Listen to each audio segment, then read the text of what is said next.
நண்பர்களே, நான் தன்வீர் அஹ்மத் பெங்களூர் ஸ்டுடியோவிலிருந்து யூனிவர்சல் சூஃபி ஆர்டரின் மூலியமாக நான் உங்களுக்கு தரீக்கத் என்ற தாலீமை உங்களுக்கு நான் தெரிவித்துக் கொண்டிருக்கின்றேன். அதாவது சையது யூனுஸ் அல்கோஹரின் தாலீம் மிகவும் தலை சிறந்த தாலீம். சர்க்கார் கோஷாயின் மூலியமாக அவருக்கு கிடைத்திருக்கின்றது. சர்க்கார் கோஷாயி சையது யூனுஸ் அல்கோஹருக்கு சொல்லித்தந்த அந்த தாலீமை சையது யூனுஸ் அல்கோஹர் இந்த காலத்திற்கேற்ப உலகத்தில் உள்ள அனைத்து மக்களுக்கும் பரிசாக கொடுத்து கொண்டிருக்கின்றார். அதாவது நேர்வழியில் போவதற்காக மனிதர்கள் கஷ்டப்படுவதை பார்த்து அல்லாஹ் இந்த ஒரு தரீகாவை, அதாவது இந்த ஒரு நேர்வழியை சர்க்கார் கோஷாயின் மூலமாக இந்த உலகத்தில் உள்ள அனைத்து மக்களுக்கும் அர்ப்பணித்திருக்கின்றார். இந்த கல்வியை, தரீக்கத் என்ற கல்வியை நம் இதயத்துக்கு சம்பந்தப்பட்டது. இந்த இதயத்தை சம்பந்தப்பட்ட தாலீமை தரீக்கத் என்றும் சூஃபிசம் என்றும் சொல்லுகின்றோம். அதாவது யூனிவர்சல் சூஃபி ஆர்டர் என்ற தலைப்பில் இந்த தாலீமை உங்களுக்காக நான் சர்க்கார் கோஷாயி அவருடைய தாலீம் சையது யூனுஸ் அல்கோஹர் மூலியமாக கிடைத்திருப்பது மிகவும் நமக்கு பரிசாக இருக்கின்றது. இது நம்மை நேர்வழியில் செலுத்துவதற்காக ஒரு சரியான வழிமுறை. இந்த வழிமுறையை நாம் தெரிந்து கொண்டால் நம் இந்த நேர்வழியில் போவதற்காக நமக்கு ஒரு சரியான விளக்கம் கிடைக்கும். அதாவது ஷரியத்தின் மூலமாக நாம் அல்லாஹ்வை அடைய விரும்பினால் அது முடியாத காரியம். ஷரியத்தை தவிர, ஷரியத் உடம்பை சுத்தம் செய்கின்றது, தரீக்கத் உள்ளத்தை சுத்தம் செய்கின்றது. ஷரியத்தை தாண்டி நாம் போக வேண்டியது இருக்கும். அதாவது ஒரு மூமினானவன், அல்லாஹ் சொல்கின்றான் குர்ஆனில், மூமின் ஒரு நிலையில் நின்று கொள்வது ஹராமாக இருக்கும். அதாவது நாம் சாராயத்தை குடிப்பதும், பன்றியை தின்னுவதும், ஒரு தவறான பெண்ணின் பழக்கம் வைத்து கொண்டிருப்பதும், இதை நாம் ஹராம் என்று நினைக்கின்றோம். ஆனால் நாம் என்ன செய்கின்றோம்? ஒரே வழிமுறையை பிடித்து கொண்டு, ஷரியத் என்ற வழிமுறையை பிடித்து கொண்டு நாம் இதை சிராத்தல் முஸ்தகீம் என்று நினைத்து கொண்டிருக்கின்றோம். அதாவது நாம் நினைப்பது மிகவும் தவறு என்று சையது யூனுஸ் அல்கோஹர் நம்மளுக்கு இதை பற்றி சொல்லி கொண்டிருக்கின்றார். அதாவது தரீக்கத் என்ற தாலீமை அடைவதற்காகத்தான் ஷரியத் இருக்கின்றது. நம்ம என்ன நினைச்சுக்கிட்டோம்? ஷரியத்தை தவிர வேறு ஒன்று தாலீமும் கிடையாது, ஷரியத்தை விட வேற எந்த ஒரு இல்முக்கும் அந்தஸ்து கிடையாது அப்படின்னு. அப்படி இருந்திருந்தால் அல்லாஹ் தாலா குர்ஆனுல் மஜீத், குர்ஆன்ல என்ன சொல்லியிருக்காங்க? கத் அஃப்லஹ மன் தஸக்கா, காமியாப் ஹோ கயா வோ ஷக்ஸ்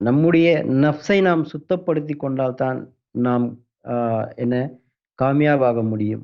நம்முடைய நஃப்ஸ் சுத்தம் செய்வதை ஷரியத்தில் கிடையாது. ஷரியத்தில் இபாதத்துக்கள் மட்டும்தான் இருக்கின்றது.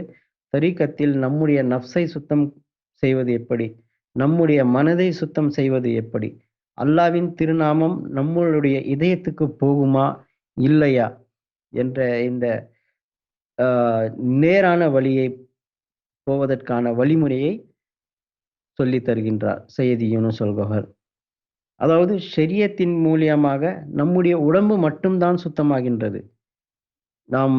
நம் ஷரியத் என்றால் என்ன? அதை நாம் புரிந்து கொள்ள வேண்டும். ஷரியத் என்றால் ஒரு கானூன். அதாவது நமக்கு ஒரு நம்மளுடைய வழிமுறை. நம்ம என்ன செய்யணும், எப்படி இருக்கணும், எப்படி சுத்தமாக இருக்கணும், யார்கிட்ட எப்படி பேசணும், நம்மளுடைய கானூன். அது ஒரு மனிதன் வாழ்க்கை முறை என்பது ஷரியத்தில் அடங்கி இருக்கின்றது. ஆனால் நம்முடைய உள்ளத்தை சம்பந்தப்பட்ட விஷயம் ஷரியத்தில் கிடையாது. அதை பெறுவதற்காக நாம் காமில் முர்ஷிதை பிடிக்க வேண்டும். இந்த கேள்வியைத்தான் சையது யூனுஸ் அல்கோஹர் கிட்ட போன தடவை ஒருத்தர் கேட்கிறார். நான் நபிகள் நாயகம் ஸல்லல்லாஹு அலைஹி வஸல்லம் அவர்களை என்னுடைய முர்ஷித் என்று நினைத்து நான் ஹதீஸ்களின் மூலியமாக, திலாவத்தின் குர்ஆனுடைய ஆயத்தின் மூலமாக நான் நேர்வழியை அடைய விரும்புகிறேன். இது சாத்தியமாகுமா இல்லை நான் காமில் முர்ஷிதை பிடித்தாக வேண்டுமா என்று கேள்வி கேட்கின்றார். அதாவது இவர் வந்து நொந்து போயிருக்காரு. என்ன தவறான முர்ஷிதை பிடித்து இவர வந்து ஒரு தவறான வழியில் கொண்டு போயிருக்காங்க. நெறைய முர்ஷிதுகள்கிட்ட இவர் வந்து பயத்த எடுத்திருக்காங்க.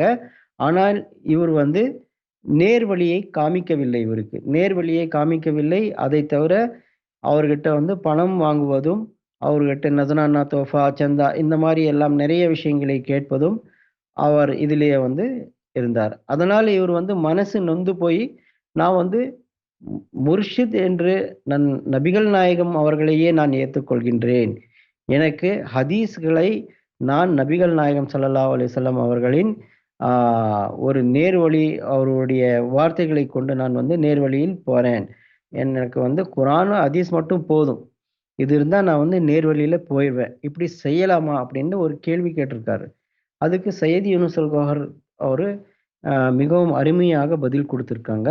அந்த பதிலை நாம வந்து போன தடவை சில பேஜ்களை நம்ம பார்த்தோம்.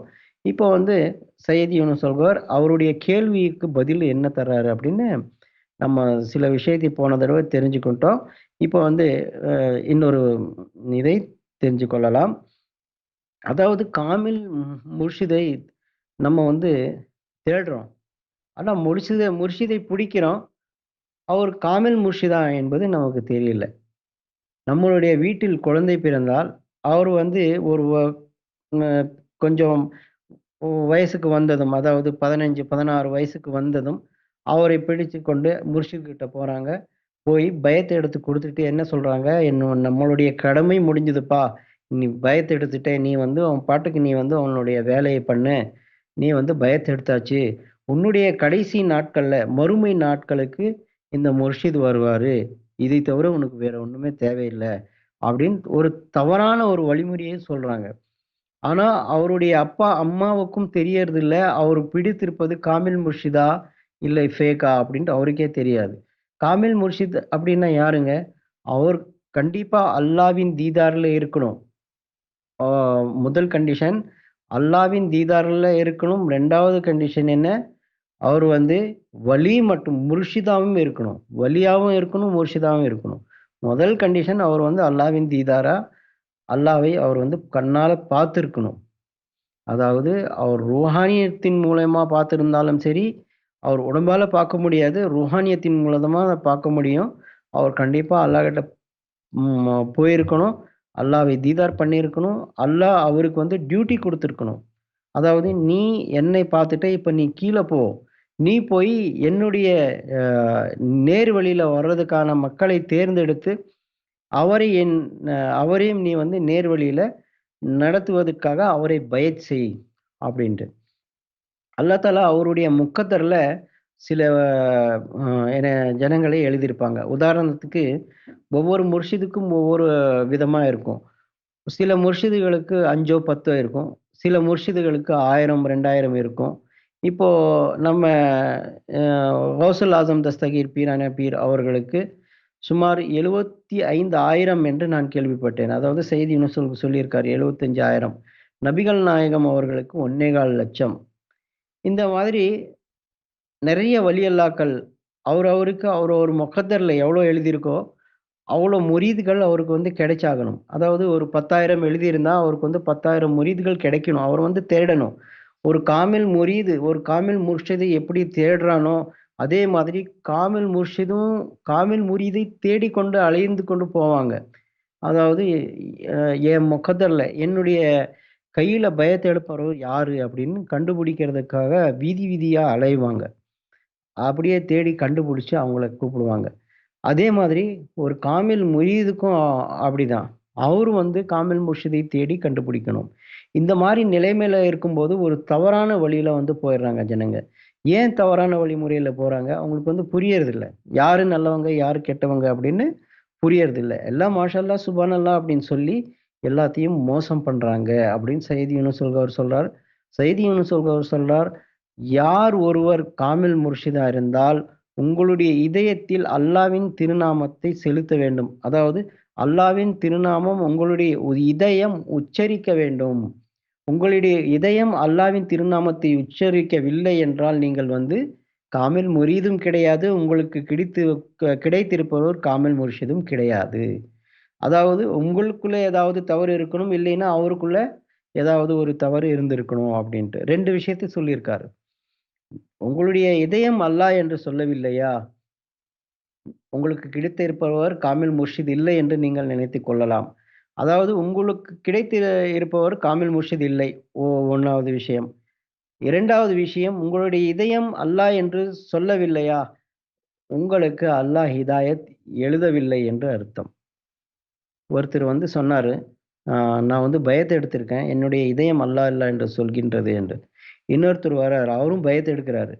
"என்னப்பா ரொம்ப ஒரு என்ன ரொம்பவே விடுறியா நீ? உனக்கு மட்டும் அல்லாஹ் அல்லாஹ்ன்னு சொல்லுது. எனக்கு ஏனப்பா சொல்லல? நான் இத வந்து நம்ப மாட்டேன்" அப்படின்னு. ஏன்னா அவருடைய அ முக்கத்தர்ல வந்து அல்லாஹ் தஆலா ஹிதாயத் என்று எழுதவில்லை. அது எழுதாதனால அவங்களுக்கு வந்து தெரியல. அவங்களுடைய இதயம் அல்லாஹ் என்று சொல்லுமா என்று அவங்களுக்கு தெரியாது. யாருக்கு தெரியாதோ அவங்க வந்து நிராகரிக்கிறாங்க. அவங்க நிராகரிச்சு வந்து இந்த வழிமுறைய விட்டு வேறு ஒரு வழிமுறைக்கு போறாங்க. போயிட்டு என்ன பண்றாங்க, இபாதத்துக்களை மட்டும் நேர்வழியாக நினைத்து இ இபாதத்துக்கள் பண்றாங்க. இந்த இபாதத்துக்கள் பண்ணும்போது தான் அல்லாஹ்வுக்கு அவன் மேல் கோபம் வரும். அதாவது ஒரு அல்லாஹ்வின் ஒரு நல்லடியார் இபாதத்து செய்தா அல்லாஹ்வுக்கு பிடிக்குமாம். அதாவது அல்லாஹ் யாரை நிராகரித்திருக்காரோ, அவரும் திலாவத் பண்றாங்க, அவரும் இபாதத் பண்றாங்க. ஆனா அல்லாஹ்வுக்கு அது வந்து பிடிக்காது. அப்பதான் வந்து ஷைத்தான் அவங்களுக்கு வந்து வேறு விதமான ரூட்ல கொண்டு போறான். கொண்டு போயி அவங்க என்ன பண்றாங்க, அவுலியா அல்லாக்களை தவறாக பேசுவதும், அவுலியா அல்லாக்களின் விரோதமாக ஃபித்னாக்கள் செய்வதும், அதாவது இவரை ஷிர்க், பித்அத் என்று சொல்லி அவரை வந்து அ வே நம்ம தரீக்கத் என்ற தாலீமை 100% அதாவது அவர் வந்து நிராகரிக்கிறாங்க. இது வந்து ஒரு பொய்யான விஷயம். நானும் போயிருந்தேன். நானும் அங்க போய் பயத்த எடுத்தேன். எனக்கு வந்து இந்த மாரி ஒண்ணுமே ஆகல. நான் எப்படி ஏத்துக்கிறது? நான் ஏத்துக்க மாட்டேன். இது வந்து ஒரு பொய்யான விஷயம். சரி, இன்னொரு ட்ராக்ல போங்க நீங்க. நீங்க போய் பாருங்க, இன்னொருத்தருக்கு வந்து ஸிக்ரே கல்ப் என்ற தௌலத் கிடைச்சிருக்கு. அவருடைய இதயம் அல்லாஹ், அல்லாஹ் என்று சொல்லுது. ஆனா உங்களுக்கு கேட்காது. அவங்களுக்கு மட்டும் தான் கேட்கும். இந்த இதயம் அல்லாஹ் என்று சொல்வது அவருக்கு மட்டும் தான் கேட்கும். இதை வச்சு நீங்க வந்து ஆ என்ன தவறான ஒரு வழியில கொண்டு போறீங்க மக்கள? இது வந்து ஒரு பொய்யான விஷயம். அப்படி அவங்களுக்கு அல்லாஹ், அல்லாஹ்ன்னு அவங்க இதயம் சொல்லுச்சுன்னா, என் இதயம் சொல்லணும் இல்லையா? என் இதயம் ஏன் சொல்லல? இதுக்கு அர்த்தம் அவன் வந்து பொய் சொல்றான் அப்படின்ட்டு இவங்க வந்து டிசைட் பண்ணிட்டு, வேற ஒரு வழிமுறையில போய் ஷிர்க், பித்அத் அப்படின்ட்டு சொல்றாங்க. பித்அத்துன்னா என்ன?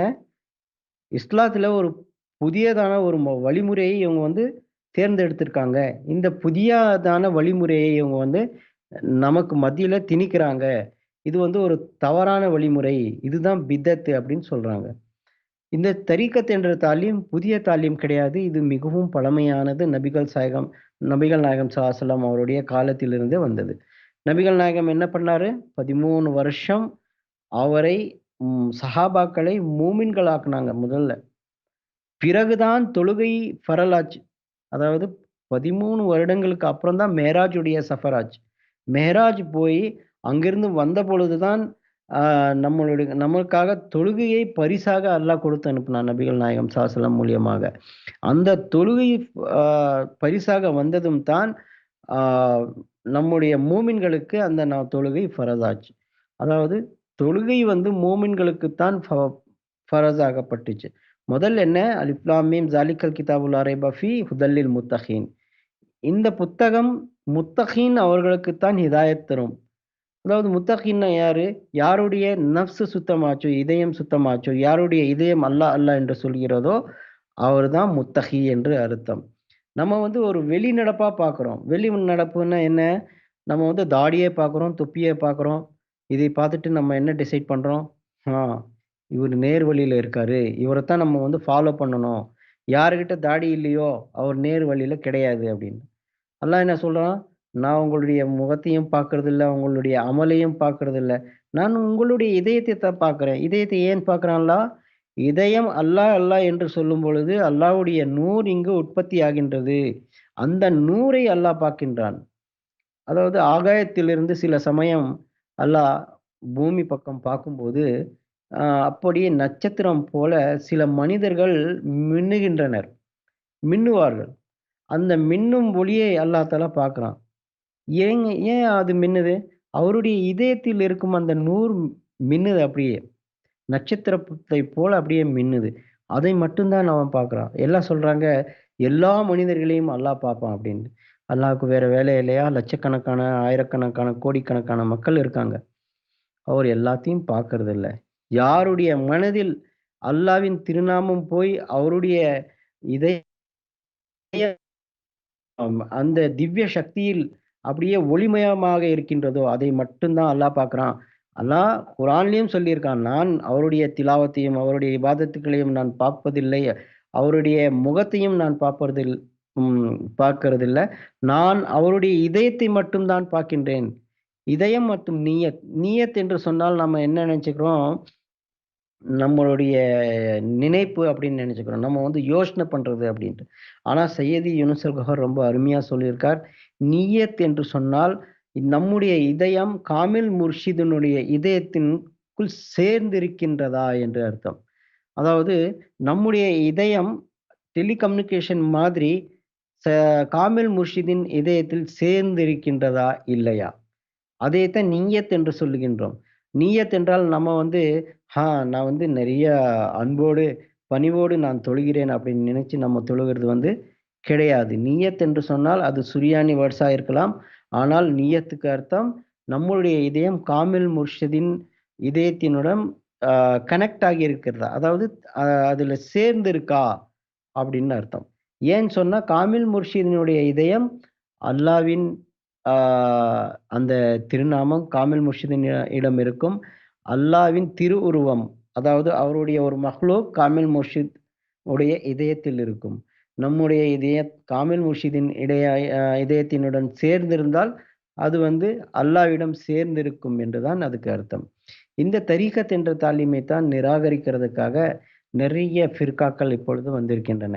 அதாவது ஒரு ஃபிர்கா மட்டும் தான் அதாவது காமியாப் ஆகும்னு நபிகள் நாயகம் சொல்லியிருக்கார். 72 ஃபிர்கா இருக்கும். அதுல 1 தான் நாஜியா இருக்கும் அப்டின்ட்டு. சரி எல்லாம் வந்து தொழுகுறாங்க, எல்லாம் வந்து கிரத் பண்றாங்க. எல்லாமே வந்து விஷயங்களையும் அவங்க வந்து ஃபாலோ பண்றாங்க. ஷரியத்தை ஃபாலோ பண்றாங்க. ஏன் 72 ஃபிர்காவும் நரகத்துக்கு போறாங்கன்னு எப்பாச்சும் நீங்க யோசனை பண்ணியிருக்கீங்களா? 72 பிர்காக்களும் தவறான வழிமுறையில் இருக்குது என்று நான் சொன்னால், அது உங்களுக்கு வந்து தவறாக இருக்கும். என்னப்பா, எல்லாம் வந்து திலாவத் பண்றாங்க, எல்லாம் கலிமா ஓதியிருக்காங்க. அப்படி நீ எப்படி சொல்லலாம்? நீ வந்து ஒருத்தர் தவறான வழியில இருக்கார், நீ எப்படி சொல்லலாம்? இது அல்லாஹ்வின் கையில இருக்கு. விட்டுருன்னு. நபிகள் நாயகம் என்ன சொல்றாரு? என்னுடைய உம்மத்தில் 72 ஃபிர்கா இருக்கும். ஆனால் அதுல 1 தான் சொர்க்கத்துக்கு போகும். மிச்ச 72 ஃபிர்காக்கள் நரகத்துக்கு போகும் அப்படின்னு சொன்னா, இதுக்கு அர்த்தம் என்ன? அவர் சொல்ற விஷயத்த நான் சொன்னா தவறு. ஹதீஸ ஏன் படிச்சு நீங்க வந்து புரிஞ்சுக்கல அப்படின்னா, உங்களுக்குள்ள ஒரு பிடிவாதம் இருக்கு. நான் தான் நேர்வழியில் போய்க் கொண்டிருக்கின்றேன். என்னைத் தவிர நேர்வழியில் போவர் யாரும் கிடையாது. நான் தான் அந்த 73வது பிர்கா. அதாவது சொர்க்கத்திற்குள் நுழையும் பிர்கா என்று நம்மளுடைய நம்பிக்கை. குர்ஆன், ஹதீஸை சரியாக திலாவத் பண்ணி, அதை வந்து சரியாக புரிந்து கொள்வது தான் ஈமான். அதை சரியாக நீங்கள் புரிந்து கொள்ளலை என்றால், உங்களுக்கு நேர்வழி அதாவது சிராத்தல் முஸ்தகீம் என்ற அந்த நேர்வழி கிடைக்காது. உள்ளத்தை நீங்கள் நீங்கள் அல்லாஹ்வின் திருநாமத்தை உச்சரிக்காமல் நீங்கள் இருந்தால், நீங்கள் வந்து மூமின் கிடையாது. உங்களுடைய நாவு அல்லாஹ், அல்லாஹ் என்று சொல்கின்றதோ, அதேபோல் உங்களுடைய இதயமும் அல்லாஹ், அல்லாஹ் என்று சொல்ல வேண்டும். இதுதான் நேர்வழி. நம்முடைய மறுமை நாள் நமக்கு சரியாக நாம் அடைய வேண்டும் என்றால், உங்களுடைய இதயம் அல்லாஹ், அல்லாஹ் என்று சொல்ல வேண்டும். உங்களுடைய இதயம் அல்லாஹ், அல்லாஹ் என்று சொல்ல வேண்டுமானால், நீங்கள் காமில் முர்ஷிதினிடம் பைஅத் எடுக்க வேண்டும். அவரிடமிருந்து உங்களுக்கு ஆணை கிடைக்க வேண்டும். அதாவது உங்களுடைய இதயத்துக்கு காமில் முர்ஷித் பர்மிஷன் தரணும். பர்மிஷன்னா என்ன? சில பேரு, "எதுக்குடப்பா பர்மிஷன்? ஜிகர் செய்யணுமா? நீ பாட்டுக்கு நீ ஜிகர் பண்ணிக்க. அதுக்கு ஒண்ணும் யார் பெர்மிஷன் தேவையில்ல" அப்படின்னு சொல்றாங்க. காமில் முர்ஷித் என்ன செய்றாங்க, அவருடைய இதயத்திலிருந்து ஒரு மக்லூக்கை எடுத்து ஒரு காமில் முரீதினுடைய இதயத்தில் போடுறாங்க. அந்த காமில் முரீதினுடைய இதயத்தில் அந்த நூர் போனது உடனே என்ன பண்ணுது அந்த இதயம், அல்லாஹ், அல்லாஹ் என்று சொல்ல ஆரம்பித்து விடுது. இதுக்கு தான் பர்மிஷன்ங்கிறோம். பர்மிஷன் ஒண்ணும் அ வெட்டியான பேச்சு கிடையாது. இதுல காத்துல பறக்கிற பேச்செல்லாம் கிடையாது. முதல்ல என்ன சொல்றாங்க, ஏன் சொல்றாங்க அப்படின்னு நீங்க புரிஞ்சுக்கணும். நீங்க வந்து இதெல்லாம் வெட்டி பேச்செல்லாம் விட்டுருப்பா, இந்த மாரி எல்லாம் கிடையாது. நீ அல்லாஹ்வின் ஜிக்ர் செய்றியா? செய் நீ. நீங்க வாழ்நாள் முழுவதும் நீங்க வந்து ஒரு இடத்துல உட்கார்ந்து, சாப்பாடும் இல்லாம, தண்ணியும் இல்லாம நீங்க ஜிக்கர் செய்தாலும் அதுக்கு பிரயோஜனம் கிடையாது. ஏன் பிரயோஜனம் கிடையாது? உங்க இதயத்துல அந்த அல்லாஹ்வின் திருநாமம் போல இன்னும். பர்மிஷன் கிடைக்கல உங்களுக்கு. உங்களுடைய இதயம் அல்லாஹ், அல்லாஹ் என்று சொல்லாது. பர்மிஷன் கிடைக்கிற வரைக்கும் உங்களுடைய இதயம் அல்லாஹ் என்று சொல்லாது. சில பேருக்கு வந்து ஆ அல்லாஹ் என்று ஒருத்தர் வந்து ஜிகர் எடுக்கிறாரு ஒரு காமில் முர்ஷிது கிட்ட. அவருடைய இதயம் அல்லாஹ் என்று சொல்லுது. இன்னொருத்தர் வந்து பையத் எடுக்கிறாரு. ஆனா, அவருடைய இதயம் அல்லாஹ் என்று சொல்லல. அவரு என்ன சொல்றாரு? நிராகரிக்கிறாரு. இது வந்து நீங்க வந்து போயிட்டுருக்கிறது தவறான வழி. உங்களுடைய இதயம் அல்லாஹ், அல்லாஹ் என்று சொன்னால், என்னுடைய இதயமும் அல்லாஹ், அல்லாஹ் என்று சொல்ல வேண்டுமே! நீங்கள் போய்க் கொண்டிருப்பது தவறான வழி. நீங்கள் சொல்வதெல்லாம் பொய் அப்படின்னு சொல்லி, அவரு வந்து வெளியில போய் ஒரு தவறான ஃபிர்கால வந்து சேர்ந்து, இந்த அவுலியா அல்லாக்களுக்கு விரோதமாக, அவுலியா அல்லாக்கள் செய்வதெல்லாம் தவறு, இவரெல்லாம் பேசுவதெல்லாம் பொய். ஏனென்றால், நான் என் கண்ணால் பார்த்திருக்கின்றேன். நான் ஜிக்ரும் எடுத்திருக்கின்றேன். என்னுடைய இதயம் அல்லாஹ் என்று சொல்லவில்லை. அப்படின்னு. ஏன்னா, அல்லாஹ் அவனுடைய இவருக்கு அல்லாஹ் ஹிதாயத் எழுதியிருக்கான். இவருடைய முகத்தர்ல ஹிதாயத் இருக்கு. ஆனால் இன்னொருத்தர் முகத்தர்ல ஹிதாயத் கிடையாது. இதுதான் காரணம். யாருக்கு ஹிதாயத் கிடையாதோ, அவங்க இதயம் அல்லாஹ் என்று சொல்லாது. இவரு போய் நிராகரிக்கிறாரு. வெளியில போய் நிராகரிக்கிறாரு. இந்த சூஃபிக்கள் சொல்வதெல்லாம் பொய். இதை நம்பாதீங்க அப்படின்னு சொல்றாங்க. அது எப்படி சாத்தியமாகும்? அது சாத்தியமே கிடையாது. ஏன்னா, அவனுக்கு தெரியாதனால அவன் போய் பொய்ன்னு சொல்ல ஆரம்பிச்சுட்டான். இவருக்கு வந்து புரியுது.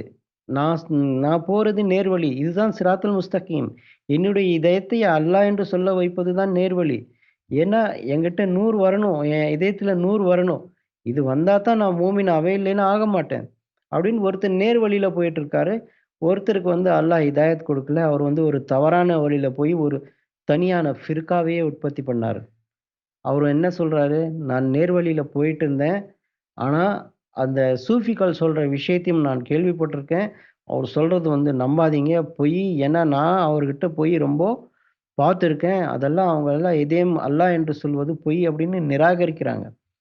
அவுலியா அல்லாக்களை விரோதமாக பேசுவதும், ஆ அவரின் அவரின் எதிராக நெறைய விஷயங்களை சொல்லி, ஷிர்க், பித்அத் என்று சொல்லி அவரை வந்து நிராகரிக்கிறாங்க. அ மிகவும் டெக்னிக்கல் இஷ்யூனால சமயம் மிகவும் சிறியதாக இருந்ததால், நான் வந்து இதோட முடித்துக் கொள்கிறேன். அடுத்த வாரம் அ சையது யூனுஸ் அவர்களுடைய ஸ்பீச்சை வந்து நான் உங்களுக்கு வந்து தெரியப்படுத்துறேன்.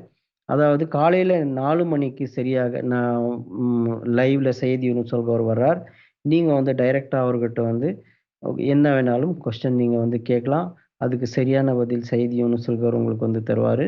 ஷரியத் என்ற இது இது வழிமுறையிலிருந்து தரீக்கத் என்ற வழிமுறை என்ன என்று நீங்கள் வந்து தெரிந்து கொள்ளலாம்.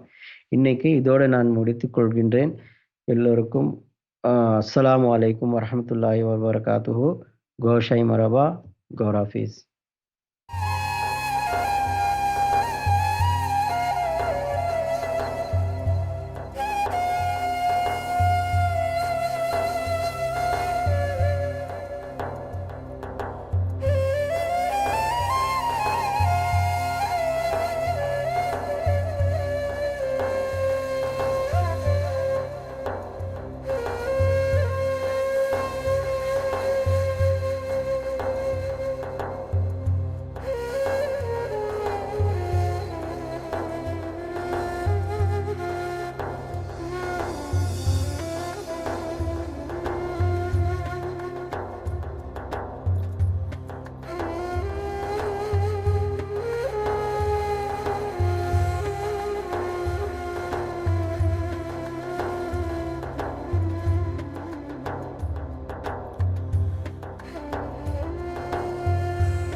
الحمد لله.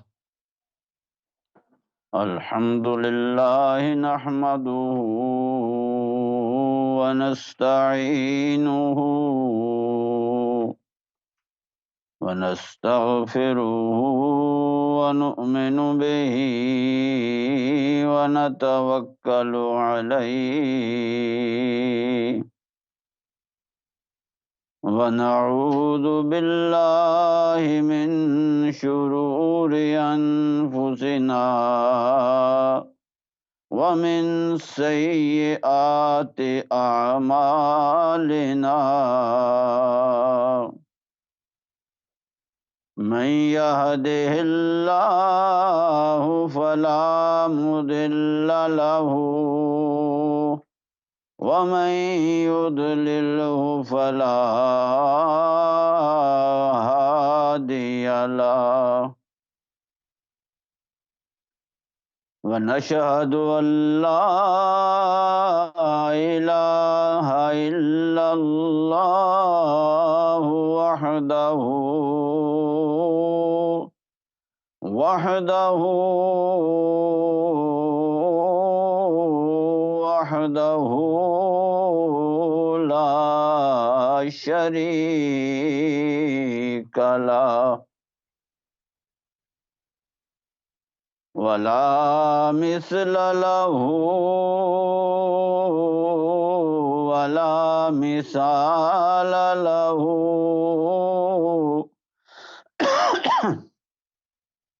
ولا تمثيل له ولا مماثل له. لا ضد له ولا ند له ولا تقيد له ولا مقيد له ولا مدرك له ولا إدراك له ولا محيط له ولا إحاطة له ولا سد له ولا حد له. هو الله الأحد الصمد لم يلد ولم يولد ولم يكن له كفوا أحد. هو الأول والآخر والظاهر والباطن وهو بكل شيء عليم.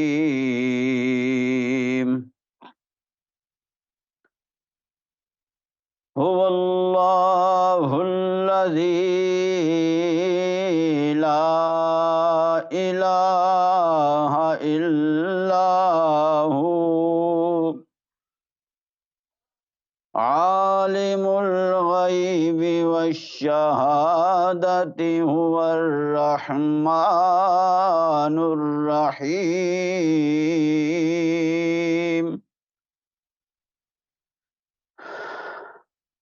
هو الله الذي لا إله إلا هو الملك القدوس السلام المؤمن المهيمن العزيز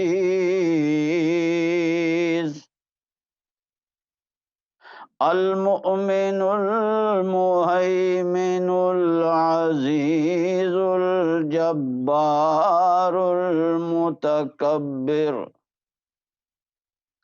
سبحان الله عما يشركون.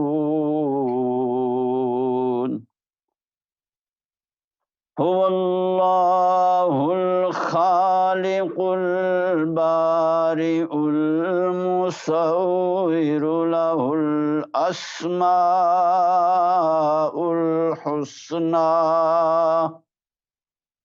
يسبح له ما في السماوات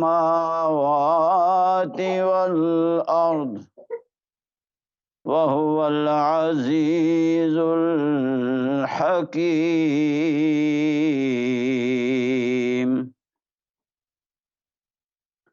أزلي أبدي سرمدي ديمومي لا نظير له ونشهد أن سيدنا وسندنا وسعادتنا وحبيبنا وحبيب ربنا ومحبوبنا ومحبوب إلهنا ومطلوبنا ومقصودنا وموجودنا وحاضرنا وناظرنا وشاهدنا ومشاهدنا وشهيدنا وطبيبنا وطبيب قلوبنا وطبيب صدورنا وطبيب أرواحنا وطبيب أجسادنا وطبيب نفوسنا وطبيب أنفسنا وطبيب عقولنا وطبيب أذهاننا وطبيب أوهامنا وطبيب أفكارنا وطبيب ظواهرنا وطبيب بواطننا غوثنا وغيثنا وغياثنا ومغيثنا وعوننا وعيننا وعياننا ومعيننا وقرتنا وقرة عيوننا وقرتنا وقرة عيوننا وشفيعنا وشفاء صدورنا وملجأنا ومأوانا وأعلانا وأولانا ومولانا محمدا عبده ورسوله أما بعد فأعوذ بالله من الشيطان الرجيم بسم الله الرحمن الرحيم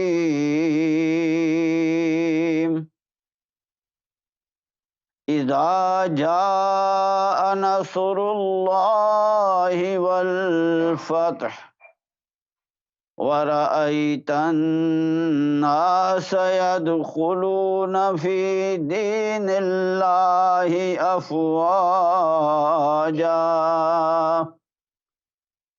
فسبح بحمد ربك واستغفره إنه كان توابا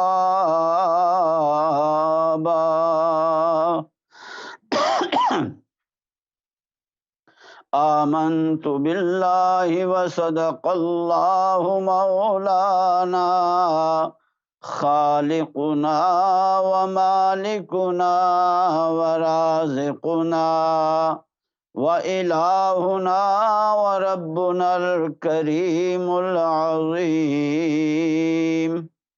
وبلغنا رسوله النبي الأمين الصادق الشفيع الكريم حريص عليكم بالمؤمنين رؤوف رحيم وإنه هو السميع البصير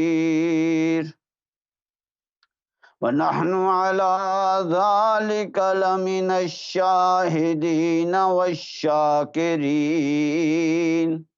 والحمد لله رب العالمين.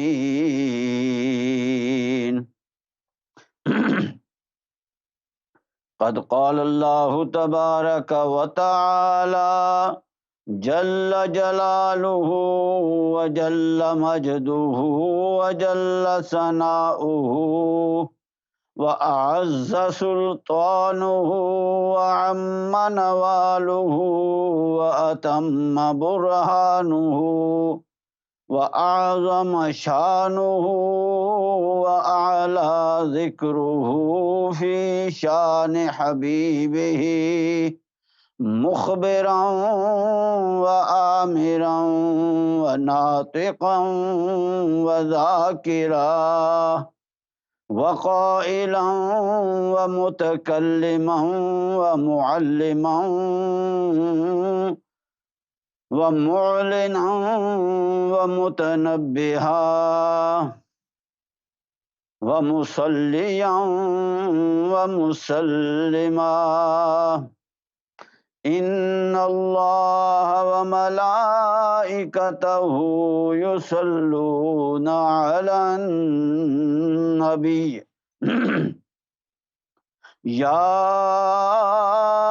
أيها الذين آمنوا صلوا عليه وسلموا تسليما. اللهم صل على محمد وعلى آل محمد كما صليت على إبراهيم وعلى آل إبراهيم إنك حميد مجيد. اللهم بارك على محمد وعلى آل محمد كما باركت على إبراهيم وعلى آل إبراهيم إنك حميد مجيد. اللهم صل على سيدنا وشفيعنا ونبينا وحبيبنا محمد وعلى آل سيدنا ومولانا ورحيمنا وكريمنا وشفيقنا محمد وبارك وسلم وصل عليه. الصلاة والسلام عليك يا سيدي يا سندي يا عافيتي ويا معافاتي ويا شاهدي ويا خبيري يا رسول الله. وسلم عليك وعلى آلك وأصحابك يا سيدي ويا بشيري ويا نذيري ويا سميعي ويا بصيري يا حبيب الله. الصلاة والسلام عليك يا سيد الأنبياء إمام المرسلين والمتقين، وسلم عليك وعلى آلك وأصحابك يا سيدي يا خاتم النبيين ويا رحمة للعالمين.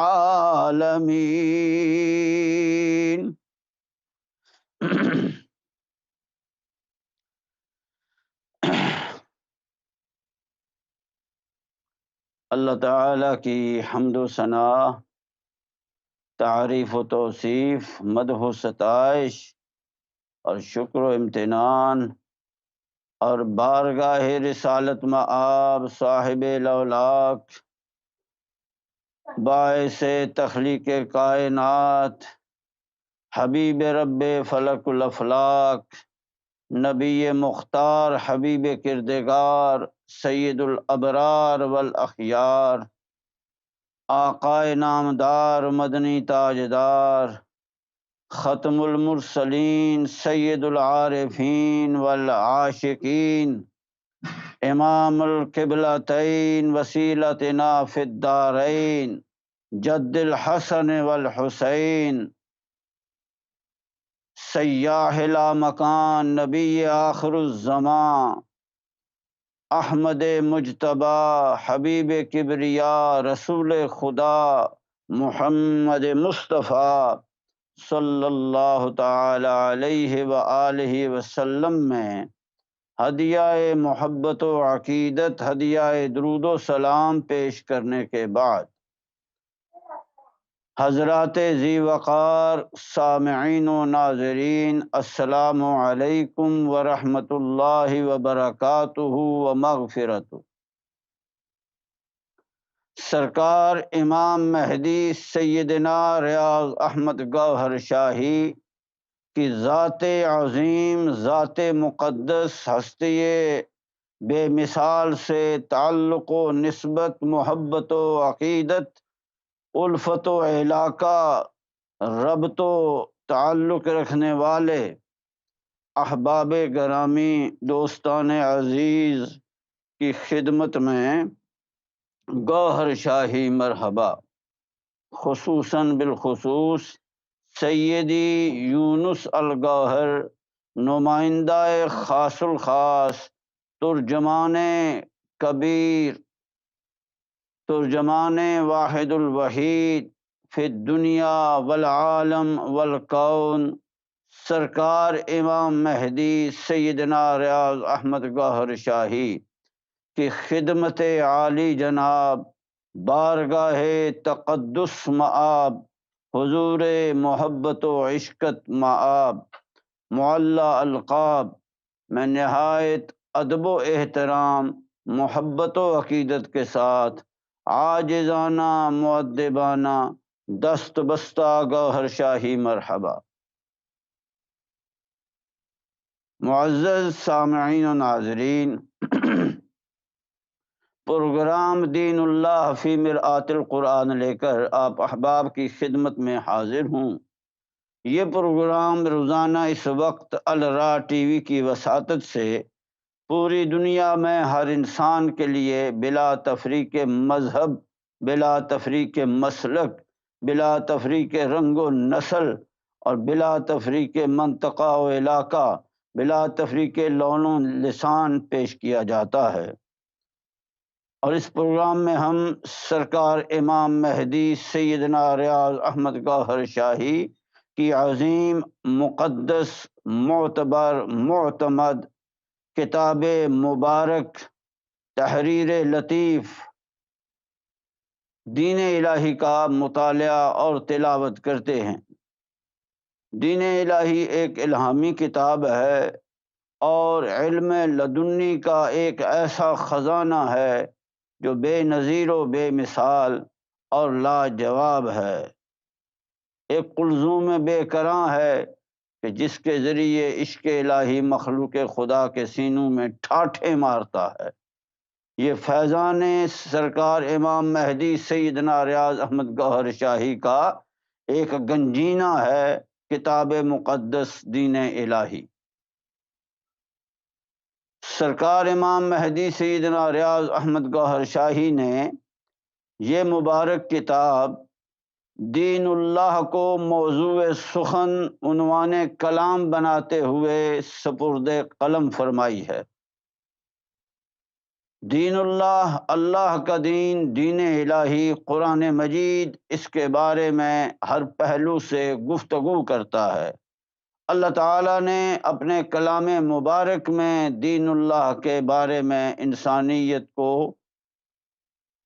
کئی زاویوں سے اطلاع عطا فرمائی ہے، اور بے شمار آیات ہیں کہ جن میں اللہ تعالیٰ نے اپنے دین کے حوالے سے بیان فرمایا ہے،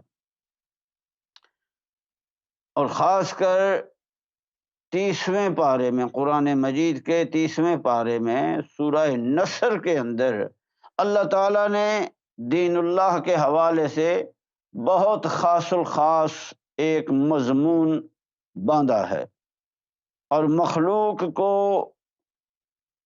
زبردست قسم کی رہنمائی عطا فرمائی ہے دین اللہ کے حوالے سے ان آیات کے اندر، اس صورت کے اندر۔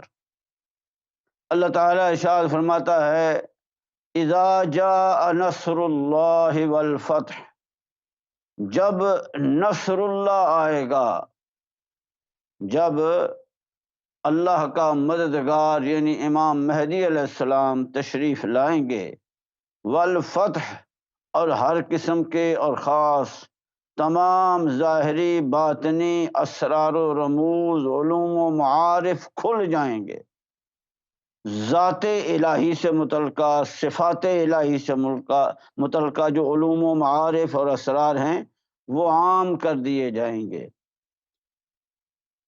خلق اور خالق کے سارے راز اور سارے علوم آشکار کر دیے جائیں گے، انسانوں کے سینوں کے اندر اللہ تعالیٰ نے لطائف باطنی روحانی کی صورت میں جو اپنے قرب کے وصل کے خزانے رکھے ہیں ان کے منہ بھی کھول دیے جائیں گے، شرع صدر کے حقائق، دقائق اور اسرار کھول دیے جائیں گے، ہر قسم کی ظاہری باطنی فتوحات ہو جائیں گی۔ وَرَأَيْتَ النَّاسَ يَدْخُلُونَ فِي دِينِ اللَّهِ أَفْوَاجًا، اور یا رسول اللہ صلی اللہ تعالی علیہ وسلم آپ بھی دیکھیں گے، آپ بھی مشاہدہ فرمائیں گے، آپ بھی ملاحظہ فرمائیں گے اپنی عرضی ارواح کے ذریعے اور اپنی روح احمدی کے ذریعے، آپ کی بھی موجودگی ہوگی اور آپ کا بھی یہ مشاہدہ ہوگا، آپ بھی اس وقت دیکھ رہے ہوں گے کہ ہر قسم کے اور کل انسان، تمام انسانیت، ہر قسم کے اور خاص انسان اللہ کے دین میں فوج در فوج اور جوق در جوق داخل ہو جائیں گے۔ یہ دور امام مہدی علیہ السلام کے بارے میں اللہ تعالیٰ نے بیان فرمایا ہے کہ جب دور امام مہدی علیہ السلام آئے گا تو مخلوق خدا اللہ کے دین میں فیضان امام مہدی علیہ السلام حاصل کر کے جوق در جوق اور فوج در فوج داخل ہوگی، جس کا نظارہ ہم اپنے اس دور میں کر رہے ہیں، دیکھ رہے ہیں۔ علم ہونا اور بات ہے اور مشاہدہ ہونا اور بات ہے۔ اللہ تعالیٰ نے ہر دور کے انسان کو علم عطا فرمایا اس دور کے بارے میں، اس ہستی کے بارے میں، اس ذات کے بارے میں، جو کہ ذات بابرکات سرکار امام مہدی سیدنا ریاض احمد گوہر شاہی ہے۔ ہر دور کے انسانوں کو، آدم علیہ السلام سے لے کر حضور نبی کریم صلی اللہ تعالی علیہ وآلہ وسلم تک، اور حضور نبی کریم صلی اللہ تعالی علیہ وسلم کے بعد کے دور سے لے کر آج کے دور تک، ہر انسان کو اللہ تعالیٰ نے یہ آگاہی عطا فرمائی اس دور کے بارے میں۔ اپنے اپنے انداز میں سب نے جانا، اپنے اپنے طریقے سے سب کو علم عطا ہوا، لیکن وہ علم کی حد تک تھا۔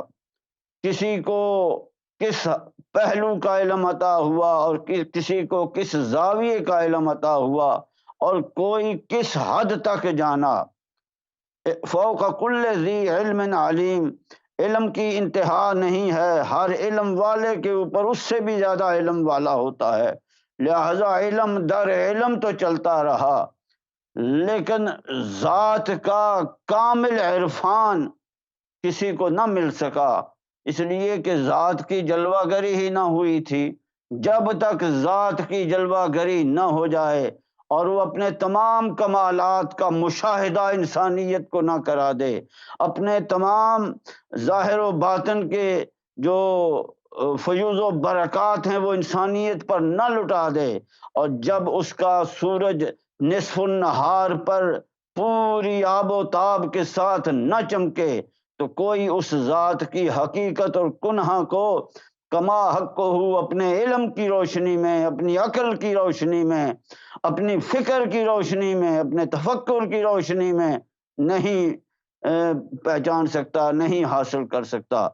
اور اب جب سرکار امام مہدی سیدنا ریاض احمد گوہر شاہی تشریف فرما ہوئے، جلوہ گر ہوئے، اور اپنی تمام جولانیاں مخلوق خدا کے لیے عام فرما دی، تمام جلوے عام فرما دیے، اور ایسے ایسے اسرار، ایسے ایسے رموز، اور ایسے ایسے کمالات، اور ایسے ایسے فیوز و برکات انسانیت کو عطا فرمائے کہ آج معلوم ہو رہا ہے کہ اس ذات کی حقیقت کیا ہے۔ وہ ہر روز اپنی ذات کا ایک نیا پردہ اٹھا کے مخلوق کو اپنا ایک نیا دیدار عطا کر رہی ہے۔ سرکار امام مہدی سیدنا ریاض احمد گوہر شاہی کے اسرار بے شمار ہیں، تو اس ذات کے حوالے سے، پھر اس دور کے حوالے سے اللہ تعالیٰ نے قرآن مجید میں بھی بیان فرمایا، نبی کریم صلی اللہ تعالیٰ علیہ وسلم نے احادیث مبارکہ میں بھی بیان فرمایا۔ اور جب سرکار امام مہدی سیدنا ریاض احمد گوہر شاہی تشریف فرما ہو گئے، تو پھر آپ نے بتایا کہ دین اللہ کیا ہے، اللہ کے راز بھی کھولے، اللہ کے دین کے راز میں بھی اللہ کے دین کے راز بھی کھولے۔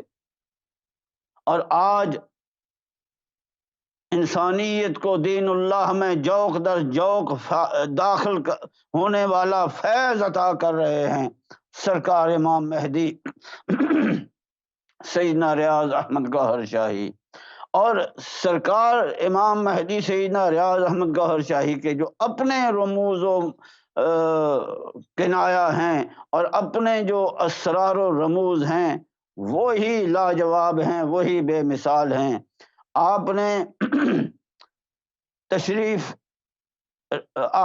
فرما ہوئے مخلوق کے اندر فیض دیا، اور ایسا فیض دیا کہ جو بھی آیا اس کو اللہ کی طرف جانے کا راستہ عطا فرما دیا، اس کے قلب کو اس میں ذات اللہ سے زندہ اور بیدار فرمایا، اور مخلوق کو رب کے ساتھ ملایا۔ اور پھر یہ فیض عام ہر انسان کو عطا فرمانے کے بعد آپ نے پھر اپنی ذات کا عرفان عطا کرنے کے لیے پہچان کا کھیل رچایا، اور خود لوگوں کی نگاہوں سے روپوش ہو گئے، پردہ نشین ہو گئے، موجود ہیں لیکن لوگوں کو نظر نہیں آ رہے، اور بتا کر روپوش ہوئے کہ ایک وقت آئے گا کہ ہم لوگوں کی نظروں سے غائب ہو جائیں گے، اور ہم گوشہ نشین ہو جائیں گے۔ ہم موجود ہوں گے، ہم لوگوں کو دیکھ رہے ہوں گے، لیکن لوگ ہمیں نہیں دیکھ سکیں گے، اس لیے کہ ہم پہچان کا کھیل رچانے کے لیے اپنے وجود کو پیکر لطیف میں ڈھال لیں گے کہ نگاہیں اس کو دیکھنے سے عاجز، قاصر اور ناتواں ہو جائیں گی۔ اور یہ ایک کرشمہ قدرت سرکار امام مہدی سیدنا ریاض احمد گوہر شاہی کے وجود مبارک سے ظاہر ہوا کہ آپ نظروں سے اوجھل ہو گئے، موجود ہونے کے باوجود آپ کو لوگ دیکھ نہیں پائے، اور آپ نے اس کے ساتھ ہی اس سے بھی بڑا کرشمہ قدرت دکھایا کہ آپ سیدی یونس الگوہر کی صورت میں تشریف فرما ہو گئے۔ آپ نے سیدی یونس الگوہر کا پیکر اختیار کر لیا، اور تمام کمالات، تمام جلوہ ہائے مبارک، تمام اسرار و رموز آپ کی ذات سے متعلقہ جتنے علوم و معارف ہیں وہ سیدی یونس الگوہر کی صورت میں ظاہر ہو گئے۔ آپ کا مکمل فیضان نظر اور اعلیٰ ترین شان کے ساتھ آپ اس صورت میں تشریف فرما ہو گئے، اور صورت یونس کا نقاب باطن اوڑھ کر آپ نے پہلے سے بھی زیادہ شدت کے ساتھ مخلوق خدا کو اپنا فیض عطا فرمانا شروع کیا، اپنے علوم و معارف عطا فرمانا شروع کیے۔ اور آج سیدی یونس الگوہر کے فیض نظر کا یہ عالم ہے کہ انسانیت آپ کا فیض نظر حاصل کر کے، آپ کے علوم و معارف حاصل کر کے فوج در فوج اور جوق در جوق اللہ کے دین الہی میں داخل ہو رہی ہے۔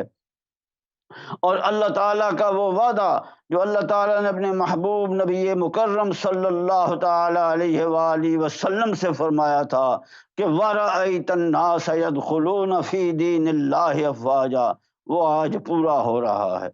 تو اس پروگرام میں ہم یہ تمام حقائق، یہ تمام علوم و معارف قرآن مجید کے آئینہ میں پیش کرتے ہیں، احادیث مبارکہ کی روشنی میں پیش کرتے ہیں، فرمودات رسول اللہ صلی اللہ تعالیٰ علیہ وسلم کے آئینہ میں ہم گفتگو کرتے ہیں، اور مفسرین کرام، محدثین عظام نے اس حوالے سے جو کچھ بیان کیا ہے وہ پیش کرتے ہیں، اور پھر تعلیمات اسلامی کو ہر پہلو سے سامنے رکھتے ہوئے، ان کا احاطہ کرتے ہوئے ہم اس حوالے سے گفتگو کرتے ہیں۔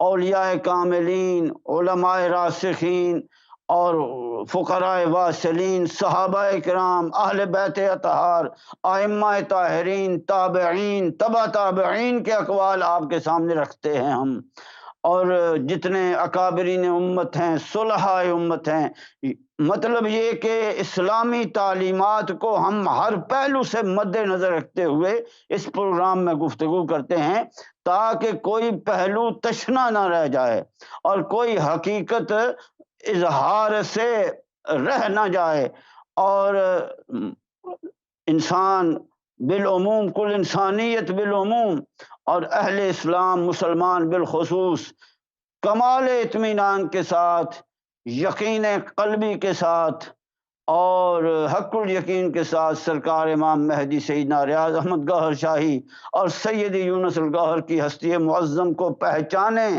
اور آپ کے علوم و معارف حاصل کریں، آپ کا فیض نظر حاصل کریں، اور قرب الہی کی منازل طے کرتے ہوئے دیدار الہی تک پہنچیں، وصل الہی حاصل کریں، عشق الہی حاصل کریں، اور ذات الہی کے جلوے حاصل کر کے اپنی منزل حقیقی کو پا سکیں۔ تو ہم اس پروگرام میں اسی حوالے سے گفتگو کرتے ہیں، اور جو بات ہو رہی ہے وہ کتاب مقدس دین الہی کے صفحہ اول کے حوالے سے۔ سرکار امام مہدی سیدنا ریاض احمد گوہر شاہی نے کتاب مقدس دین الہی کے صفحہ اول پر ارشاد فرمایا، یہ وہ گوہر شاہی ہیں جنہوں نے 3 سال تک سیون شریف کی پہاڑیوں اور لال باغ میں اللہ کے عشق کی خاطر چلہ کشی کری، اللہ کو پانے کی خاطر دنیا چھوڑی، پھر اللہ کے حکم ہی سے دوبارہ دنیا میں آئے، لاکھوں دلوں میں اللہ کا ذکر بسایا اور لوگوں کو اللہ کی محبت کی طرف راغب کیا۔ ہر مذہب والوں نے گوہر شاہی کو مسجدوں، مندروں، گردواروں اور گرجا گھروں میں روحانی خطاب کے لیے مدعو کیا اور ذکر قلب حاصل کیا۔ بے شمار مرد و زن ان کی تعلیم سے گناہوں سے تائب ہوئے اور اللہ کی طرف جھک گئے۔ بے شمار لا علاج مریض ان کے روحانی علاج سے شفا یاب ہوئے۔ پھر اللہ نے ان کا چہرہ چاند پر دکھایا۔ پھر حجر اسود میں بھی ان کی تصویر ظاہر ہوئی، پوری دنیا میں ان کی شہرت ہو گئی۔ ہم اس عبارت کو مد نظر رکھتے ہوئے جس موضوع پر گفتگو کر رہے ہیں وہ ہے چلہ کشی۔ جتنے انبیاء کرام ہوئے، مرسلین اعظام ہوئے، حتیٰ کہ نبی کریم صلی اللہ تعالی علیہ وآلہ وسلم کی ذات والا صفات بھی، سب نے کچھ عرصہ کے لیے تنہائی میں وقت گزارا، کنج تنہائی میں رہے، گوشہ نشین رہے، اور پھر جتنے اولیاء اللہ ہوئے سب اولیاء اللہ نے چلہ کشیاں کی ہیں۔ جتنے ولایت کبریٰ والے ہیں کئی سال تک جنگلوں میں رہے، پہاڑوں میں رہے، غاروں میں رہے، تنہائی میں انہوں نے چلہ کشیاں کی ہیں۔ تو ہم یہ دیکھ رہے ہیں کہ یہ چلہ کشی کیوں کی جاتی ہے؟ دین تو مسجد میں موجود ہے، دین تو مدرسہ میں موجود ہے، دین تو کتاب میں موجود ہے، دین تو ہمارے ہاتھوں میں ہے، پھر جنگل میں جانے کی کیا ضرورت ہے؟ تو اس کا جو صحیح جواب ہمیں مل رہا ہے وہ حضرت ابو حامد محمد بن محمد غزالی حجت الاسلام ہیں، امام کبیر ہیں، امت کے پیشوا ہیں۔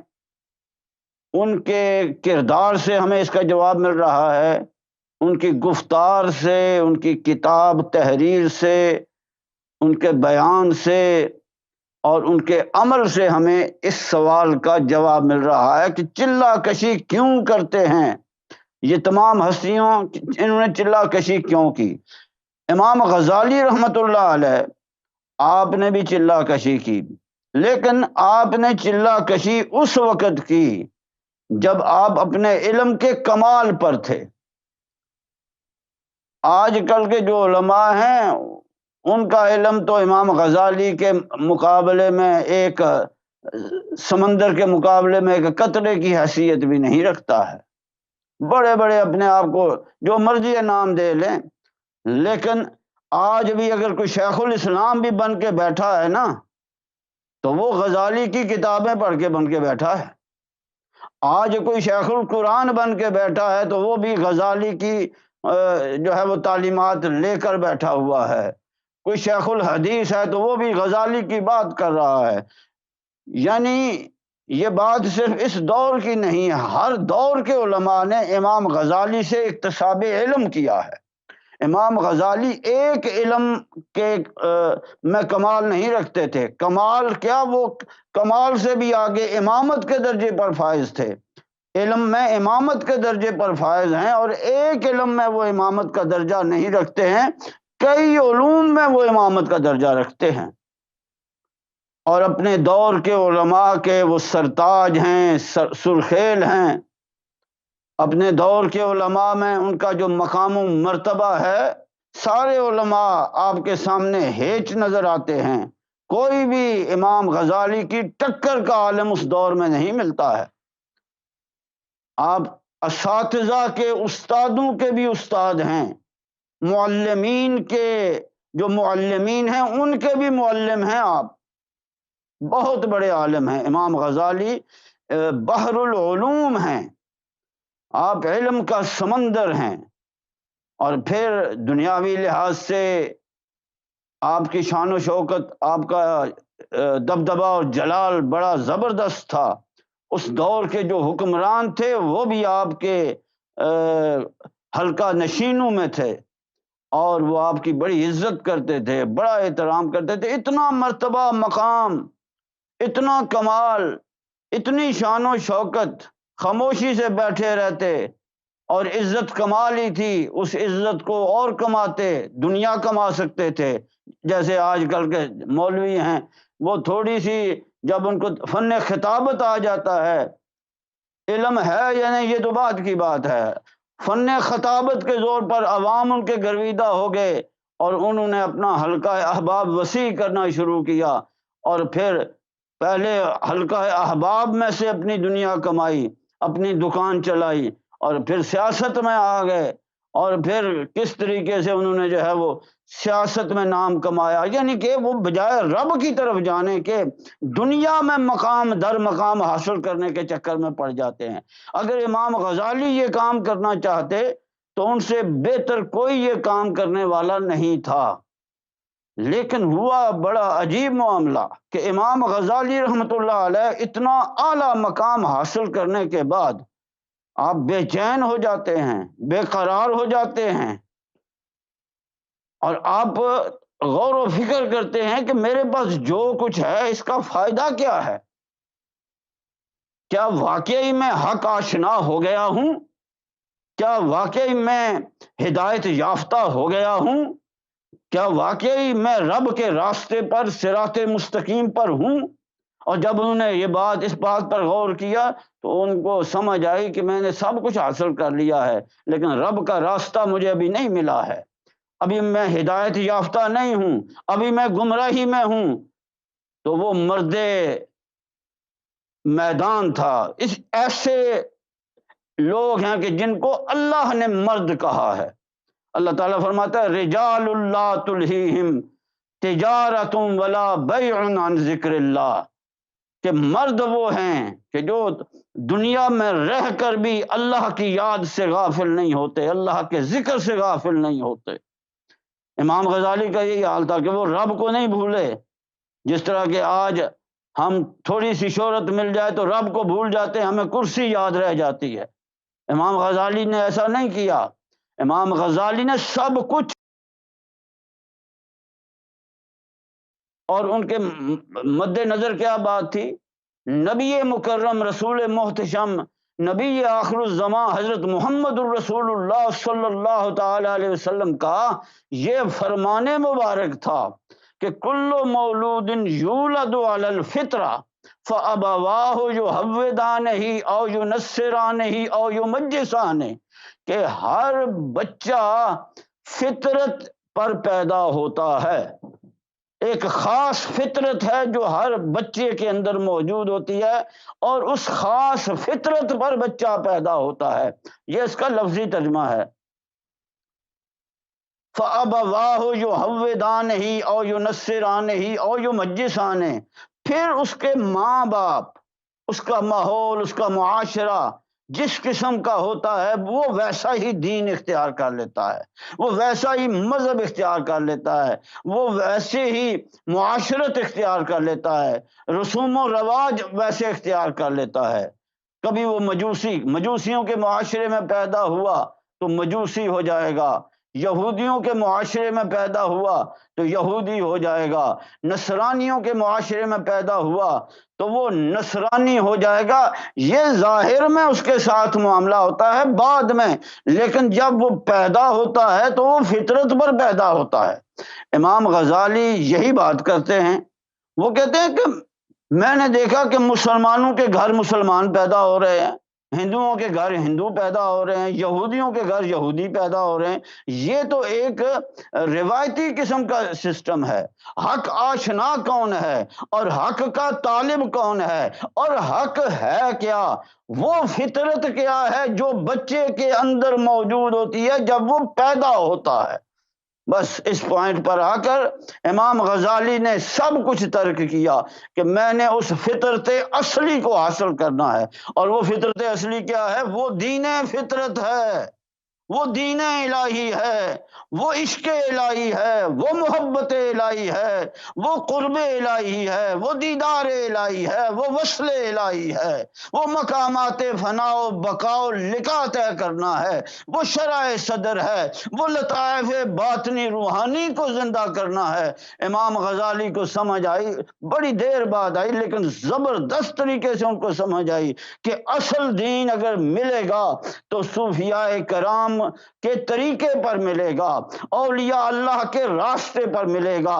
جب سینے کے اندر نور اسم ذات اللہ اترے گا تو پھر حقیقی دین کا دروازہ کھلے گا، اللہ کے طرف جانے والا دروازہ کھلے گا اور انسان اس پر سفر کرے گا۔ اس سے پہلے انسان گمراہی میں ہے۔ اگر یہ چیز حاصل نہیں ہے تو انسان گمراہ ہے، خواہ کتنے کتابوں کے تومار وہ اپنے سر پر اٹھا لے اور کتنے علوم حاصل کر لے، وہ گمراہ کا گمراہ ہے۔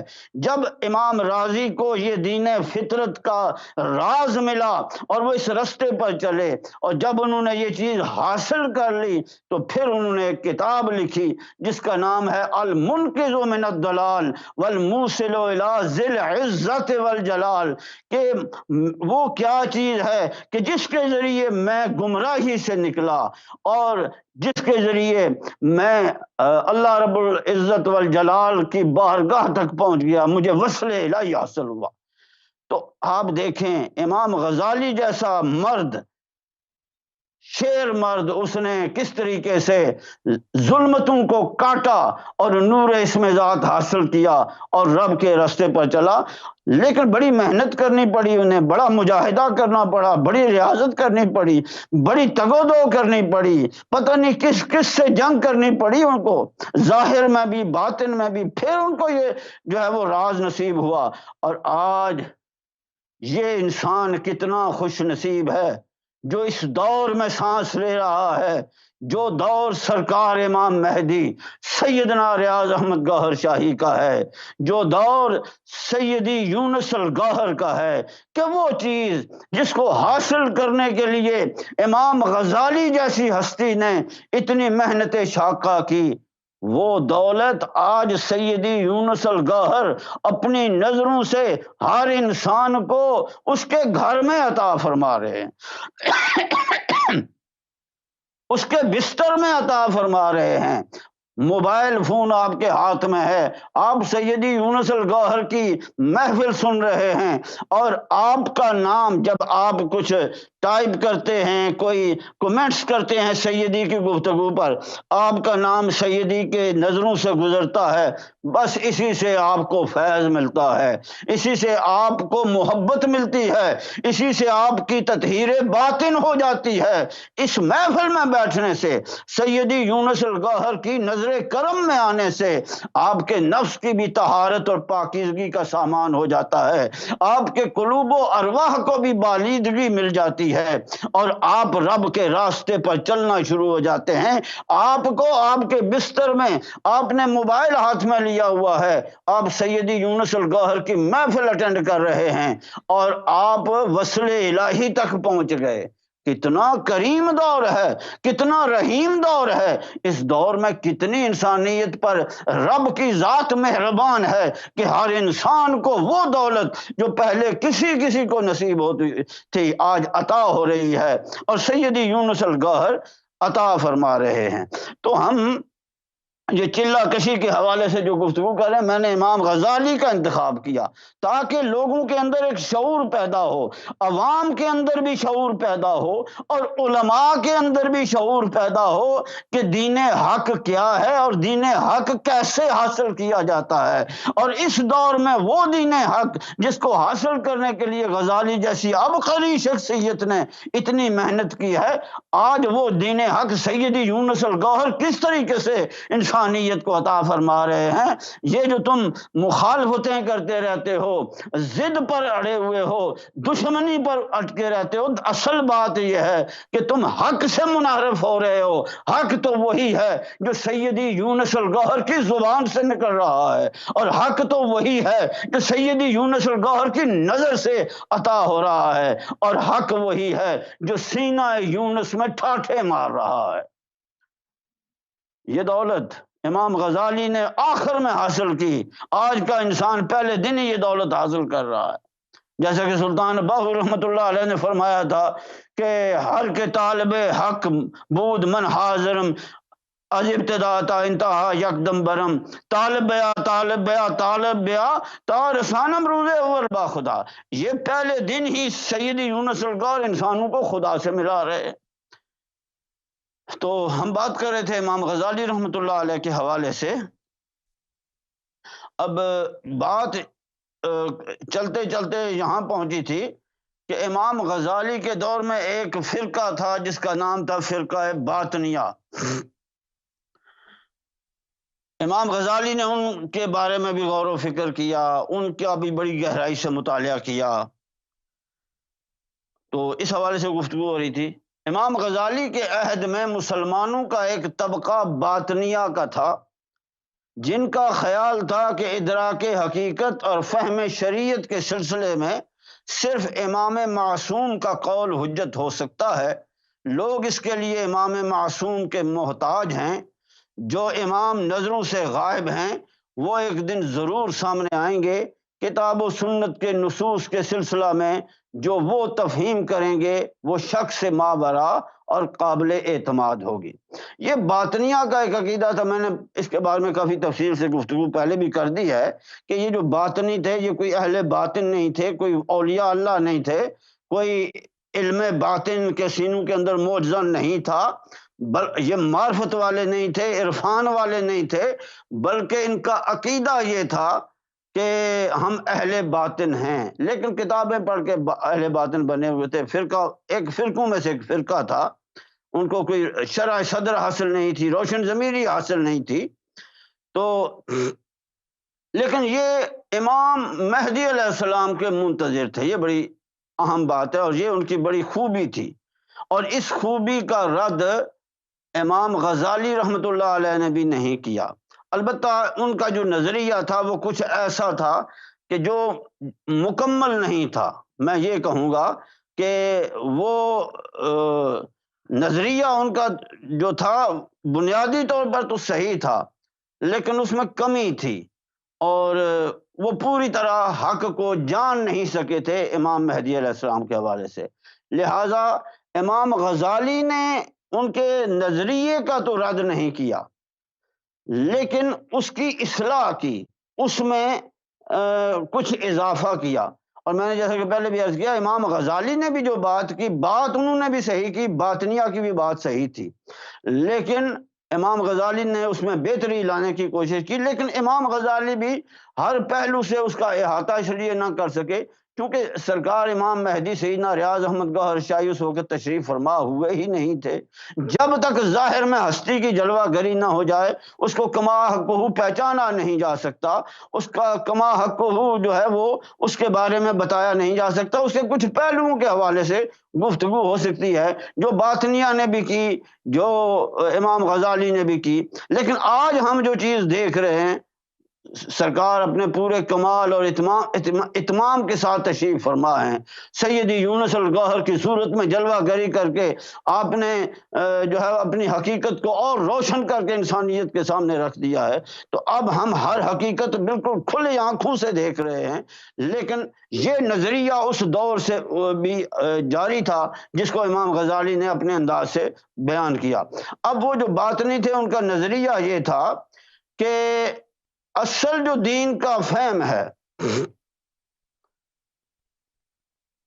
وہ کہتے ہیں ادراک حقیقت، حق کو جاننے کے لیے، حق کو پہچاننے کے لیے، اور فہم شریعت کے سلسلے میں اور شریعت کی حقیقت کیا ہے اس کو جاننے کے سلسلے میں بھی اگر آپ شریعت کی حقیقت جاننا چاہتے ہیں یا آپ حقیقت حقہ یا جو حق ہے اس کا ادراک کرنا چاہتے ہیں، ذات حق ہے اس کا ادراک کرنا چاہتے ہیں، تو ان دونوں کاموں کے لیے صرف امام معصوم کا قول حجت ہو سکتا ہے. وہ امام 12 امام جو ہیں ان سب کے وہ چونکہ ماننے والے تھے تو ان کو وہ معصوم سمجھتے تھے. اب میرا یہ موضوع نہیں ہے کہ چونکہ سید یونس الغور نے اس حوالے سے بڑی تفصیل سے گفتگو فرمائی ہوئی ہے، امام معصوم، معصوم کسے کہتے ہیں اور کون معصوم ہے اور کون نہیں، تو میں معصومیت پر گفتگو نہیں کر رہا، لیکن ان کا جو نظریہ تھا وہ یہ تھا کہ جو امام معصوم کا قول ہے وہ حجت ہو سکتا ہے۔ لوگ اس کے لیے امام معصوم ان کے امام کے محتاج ہیں، ہر دور میں امام کا ہونا ضروری ہے، وہی انسانیت کے لیے حجت ہے، اسی کے علوم و معارف انسانیت کے لیے رہنما ہیں، وہی حقیقت دین انسانیت کو عطا کر سکتا ہے، اور وہی شریعت کے اصل اسرار و رموز آدمیت پر منکشف کر سکتا ہے۔ عام علماء کا یہ کام نہیں ہے، عام لوگوں کا یہ کام نہیں ہے، یہ باطنیہ کا ایک نظریہ تھا، اور یہ بہت حد تک بات صحیح ہے، کیونکہ آج جو تفہیم دین ہم کو سید یونس الگوہر عطا فرما رہے ہیں کہیں سے نہیں ملتی ہے وہ۔ اسی طریقے سے آپ کتابیں پڑھ لیں، کتابوں سے آپ کو باتیں تو بہت ساری مل جائیں گی، لیکن وہ تفہیم دین اور وہ نور دین اور وہ فیضان دین الہی جو سید یونس الگوہر انسانیت کو عطا فرما رہے ہیں، وہ اپنی مثال آپ ہے۔ تو باطنیہ کا قول یہ تھا کہ لوگ اس کے لیے امام معصوم کے محتاج ہیں، جو امام نظروں سے غائب ہیں۔ اب وہ امام معصوم کون ہے؟ وہ امام مہدی علیہ السلام ہیں، جو غیبت میں ہیں، وہ ایک دن ضرور سامنے آئیں گے، کتاب و سنت کے نصوص کے سلسلہ میں جو وہ تفہیم کریں گے وہ شک سے مابرا اور قابل اعتماد ہوگی۔ غزالی نے لکھا ہے کہ یہ طبقہ اپنی غلط فہمیوں پر رفتہ رفتہ دلیر ہوتا گیا۔ ان کے اور بھی عقائد تھے جن سے امام غزالی کو اختلاف تھا، تو وہ کہتے ہیں کہ وہ جو باطنی تھے وہ بڑے دلیر ہو گئے اپنی جو غلط فہمیاں تھیں ان کو، جو ان کے غلط عقائد تھے ان پر، اور اس کی وجہ یہ تھی کہ اس عہد میں جو لوگ ان کا رد کرتے تھے، یعنی کہ جو لوگ باطنی فرقے کا رد کرتے تھے، ان کا طرز استدلال بہت ہی کمزور تھا۔ وہ لوگ دلیل جو دیتے تھے وہ دلیل بڑی کمزور تھی، باطنیوں کے رد میں جو وہ دلیلیں لاتے تھے وہ کمزور دلیلیں ہوتی تھیں۔ غزالی کو ایک شخص نے بتایا کہ باطنیہ یا اہل تعلیم اپنے خلاف لکھی ہوئی تحریروں کو پڑھتے ہیں اور ان کا مذاق اڑاتے ہیں۔ باطنیہ جو تھے، یہ جو ان کے علماء تھے، ان کے خلاف جو لوگ لکھتے تھے، جو دلیلیں دیتے تھے، وہ پڑھ کے ان کا مذاق اڑایا کرتے تھے کہ یہ کیسی دلیلیں دے رہے ہیں۔ امام غزالی نے محسوس کیا کہ باطنیہ کے رد میں جو تحریریں آ رہی ہیں وہ اس لیے باطنیہ کے لیے ناقابل التفات ہیں کہ ان کے لکھنے والے نہ صرف صحیح طور پر باطنیت کو سمجھتے ہیں اور نہ ہی باطنیت کے علم برداروں کے دلائل کو سمجھتے ہیں، اس لیے ان کی باتیں بے وزن ہوتی ہیں۔ غزالی نے فلسفیانہ علوم و فنون سے فراغت کے بعد باطنیت کی طرف توجہ کی اور اس کو گہرائی سے سمجھنے کی کوشش کی۔ پھر جب ان کی فکری بے اعتدالیاں غزالی پر واضح ہو گئیں تو غزالی نے ایک ایک کر کے ان کے شبہات اور دلائل کو ترتیب وار پیش کیا اور پھر ان کا جواب دیا۔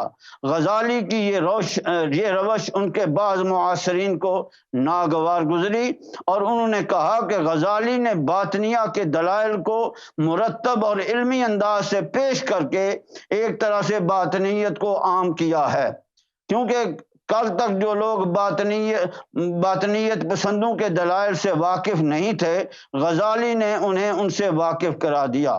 غزالی کے ان مخالفین نے اپنی بات کو مضبوط کرنے کے لیے امام احمد بن حنبل کا حوالہ دیا کہ جب حارث محاسبی نے معتزلہ کے رد میں کتاب لکھی تو امام احمد بن حنبل نے اسے پسند نہیں فرمایا۔ حارث محاسبی نے کہا گمراہی کا رد فرض ہے، تو امام احمد بن حنبل نے فرمایا جی ہاں، لیکن تم نے پہلے ان کے شبہات کو بیان کیا ہے پھر ان کا جواب دیا ہے۔ اب وہ شخص جس نے صرف شبہات کا مطالعہ کیا اور جواب کی طرف التفات نہیں کیا، یا جواب پڑھا لیکن اسے سمجھ نہیں سکا، اس کی عاقبت کے بارے میں تم کیسے مطمئن رہ سکتے ہو؟ امام غزالی سے اعتراض کے جواب دیتے ہوئے لکھتے ہیں، آگے یہ تفصیل کے ساتھ گفتگو انشاءاللہ ہم کل کریں گے۔ وما علینا الا البلاغ۔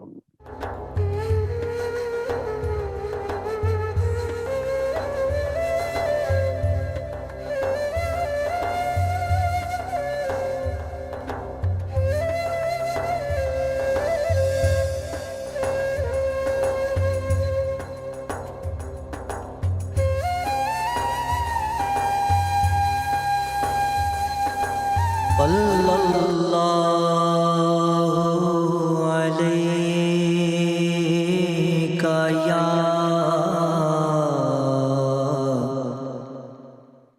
رسول اللہ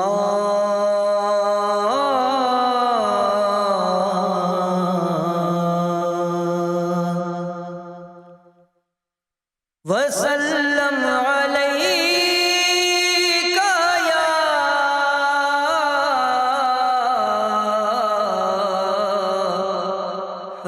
حبیب اللہ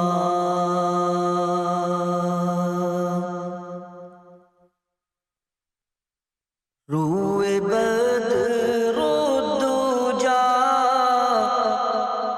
دیکھتے رہ گئے روئے بدر و دجا دیکھتے رہ گئے روئے بدر و دجا دیکھتے رہ گئے چہرہ والضحا دیکھتے رہ گئے چہرہ والضحا دیکھتے رہ گئے حسن خیر الورا میں خدا کی قسم حسن خیر الورا میں خدا کی قسم حسن خیر الورا میں خدا کی قسم ہم جمال خدا دیکھتے رہ گئے ہم جمال خدا دیکھتے رہ گئے ہم گناہ گار پہنچے درے پاک پر ہم گناہ گار پہنچے درے پاک پر ہم گناہ گار پہنچے درے پاک پر زاہد و پارسا دیکھتے رہ گئے زاہد و پارسا دیکھتے رہ گئے در پہ بلوا کے داتا نے جھولی بھری در پہ بلوا کے داتا نے جھولی بھری در پہ بلوا کے داتا نے جھولی بھری یہ عطا پر عطا دیکھتے رہ گئے یہ عطا پر عطا دیکھتے رہ گئے چاند دو ٹکڑے ہو کر تصدق ہوا چاند دو ٹکڑے ہو کر تصدق ہوا چاند دو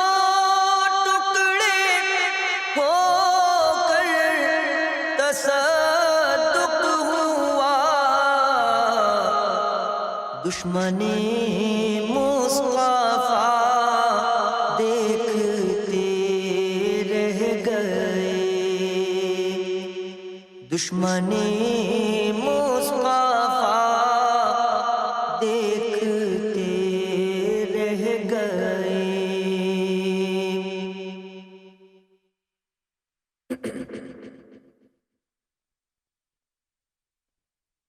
جالیوں کے قریب بیٹھ کر وجد میں، جالیوں کے قریب بیٹھ کر وجد میں، جالیوں کے قریب بیٹھ کر وجد میں، نور حق کی ضیا دیکھتے رہ گئے، نور حق کی ضیا دیکھتے رہ گئے۔ جو سکندر ہوا ان کے دربار سے، جو سکندر ہوا ان کے دربار سے، جو سکندر ہوا ان کے دربار سے، وہ کرم وہ عطا دیکھتے رہ گئے، وہ کرم وہ عطا دیکھتے رہ گئے۔ چہرہ والضحا دیکھتے رہ گئے، روئے بدر الدجا دیکھتے رہ گئے۔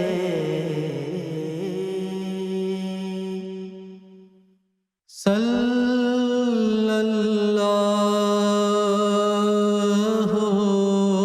علیہ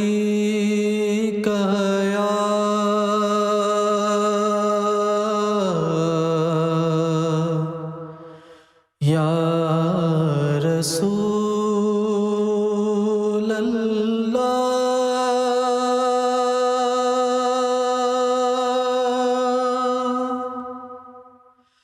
صلی اللہ علیہ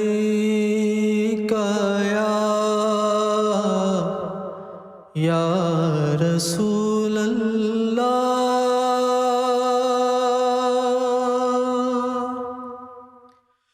وسلام علیک یا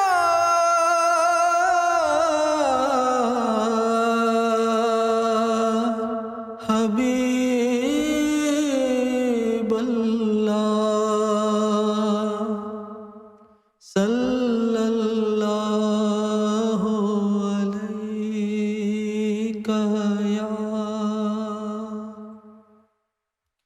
یا رسول اللہ،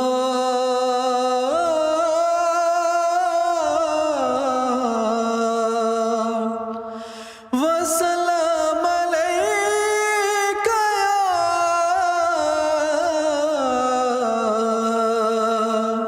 حبیب اللہ۔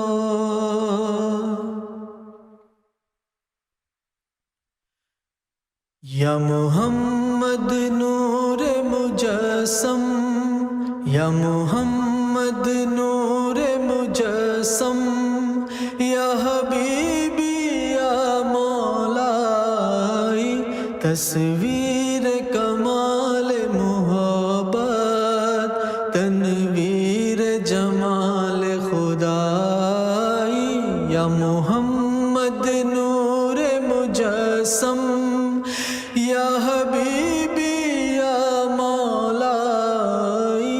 تصویر کمال محبت تنویر جمال خدائی یا محمد نور مجسم تیرا وصف بیاں ہو کسے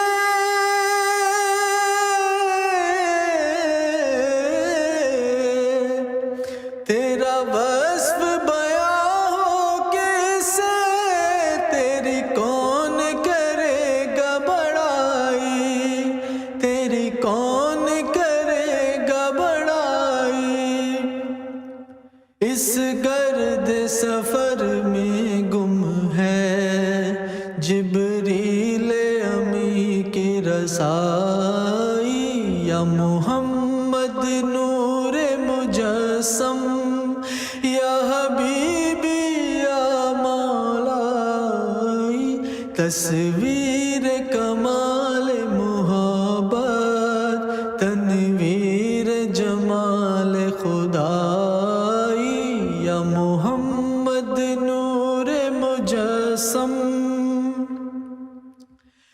تیری ایک نظر کے طالب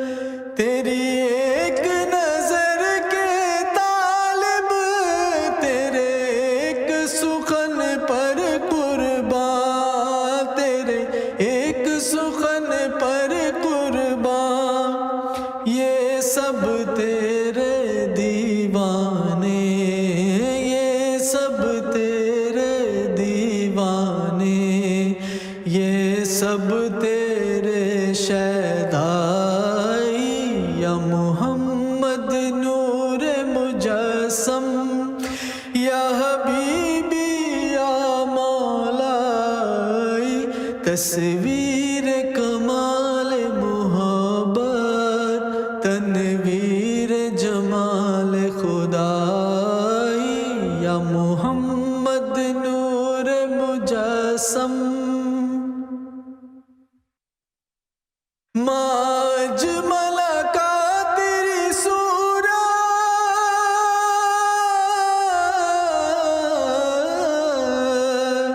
ما اجمل کا تیری صورت ما احسن کا تیری سیرت ما احسن کا تیری سیرت ما اکمل کا تیری عظمت تیری ذات میں گم ہے خدائی یا محمد نور مجسم یا حبیبی یا مولائی تصویر کمال محبت تنویر جمال خدائی یا محمد نور مجسم تو رئیس روز شفاعت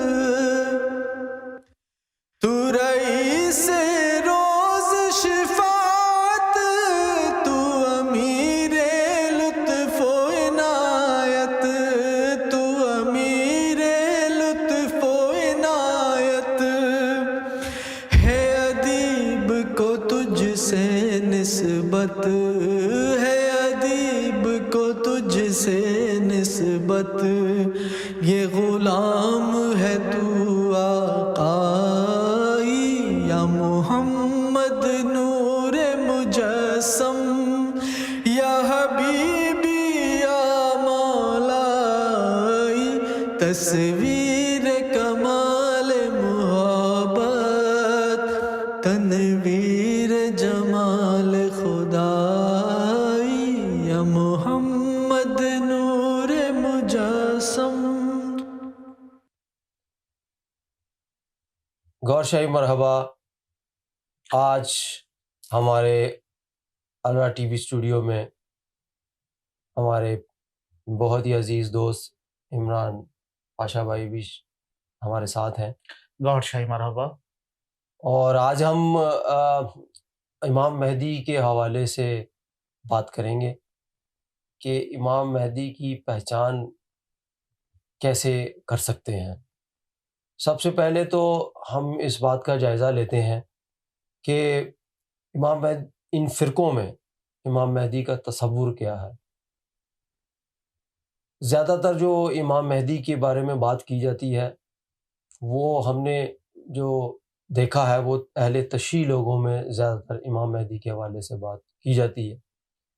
اور اگر ہم سنیوں کو لیں تو سنی یہ کہتے ہیں کہ جی آنا ہے، یا تو بہت زیادہ بڑھا چڑھا دیتے ہیں، غلو سے کام لیتے ہیں، اور یا پھر جو ہے اس کا مطلب کہتے ہیں کہ آنا ہے لیکن یہ نہیں پتہ کہ بھی کب آئیں گے یا ان کی نشانی کیا ہے۔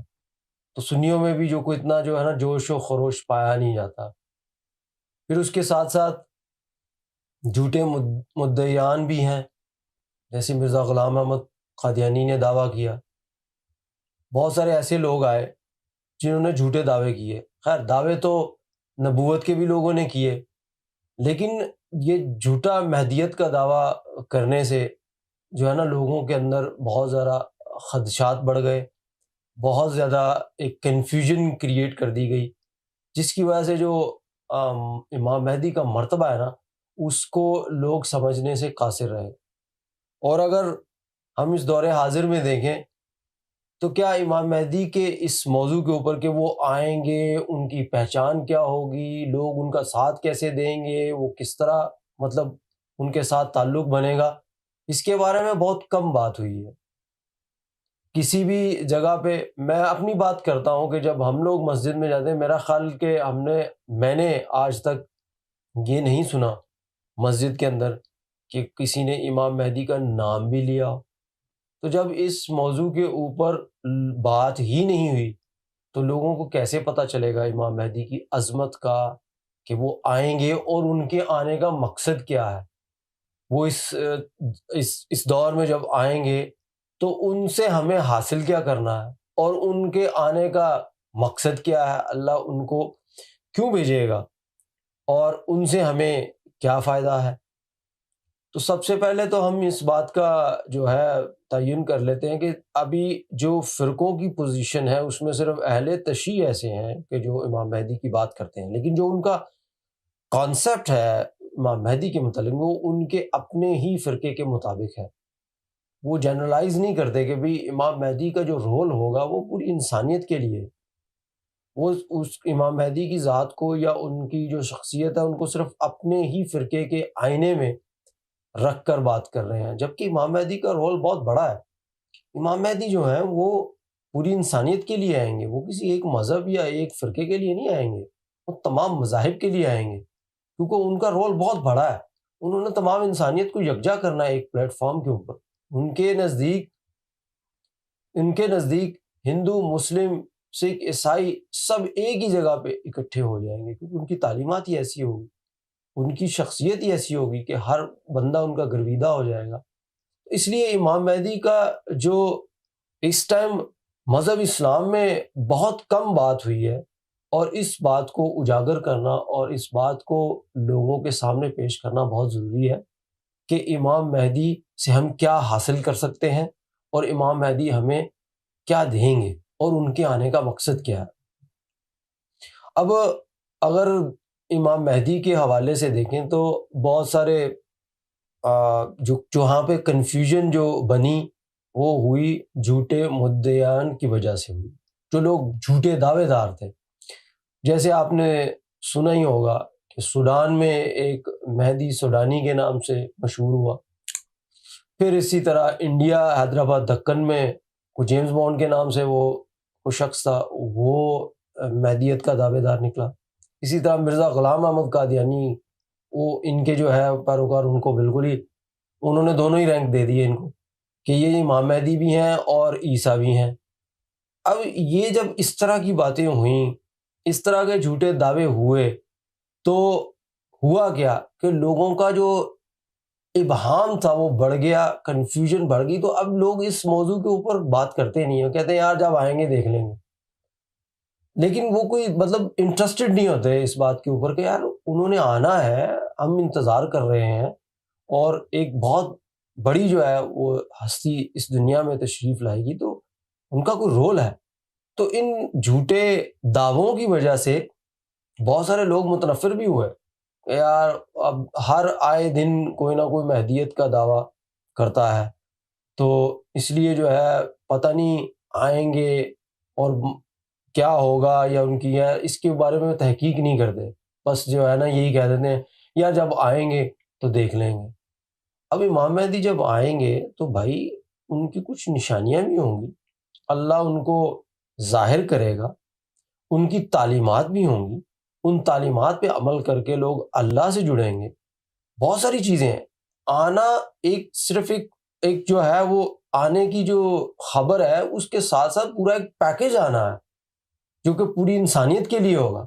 اس پیکج میں کیا ہے اس چیز کو دیکھنا ہے۔ صرف ان چیزوں کے اوپر نہیں جائیں کہ جی بہت سارے جھوٹے لوگ آئے، جھوٹے امام مہدی کے دعوے دار آئے، تو بس اب اس موضوع کے اوپر جو ہے نا بات ہی نہیں کرو، اس کو چھوڑ دو۔ اگر بات کریں بھی تو کہتے ہیں او یار تم شیعہ ہو۔ بھائی شیعہ نہیں ہیں ہم ایز اے مسلمان اس حیثیت میں ہم بات کر رہے ہیں کہ بھائی امام مہدی نے آنا ہے۔ جب آنا ہے تو پھر ان کو پہچانیں گے کیسے؟ کیا قرآن اور حدیث میں وہ چیز موجود ہے کہ ہم ان کو پہچان سکیں؟ اس کی مثال ایسے ہی ہے کہ آپ اگر ایئرپورٹ پہ جائیں، اگر آپ نے کسی کو دیکھا نہ ہو تو آپ کے پاس کیسے پتہ لگے گا؟ آپ کے پاس صرف نام ہے، پکچر نہیں ہے۔ یا تو آپ کے پاس تصویر ہو تو آپ پہچان لیں، وہ اچھا ہمارے پاس پہلے سے پکچر موجود ہے، تو ہم جب وہ آئے گا بندہ تو ہم اس کو پہچان لیں۔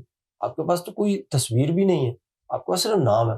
تو اب ہمیں جو ہے دیکھنا یہ پڑے گا کہ کیا اللہ تعالیٰ کی طرف سے کیا نشانیاں وہ ہوں گی جن نشانیوں کو دیکھ کر لوگ مانیں گے کہ یہ امام مہدی ہیں، اور نشانیوں سے آگے پھر ان کی تعلیمات کیا ہوں گی، کیسی تعلیمات ہوں گی کہ جس کو ہر مذہب والا قبول کرے گا، ہر مذہب والا مانے گا، ہر مذہب والا ایکسیپٹ کرے گا، اور ان کے لیے کوئی مشکل بھی نہیں ہوگی۔ اور سب سے بڑی بات یہ ہے کہ ان کو اپنے مذہب میں رہتے ہوئے امام مہدی کے ساتھ وہ جڑ جائیں گے۔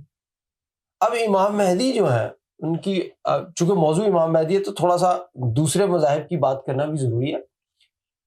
امام مہدی جو ہے وہ مسلمانوں کے لیے، ہر مذہب والا ایک بڑی ہستی کا انتظار کر رہا تھا کہ آخری وقت میں وہ آئیں گے اور سب کو ایک جگہ پہ اکٹھا کر دیں گے۔ مسلمان یہ کہتے ہیں کہ امام مہدی آئیں گے اور وہ سب کو مسلمان بنا دیں گے اور سب کو ایک جگہ اکٹھا کر دیں گے۔ ہندو یہ کہتے ہیں کہ کل کی اوتار جو ہیں وہ آئیں گے اور وہ جو ہے سب کو ایک جگہ پہ اکٹھا کر دیں گے۔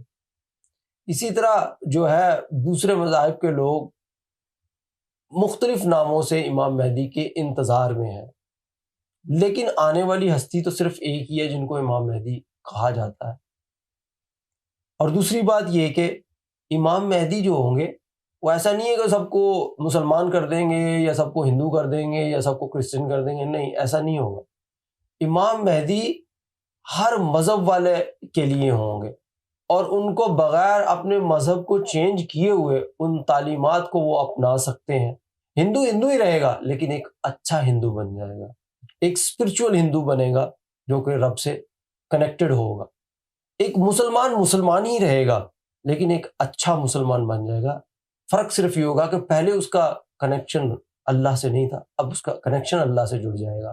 اسی طرح عیسائی ہے، ایک اچھا عیسائی بن جائے گا۔ اسی طرح ایک کرسچن، ایک یہودی ہے، وہ ایک اچھا یہودی بن جائے گا۔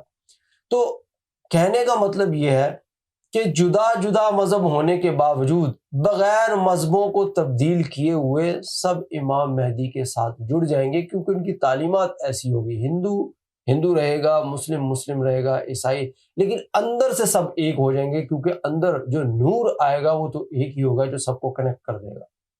ایسا نہیں ہے کہ امام مہدی تشریف لے کے آئیں گے تو سب کے مذہب چینج ہو جائیں گے یا سب ہندو بن جائیں گے یا سب مسلمان بن جائیں گے، نہیں، ایسی بات نہیں ہے۔ ہر جو بندہ ہوگا وہ اپنے مذہب میں رہتے ہوئے اپنے اپنے مذہب میں رہتے ہوئے ان کی تعلیمات پر عمل پیرا ہوگا، اور اندر سے سب ایک ہوں گے. وہ نور جو لائٹ ہے وہ سب کی ایک ہی ہوگی، اور سب ایک جگہ پہ اکٹھے ہوں گے، سب ان کی تعلیمات کو مانیں گے. تو امام مہدی کا جو رول ہے وہ بہت بڑا ہے.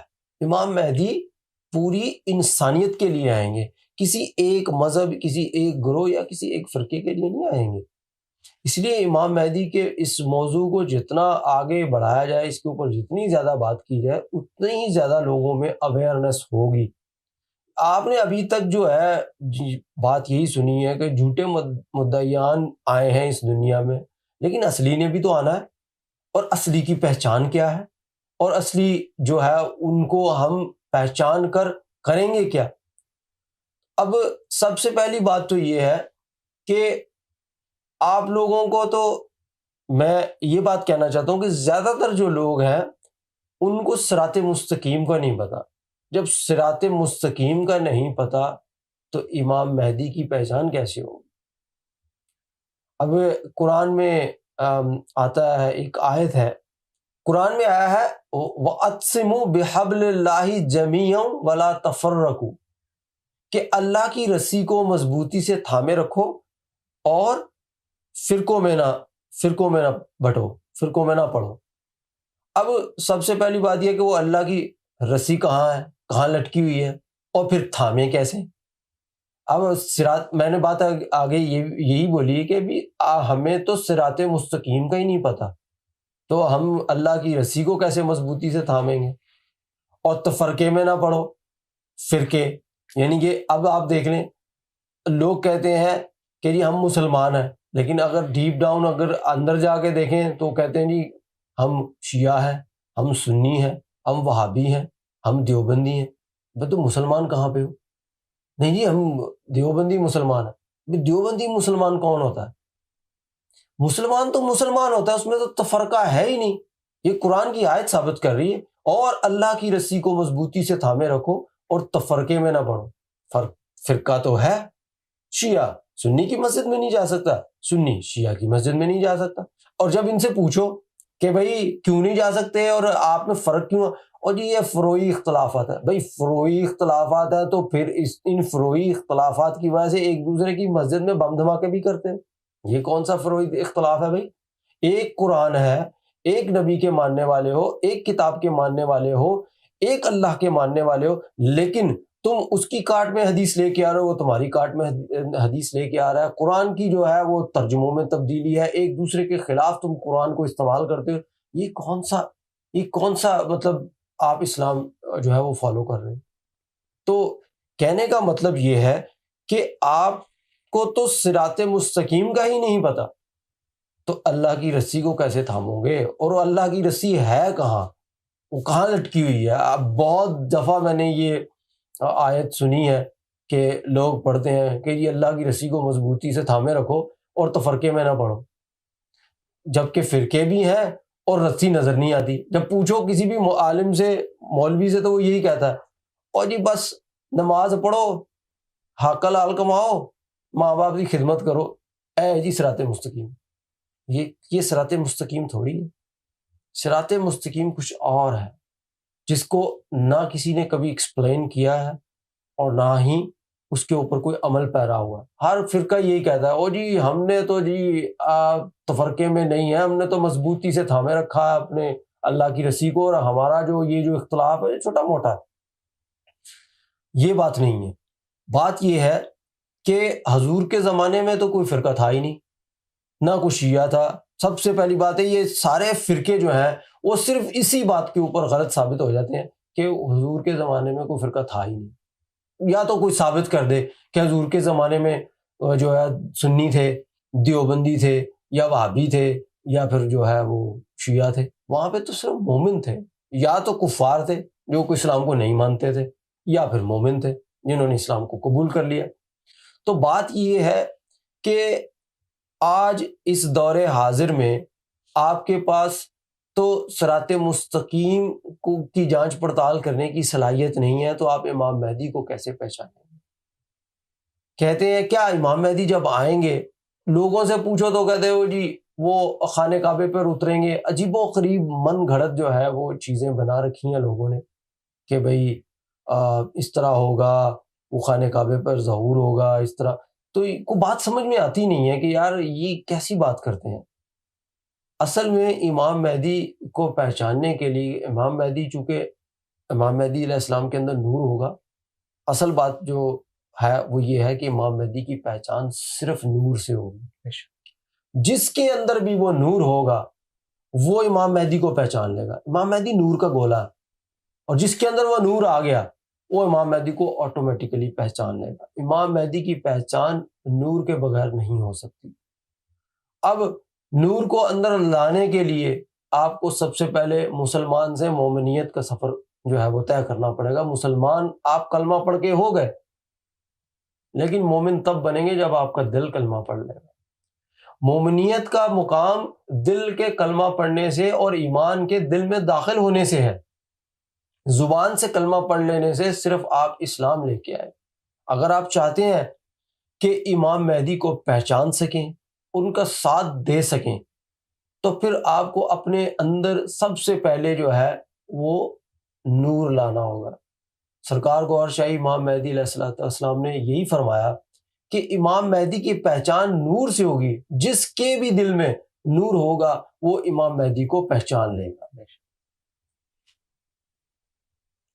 اب جس کے دل میں نور ہوگا، یہ بات اس کے اوپر آپ ذرا دھیان دیجئے. اسی طرح قرآن کی دوسری آیت میں آپ کے سامنے پیش کر رہا ہوں. قالت الاعراب آمنا قل لم تؤمنوا ولكن قولوا اسلمنا ولما يدخل الايمان في قلوبكم.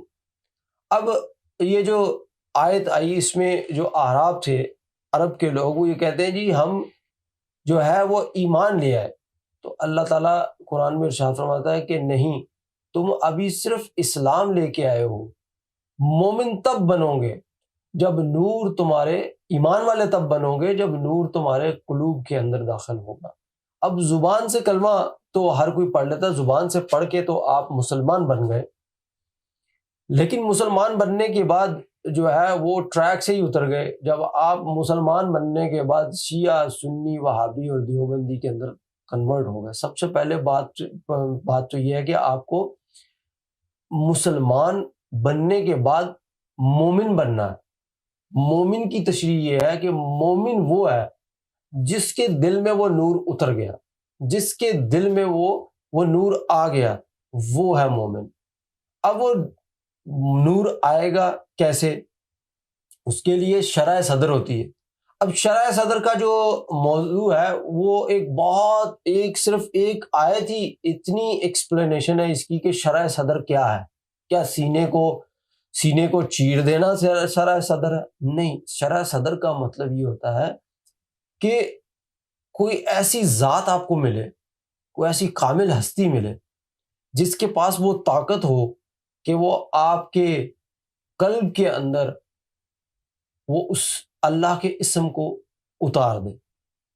اس کو کہتے ہیں شرح صدر. کہ جب شرح صدر کہ جب وہ اللہ کا نام، اللہ کا اسم اس کی نظروں سے ہوتا ہوا آپ کے سیدھا قلب کے اندر چلا جائے، اور آپ کے اندر جو آپ کی مخلوق ہے جس کو اللہ اللہ کرنا ہے اس کو ہمیشہ کے لیے وہ زندہ کر دے، اور آپ سوئے رہیں، بیٹھے رہیں، جاگتے رہیں، کچھ بھی کرتے رہیں، کسی بھی حالت میں ہو، وہ ہر وقت اللہ اللہ ہوتی رہے گی آپ کے اندر.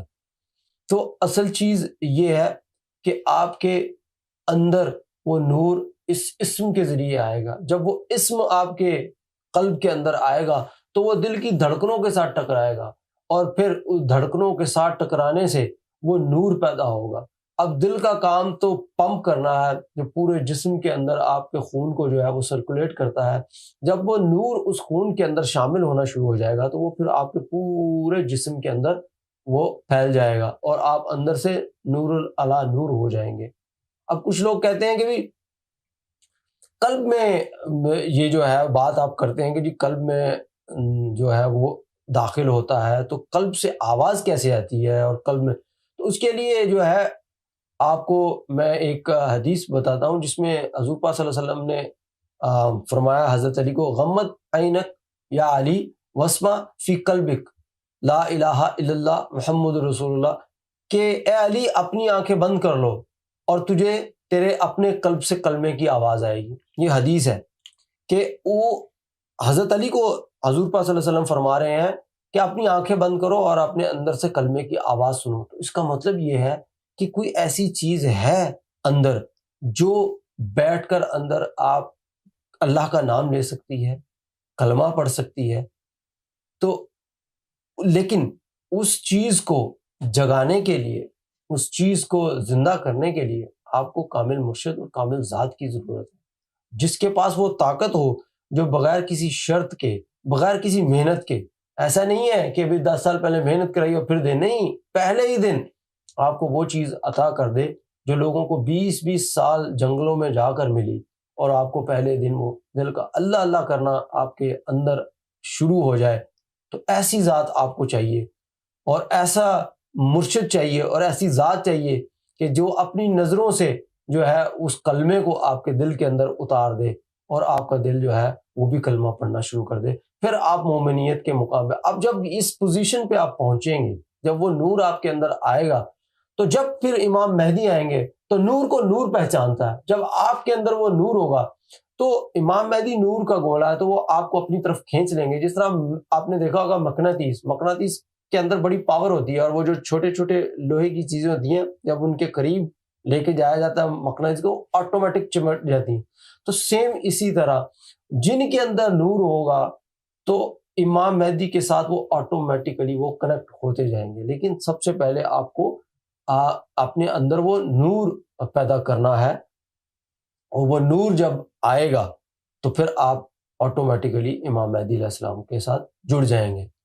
اس کے بارے میں مختلف حضور پاک صلی اللہ علیہ وسلم کا فرمان بھی ہے کہ جب امام مہدی علیہ السلام آئیں گے تو کیا ہوگا. جیسے یہ حدیث میرے سامنے ابھی آئی ہے کہ جب حضور پاک صلی اللہ علیہ وسلم نے فرمایا کہ جب میرا مہدی آنے والا ہوگا تو اس وقت ایسا واقعہ رونما ہوگا جو اس دن سے پہلے کائنات میں کبھی نہیں ہوا.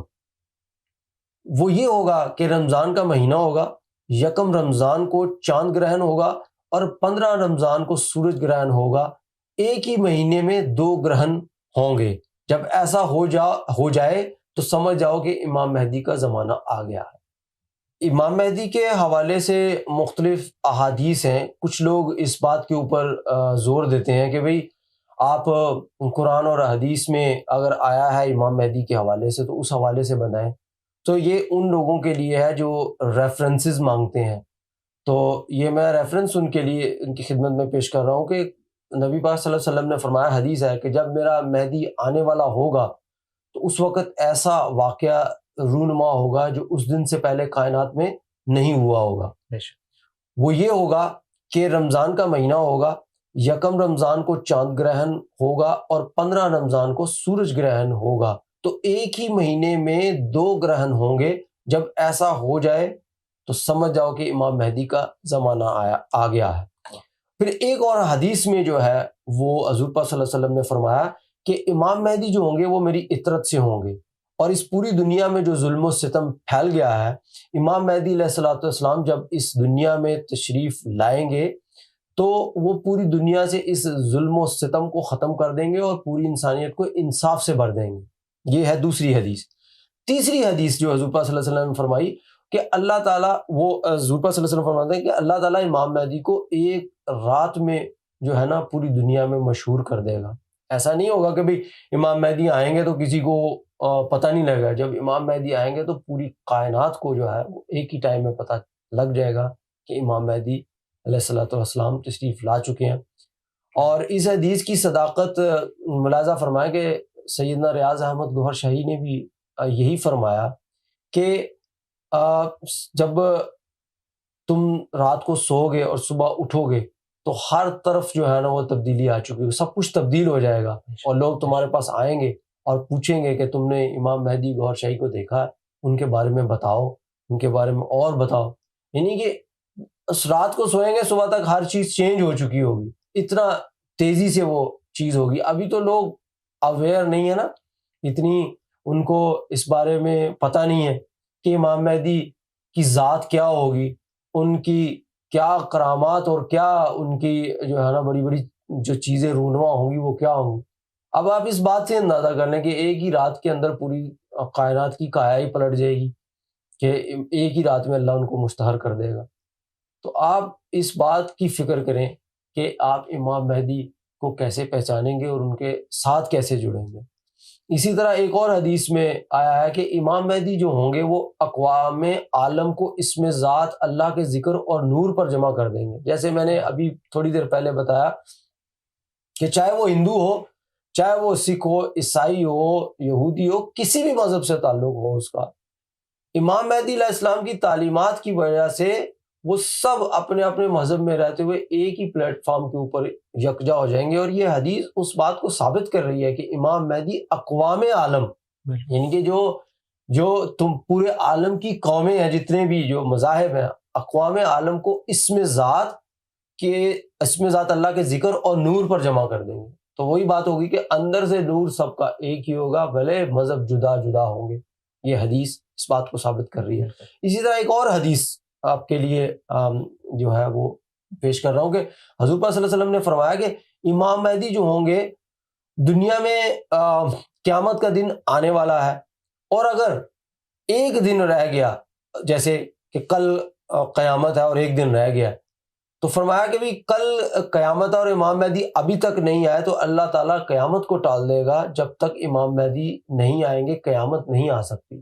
تو اس حدیث میں یہ بیان کیا گیا ہے کہ اگر قیامت کا وقت مقرر ہے کہ بھئی کل اس تاریخ پہ قیامت آنی ہے اور امام مہدی تشریف نہیں لے کے آئے، تو اللہ تعالیٰ امام مہدی کے آنے کا انتظار کرے گا اور قیامت کو ٹال دے گا. یعنی کہ اللہ قیامت بھی نہیں لا سکتا جب تک کہ امام مہدی علیہ السلام تشریف نہیں لے آئیں گے. بالکل. جب وہ آئیں گے تو پھر باقی کا معاملات ہوں گے.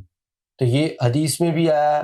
پھر ایک حدیث میں حضرت ابو ذر غفاری سے ثابت ہے، انہوں نے کہا کہ حضور نبی پاک تشریف فرما تھے اور ابو ذر غفاری خاموش بیٹھے رہے، تو حضور پاک صلی اللہ علیہ وسلم مخاطب ہوئے اور کہنے لگے کہ اے ابو ذر، تم مجھ سے پوچھو گے نہیں کہ میں کیوں افسردہ ہوں؟ انہوں نے کہا یا رسول اللہ مجھے بتائیے کہ آپ کیوں افسردہ ہیں؟ تو کہنے لگے کہ مجھے اپنے بھائی امام مہدی کی یاد ستا رہی ہے. ان کی شان یہ ہوگی کہ لوگ گناہوں سے لدے ہوئے ان کے پاس آئیں گے، ان کے پاس بیٹھیں گے، اور جب واپس جانے لگیں گے تو گناہوں سے ایسے پاک ہو چکے ہوں گے جیسے نوزائیدہ بچہ ہو. اب آپ اس حدیث سے آپ اندازہ کریں کہ صرف صحبت میں بیٹھنے سے ہی گناہ جل جائیں گے، کیونکہ ہر وقت انوار و تجلیات جو ہیں وہ برس رہی ہوں گی، اور جو ان کے قریب بیٹھنے والے ہوں گے ان کے گناہ جلنے شروع ہو جائیں گے. اور جب وہ یہ حدیث کے مطابق کہ جب وہ اٹھ کے جائیں گے تو بالکل ان کی کیفیت ایسی ہوگی جیسے بالکل ایک نوزائیدہ بچہ ہوتا ہے جس کا کوئی گناہ نہیں ہوتا، بالکل پاک صاف جو ہے نا وہ ہو جائے گا. اسی طرح ایک اور حدیث میں جو ہے امام جعفر صادق نے فرمایا کہ امام مہدی کا چہرہ جو ہے وہ یہ جو میں امام جعفر صادق کا حوالہ دے رہا ہوں، یہ ہے کتاب الغیبہ 347 پیج کے اوپر ہے. یہ بیسیکلی ایران میں یہ کتاب پرنٹ ہوئی ہے، اور اس کے اندر امام جعفر صادق کا یہ قول لکھا ہوا ہے کہ جب امام مہدی علیہ السلام کا چہرہ چاند میں طلوع ہوگا اور ایک مددگار ہاتھ بھی ظاہر ہوگا. تو اب امام مہدی علیہ السلام کی جو بات ہے وہ یہ ہے کہ جب ان کا چہرہ چاند پر طلوع ہوگا، ظاہر ہوگا، تو چاند پوری دنیا میں ایک ہی نکلتا ہے، سب لوگ اس چہرے کو اس جگہ پر دیکھ لیں گے. اب کچھ لوگ کہتے ہیں کہ جی امام مہدی جو ہیں وہ آئیں گے تو ان کی پہچان کیا ہوگی؟ سب سے بڑی پہچان تو آپ کو ظاہری طور پر یہ چاند کی تصویر مل جائے گی کہ پوری دنیا میں ایک ہی چاند نکلتا ہے، کیونکہ یہ اللہ تعالیٰ کو بھی اس چیز کا اندازہ ہے کہ لوگوں کو پہچان. جیسے مثال میں ایک چھوٹی سی دے رہا ہوں آپ کو کہ اگر ایک شخص فلسطین میں امام مہدی کا دعویٰ کرے اور ایک پاکستان میں دعویٰ کر دے تو لوگ کیسے پہچانیں گے کہ اصلی امام مہدی کون ہے؟ تو اللہ نے اس کا بندوبست تو کیا ہوا ہے نا. اللہ تعالیٰ ان کا چہرہ چاند میں طلوع کر دے گا، چاند میں ظاہر کر دے گا. اب جو چہرہ ہوگا وہ پوری دنیا کے لیے ایک ہی ہوگا. ایسا نہیں ہے کہ فلسطین میں کوئی چاند اور نکلتا ہے اور پاکستان میں چاند کوئی اور نکلتا. چاند تو پوری دنیا میں ایک ہی نکلتا ہے. جب چاند پہ وہ تصویر آ گئی تو پوری دنیا پہچان جائے گی کہ امام مہدی علیہ السلام کون ہے, کیونکہ ان کا چہرہ چاند پر چمکے گا. اسی طرح ایک اور جو ہے وہ حدیث مبارک ہے سورج کے حوالے سے کہ قیامت اس وقت تک نہیں آئے گی جب تک سورج پر امام مہدی کی کوئی نشانی نہ آ جائے. اب آپ دیکھیں کہ چاند پر تصویر آ گئی, اب سورج پر بھی تصویر آ جائے گی. یعنی کہ یہ تمام چیزیں ان لوگوں کی یقین دہانی کے لیے ہیں کہ جب امام مہدی آئیں گے تو ان کی پہچان کیسے ہوگی. بھائی اللہ نے تو پورا بندوبست کیا ہوا ہے. اب اگر آپ اس چیز کو دیکھ کر بھی آنکھیں بند کر لیں تو آپ سے بڑا بدقسمت کون ہوگا کہ چاند پر اللہ نے تصویر دے دی, ان کی سورج پر تصویر دے دی, حجر اسود پر تصویر ان کی آ جائے گی, اور پھر ان کی تعلیمات سے آپ کے دل میں اللہ اللہ بس جائے گی, آپ اللہ سے کنیکٹڈ ہو جائیں گے. اب ان تمام چیزوں کے ساتھ بھی اگر آپ جو ہے پہچاننے سے قاصر ہیں تو پھر آپ اپنی قسمت پر سر ہی دھن سکتے ہیں, کیونکہ یا تو آپ کی قسمت میں اللہ نے ہدایت لکھی ہی نہیں ہوئی یا آپ پھر اس کو پانا نہیں چاہتے اپنی ہٹ درمی کی وجہ سے, کیونکہ نشانیاں تو عیاں ہیں, ہر چیز موجود ہے, صرف آپ کو تحقیق کرنی ہے.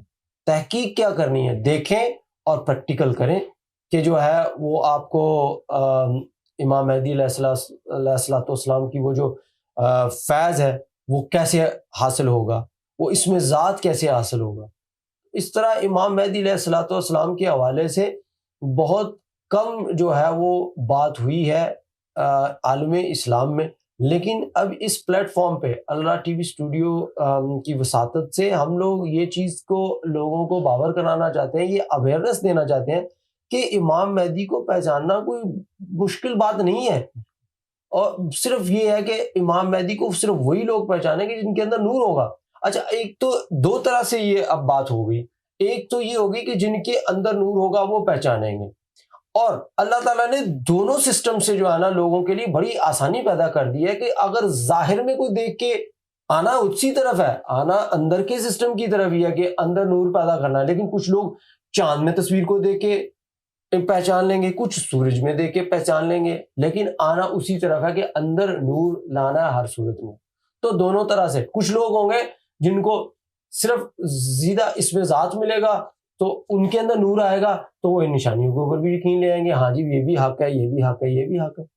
تو بات کہنے کی یہ ہے کہ امام مہدی کی پہچان کے لیے اللہ تعالیٰ نے آپ کو دونوں طرح کی فیسلٹیز پرووائڈ کر رکھی ہیں.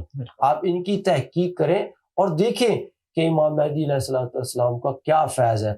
اسی طرح امام مہدی علیہ السلام کی جو ایک اور چیز میں آپ کو بڑی آسان کر دیتے ہیں اس بات کو کہ بھئی اگر آپ میں سے کوئی شخص یہ چاہتا ہو کہ بھئی ہمیں یہ پتہ لگا کہ یہ امام مہدی ہیں اور ان کی چاند پہ تصویر ہے, اب وہ آزمانا چاہتا ہے تو بڑا آسان سا طریقہ ہے, بھئی کہیں جانے کی ضرورت نہیں, آپ سب سے بڑے جج آپ ہیں, آپ خود آزما لیں. جب پورا چاند نکل آئے تو یہ بول دیں کہ جی مجھے جو ہے اس طرح پتہ لگا ہے کہ چاند پر امام مہدی علیہ السلام کا چہرہ ہے, اگر آپ امام مہدی ہیں تو میرے دل میں بھی اللہ اللہ بسا دیں, میرے اندر سے اللہ اللہ شروع ہو جائے اور میرا اللہ سے تعلق جڑ جائے. اس کو اور چاند پہ جو تصویر ہے اس کو دیکھ کے 3 دفعہ کہہ دیں اللہ اللہ اللہ. اگر آپ کے دل میں اسی وقت اللہ اللہ شروع ہو جائے تو آپ یہ بات مان لیں گے کہ واقعی امام مہدی علیہ السلام کی تصویر موجود ہے اور اسی تصویر سے مجھے اللہ اللہ ملا. یہ آپ پریکٹیکل کر لیں, آپ کے اوپر کوئی شرط نہیں ہے. بھئی اگر آپ امامی کیفیت میں بھی ہیں, آپ کو کوئی کنفیوژن ہے یا آپ پوری طرح مطمئن نہیں ہے تو بھائی آپ خود پریکٹیکل کر لو نا. آپ خود جو ہے وہ جا کے اوپر چھت پہ چاند کو دیکھ کے پریکٹیکل کر لو کہ بھی مجھے انہوں نے بتایا, ابھی میرا پورا یقین نہیں ہے لیکن میں اس یقین کو پورا کرنا چاہتا ہوں کہ پورا یقین کیسے ہو, چلو میں پریکٹیکل کر لیتا ہوں. اگر امام مہدی علیہ السلام کی یہ تصویر ہے اور چاند پہ ہے تو مجھے اللہ اللہ عطا کر دے تاکہ میرے اندر بھی اللہ اللہ شروع ہو جائے اور میں اس حق کو سمجھنے کے قابل ہو جاؤں. آپ خود پریکٹیکل کریں اور جو ہے جب آپ کے اندر اللہ اللہ شروع ہو جائے گی آپ کے اندر اللہ بس جائے گا تو آپ خود ہی مانیں گے یار میں نے کوئی کسی کی بات نہیں سنی, میں نے خود پریکٹیکل کیا ہے, میرے اندر اللہ اللہ شروع ہوگی. پھر آپ لوگوں کو بتائیں گے کہ یار امام مہدی کی تصویر چاند پہ ہے, آپ بھی ذکر لیں اور آپ کے دل میں بھی اللہ اللہ شروع ہو جائے گی. تو امام مہدی کی پہچان کوئی مشکل نہیں ہے, کوئی مسئلہ نہیں ہے, لیکن آپ کو صرف دھیان اور توجہ دینے کی ضرورت ہے. اس کی وجہ صرف یہ ہے کہ اس موضوع کے اوپر لوگوں نے بہت کم بات کی ہے. لوگوں کے ذہن میں صرف اہل تشیع کا جو کانسیپٹ ہے وہی پھنسا ہوا ہے کہ یار یہ اگر امام مہدی کی بات کر رہے ہیں تو یہ کوئی شیعہ ہی ہوگا. نہیں, ایسی بات نہیں ہے. ارے امام مہدی علیہ السلام تمام دنیا کے لیے آئیں گے اور ان کے پاس وہ چیز ہوگی جو آج تک آئی نہیں ہے. اس میں ذات اس طرح سے لوگوں میں تقسیم کریں گے کہ ہر بندہ جو ہے نا اس میں ذات حاصل کر سکتا ہے. تو یہ آج جو بات ہوئی ہے وہ امام مہدی کی شخصی جو پہچان ہے, کس طرح پہچان ہوگی اور ان سے فیض کیسے حاصل کیا جائے گا, اس بارے میں تھی.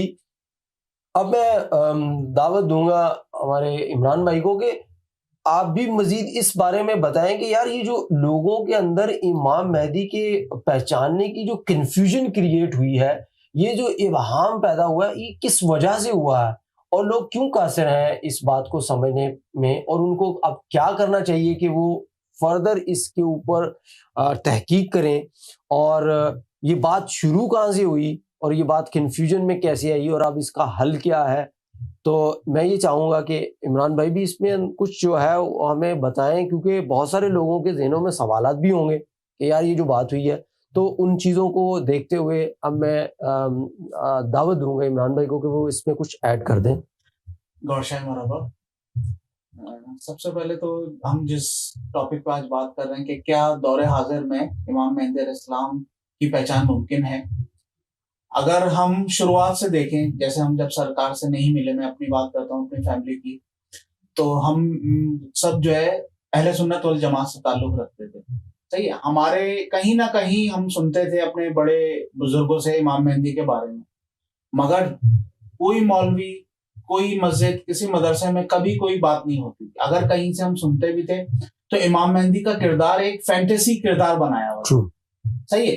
اچھا, اہل سنت والے کیوں نہیں بات کرتے؟ کیوں کہ یہ جو غلام احمد قادیانی, جنہیں ہم مرزائی بھی کہتے ہیں, یہ لوگ دلیل کے ساتھ بات کرتے ہیں, اور جو یہ اہل سنت والجماعت کے مولوی ہیں ان کے پاس علم نہیں ہے, باطنی, یہ ظاہری علم پر وہ کرتے ہیں, اس لیے یہ چپ ہو جاتا ہے اور آگے سے لوگوں کو بھی چپ کرا دیتے ہیں. اچھا, اس کے بعد آتے ہیں شیعہ فرقہ. شیعہ فرقوں میں جو ہے وہ امام مہدی کا کانسیپٹ, ان کے ایمان کا, یعنی آپ یہ سمجھ لیں ایمان ان کا اس دار و مدار جو ہے اس پر ہے کہ امام مہدی نے آنا ہے. بالکل. مگر ان کا کانسیپٹ بھی بالکل غلط ہے. اگر آپ دیکھیں کہ بھئی امام مہدی آئیں گے, اب جیسے ابھی ایران میں کچھ عرصے پہلے بھئی ایران کا جو صدر تھا سابق, اس نے بڑی غلط تصویر پیش کی پوری دنیا میں امام مہدی کے حوالے سے. بالکل. اس پہ بات نہیں کریں گے, آگے چلیں گے. اچھا, اس کے بعد جو ہے اب جیسے وہابی, دیوبندی ہیں, ان لوگوں میں بھی, کیونکہ امام مہدی کے حوالے سے بہت سی احادیث موجود ہیں, مگر وہ ان لوگوں نے بھی اس احادیث کو توڑ مروڑ کر اپنے حساب سے موڑ لیا اور اسلام کو پوری دنیا میں بھی بدنام کر دیا. اچھا, اس کے برعکس جب ہم سرکار امام مہدی سیدنا ریاض احمد گوہر شاہی سے ملے تو انہوں نے ہمیں جو ہے وہ تحقیق کا شعور عطا فرمایا کہ بھئی کوئی بھی سوال ہے اس کی تحقیق کرو. آپ قرآن پاک میں, اب جیسے مجھے یاد ہے میں نے اپنے مسجد کے جو مولوی صاحب سے, ان سے جو سرکار بھی نے کئی دفعہ گفتگو فرمائی ہے, الف لام میم ذالک الکتاب لا ریب فیہ, اس پہ گفتگو یعنی ان سے دریافت کیا تو انہوں نے یوں کہا بس خاموش, اس پہ نہیں بات کرو, ہمارا کام ہے قرآن پڑھنا, نماز پڑھنا, روزہ رکھنا, زیادہ پیسہ آ جائے تو حج کرنا, زکوٰۃ دینا, بس. مگر جب میں نے ان سے زیادہ دریافت کیا تو کیونکہ ان کو پتا تھا بھائی میرا تعلق اب سیدنا امام مہدی گوہر شاہی سے ہے, تو انہوں نے کہہ دیا بھائی یہ دیکھو یہ قرآن کی بے وہ کر رہے ہیں, بے حرمتی کر رہے ہیں, اس قسم کے جھوٹے الزامات لگتے ہیں. اور جب ہم سرکار سے بات, یعنی سرکار کی گفتگو سنیں سیدنا امام مہدی گوہر شاہی کی, تو سب سے پہلے انہوں نے, سرکار نے کیا ہمیں تعلیم دی کہ بھائی اپنے دل کو منور کرو, اپنے دل میں رب کا نور لاؤ. کیوں کہ امام مہدی جو ہے وہ نور کا گولا ہے, جس کے دل میں بھی نور ہوگا وہ امام مہدی کی طرف کھینچا چلا جائے گا. کیوں کہ امام مہدی نور کا گولا ہے, کسی میں بھی ذرہ برابر بھی نور ہوگا امام مہدی نور کا بولا اسے سیٹ ملے گا. اچھا اس میں کیا بات آتی ہے کہ کسی میں بھی، یہاں مسلمانوں کی بات نہیں ہو رہی ہے، کیونکہ امام مہدی جو ایک لقب ہے یعنی وہ صرف مسلمانوں کے لیے. ہندوؤں میں جیسا بھی عمران بھائی نے بھی بات کی کہ ہندوؤں میں بھی کانسیپٹ ہے کال کی اوتار آئیں گے. اچھا ایسے ہی جو ہے وہ سکھوں میں بھی ہے، کرسچنوں میں بھی ہے، الگ الگ کانسیپٹ ہے، الگ الگ نام ہے، آنا ایک ہی پرسنالٹی نے. جیسے ہم مسلمان اللہ کہتے ہیں، کرسچن گاڈ کہتے ہیں، ہندو جو ہے ہمارے وہ اوم کہتے ہیں، بھگوان کہتے ہیں. الگ الگ نام ہے مگر اوپر ایک ہی بیٹھا ہوا ہے جس نے ہمیں جنم دیا، جس نے ہمیں پیدا کیا. ایسے ہی کہ سرکار نے ہمیشہ ہمیں جو ہے وہ تحقیق کا شعور کا مادہ عطا فرمایا. اچھا اس کے برعکس پھر ہم اور آئیں اگر کہ اہل سنت والجماعت کے جو اور مولوی ہیں جیسے طاہر القادری صاحب ہیں، ان کو میں خیر مولوی بھی نہیں کہنے کے لائق ہیں وہ، کیونکہ انہوں نے امام مہدی کے یعنی حوالے سے بہت ہی غلط گفتگو دنیا میں پھیلائی. جیسے وہ بولتے ہیں کہ بھائی 600 سال ہیں ابھی تو امام مہدی کے آنے میں، ابھی کہاں، جبکہ ابھی عمران بھائی نے اتنی احادیث بتائی ہیں. یہ احادیث ہماری ویب سائٹ پہ mehdifoundation.com پہ لگی ہوئی ہیں، آپ سب اس کا مطالعہ کر سکتے ہیں. کیونکہ سرکار نے ہمیشہ تصدیق یافتہ بات فرمائی ہے، اور سرکار نے ہم لوگوں کو بھی فرمایا ہے یہی کہ ہمیشہ مستند بات کرو. تو طاہر القادری صاحب کیا کہتے ہیں کہ ابھی 600 سال ہیں ابھی امام مہدی کے آنے میں. کبھی وہ کچھ بیان دیتے ہیں، کبھی وہ کچھ بیان دیتے ہیں. اس کے بعد اگر ہم بات کریں کہ اور بھی بہت سے فرقے ہیں مسلمانوں میں، جیسے اسماعیلی ہیں، ان کا بھی الگ الگ ایک بالکل الگ کانسیپٹ ہے امام مہدی کے حوالے سے. اچھا سرکار نے ہمیں صرف ایک کانسیپٹ عطا نہیں فرمایا، سرکار نے ہمیں امام مہدی کی پہچان بھی عطا فرمائی کہ بھئی اپنے دل میں جب اللہ اللہ کا نام آپ بساؤ گے تو اس سے نور پیدا ہوگا، اور وہ نور جو ہے امام مہدی کی طرف کھینچے گا، اور پھر آپ خود ہی سمجھ جاؤ گے کہ امام مہدی کون ہے. ابھی عمران بھائی نے بہت سی احادیث بیان فرمائی ہیں. یہ ساری احادیث جو ہے mehdifoundation.com پہ لگی ہوئی ہیں. آپ سب کو میں دعوت دیتا ہوں کہ آپ مطالعہ فرمائیں. ALRA ٹی وی پر جو ہے یہ سیدی کی اسپیچ مبارک بھی لگی ہوئی ہے. کیا دور حاضر میں امام مہدی علیہ السلام کی پہچان ممکن ہے؟ تو میں عمران بھائی کو پھر دعوت دیتا ہوں کہ مزید گفتگو آگے فرمائیں. اب ان تمام باتوں کے بعد صرف آپ کو یہی دعوت ہے کہ دیکھیں ہماری ساری یہ جو بات ہے اس کے کرنے کا مقصد یہ ہے کہ آپ کا بھلا ہو جائے، آپ کو صراط مستقیم مل جائے. میرا کوئی اس میں پرسنل انٹرسٹ نہیں ہے، صرف اس بات کے اوپر کہ بھی آپ کا بھلا ہو جائے. آپ کو اگر اللہ مل جائے، آپ کی ذات اللہ کی ذات کے ساتھ کنیکٹ ہو جائے، تو ہمیں اس سے بڑی خوشی اور کیا ہوگی. جس طرح سرکار گور شاہی بڑا خوبصورت ایک چیز فرماتے ہیں کہ یار یہ لے کے دیکھ لو، اگر چل جائے تو دعا دے دینا، ورنہ تم اپنے گھر ہم اپنے گھر.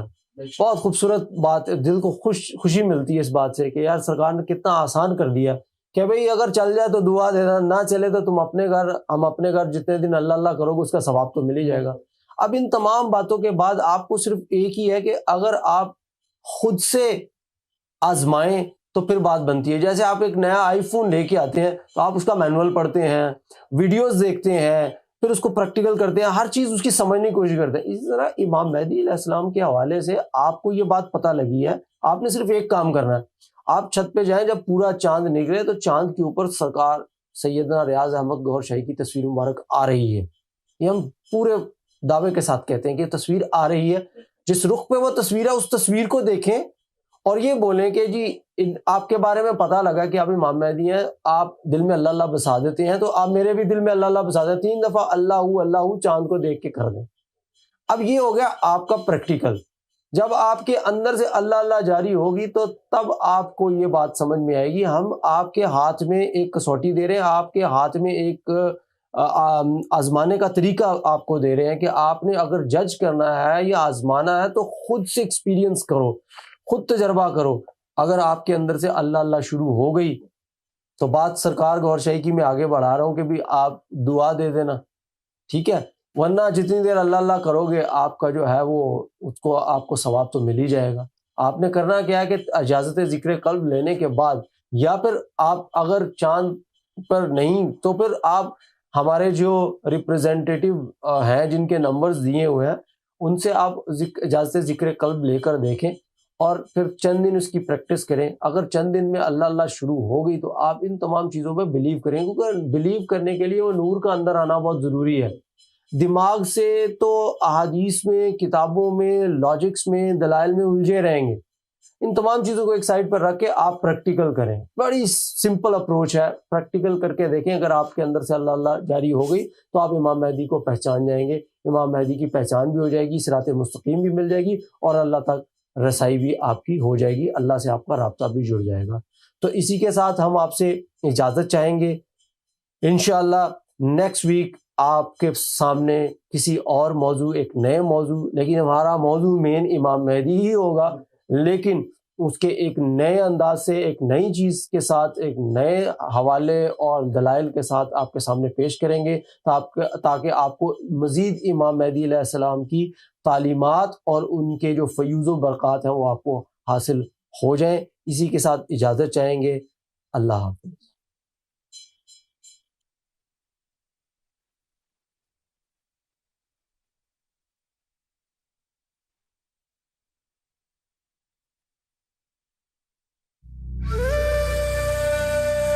لا إله إلا الله لا إله إلا الله لا إله إلا الله لا إله إلا الله لا إله إلا الله لا إله إلا الله آدم صفي الله لا إله إلا الله آدم صفي الله لا إله إلا الله آدم صفی اللہ لا الہ الا اللہ آدم صفی اللہ لا الہ الا اللہ ابراہیم خلیل اللہ لا الہ الا اللہ ابراہیم خلیل اللہ لا الہ الا اللہ ابراہیم خلیل اللہ لا الہ الا اللہ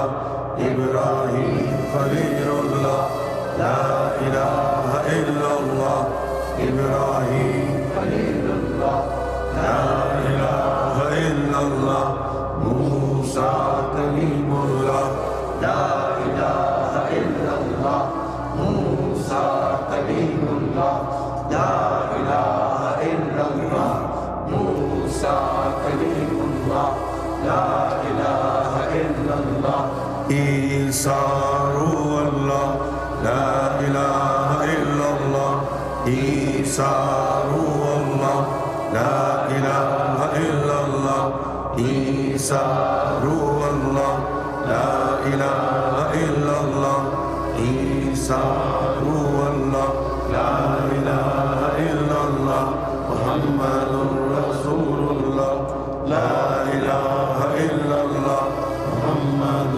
رسول اللہ لا الہ الا اللہ محمد رسول اللہ لا الہ الا اللہ محمد رسول اللہ اللہ.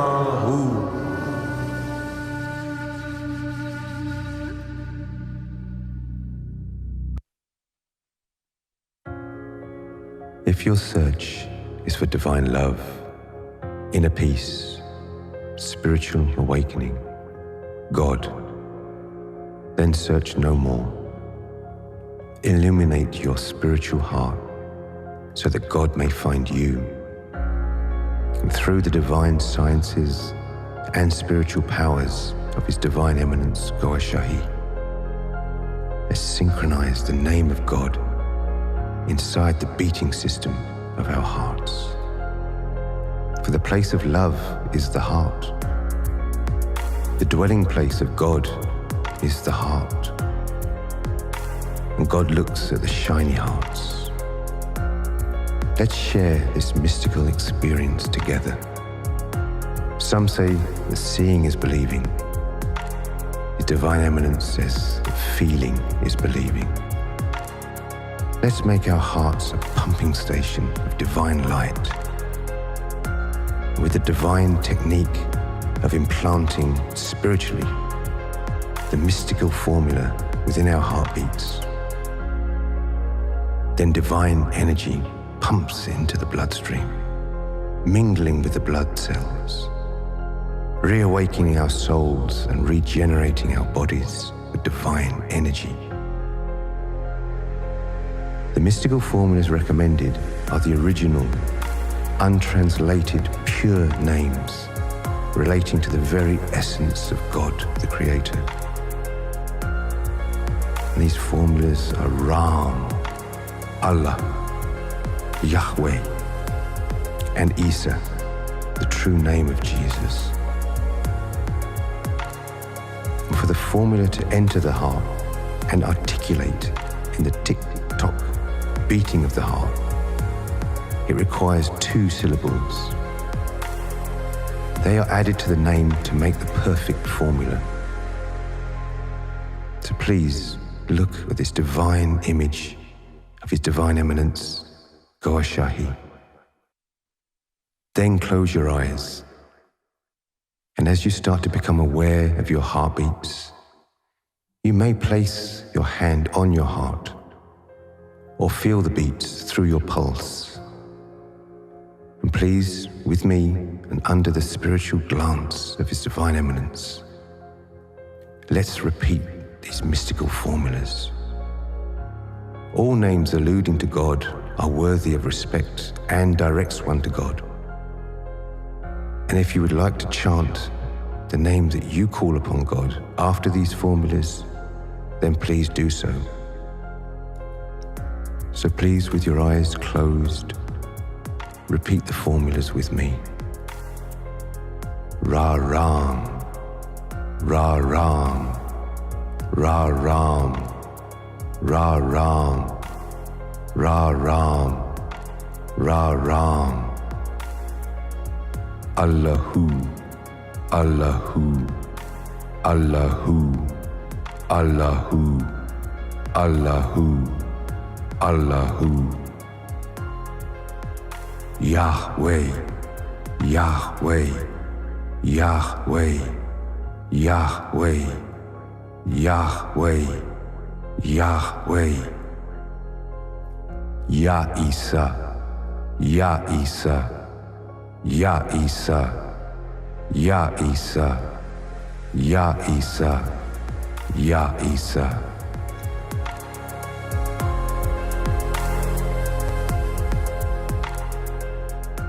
The mystical formula has entered your heart, producing divine energy. And to increase the production of this divine energy, please repeat this heart meditation as much as you possibly can over these next 7 days. 7 days and you will feel the difference. You will experience the difference. So congratulations to you. Much love, light, and blessings.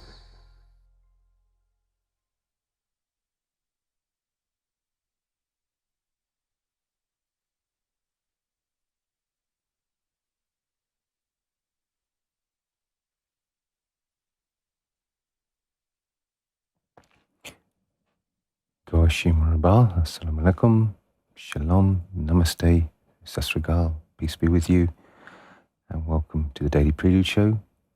And today is Tuesday, the 16th of March 2021, and the time here in London, UK is 9:11 p.m. and we've just finished our transmission from ALRA TV studios in Toronto, Canada. And thank you to our presenters, Sheikhs Imran and Sheikh Imran. Well done to you guys, and thank you for that presentation. It's really getting cosmopolitan now. We're getting spreading across the world, different studios popping up in different countries, and it's all marching very nicely forward here for ALRA TV, which is obviously now the flagship for mission work, and it will continue to be as well for what looks like to be a very, very long time with what's going on in the world. Everybody's at different stages now of this pandemic that's swept across the world. So we need to step up our game on mission work, social media, and of course, ALRA TV. And please, before we start to talk about today's release, make sure you have signed in and viewed today's release, which was that wonderful Sufi zikr meditation that Sufi Master conducted a little while ago. It's a 15-minute, so it's going to be a wonderful tool for us, a wonderful way to spread our message through this video, because obviously 15 minutes is probably it's quite key when they talk about learning processes. When you ever go to conferences, learning seminars, 15 minutes is always very, very key, because after 15 minutes we usually switch off. We try and get back into what we're doing or what we're listening to. But after 15 minutes, generally, that is the end of our real peak of concentration. And also people, when they're cruising and scrolling for something to look at, something to watch, obviously if they're going to see something that's going to be an hour and a half to 2 hours, it's going to be the real serious contender who is going to invest an hour and a half of their time if they're not sure what it is. But these little taster videos, these zikrs, these are wonderful. 15 minutes, compact knowledge, and this is most certainly something that we can share. We're going to talk about it a little bit later, but I want to do while you're here. Before we discuss it, if you haven't already signed in and watched that Sufi meditation zikr, please do so. And hit the like button, leave a comment, and share it. We should see it on everybody's Facebook now. Surely everybody should be sharing that on their Facebook, because we've all got friends who need it. We've all got families who need it, whether they would admit it or not to us personally. If it's out there, nobody's going to know, so they'll just click on it in their own privacy. They'll watch it and they'll enjoy it. It's absolutely wonderful.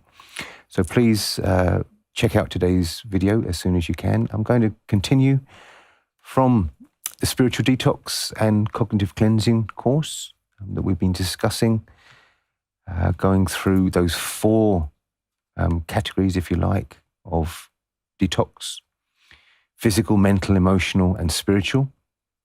And we've covered physical detoxification. That chapter is being completely covered now. I've read from the mental detoxification and the emotional detoxification. And now we are going through the spiritual detox.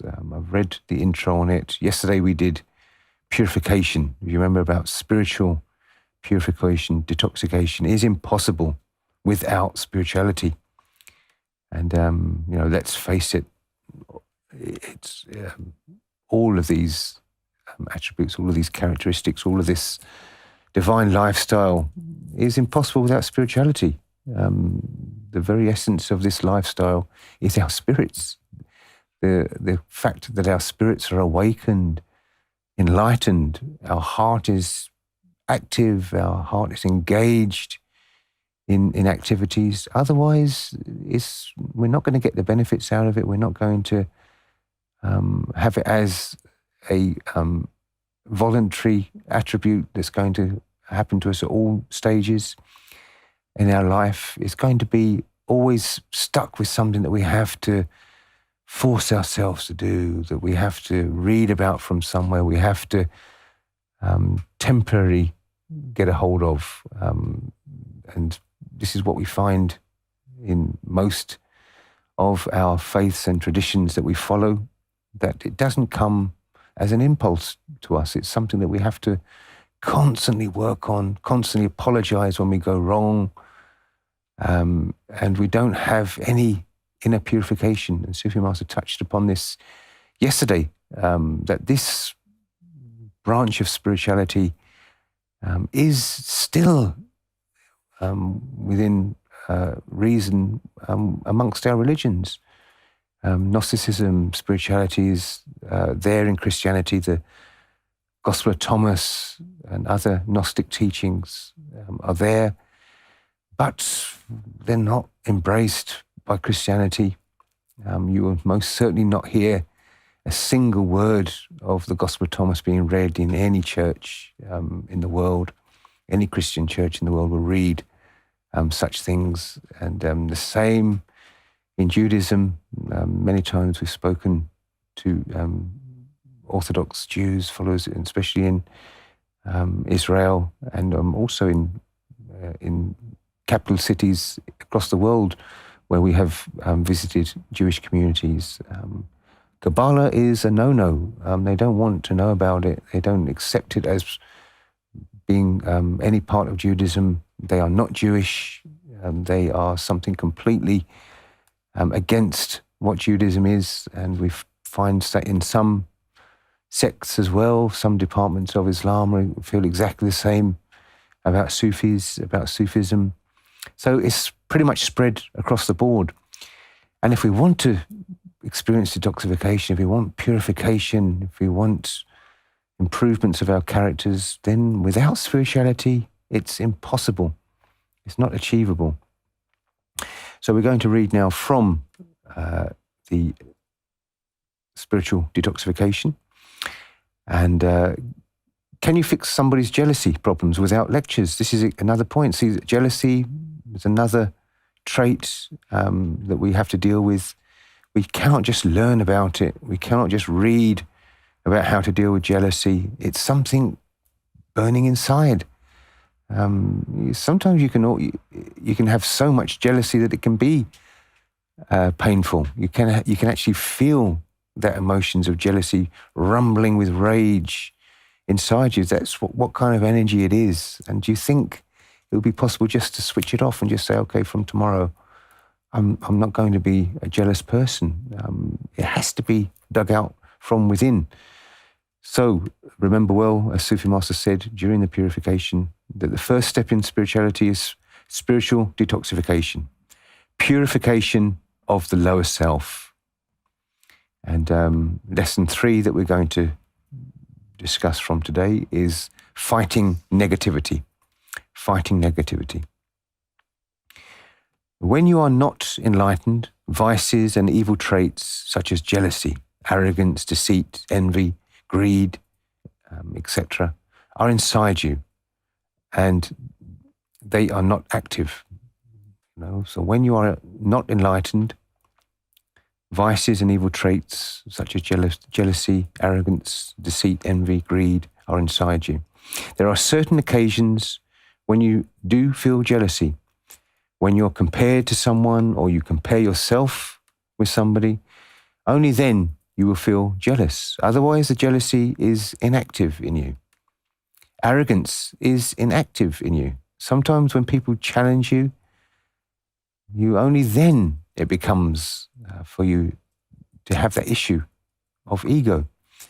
If you're not challenged, if your ego is not disturbed, the crocodile of your ego is most of the time dormant. It only becomes hyper when it is served with a challenge. Now, this is extremely important for us to hear.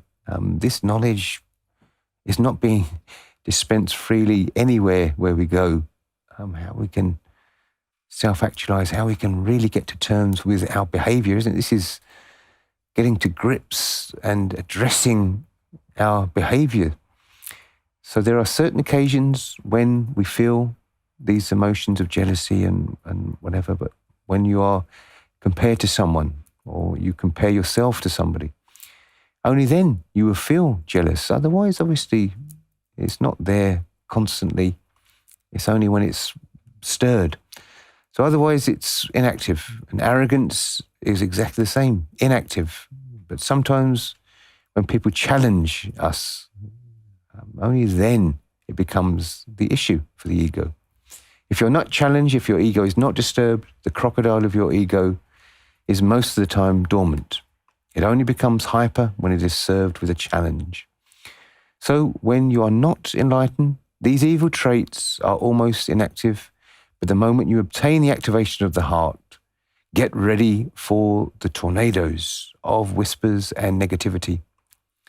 Negativity will be hammered into your heart every minute now, because the negative forces will come after you. They will not let you thrive in your spiritual quest, simply because the devil developed enmity against Adam and his progeny. And now, since you've begun adopting the knowledge which was the bone of all contention, and you are on your way to purification and enlightenment, the devil cannot take it.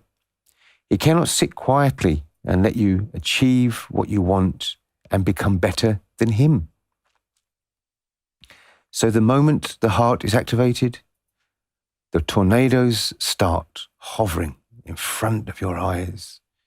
You will have to be patient with an enormous amount of negativity around you, and it will be done by an invisible enemy. So we have to be patient. There's going to be an enormous amount of negativity around us, and it will be done by an invisible enemy, the devil. Every day you'll have whispers against this knowledge, against the Sufi path, against spirituality, against people who are involved in spirituality, especially against the one who is inviting you upon spirituality.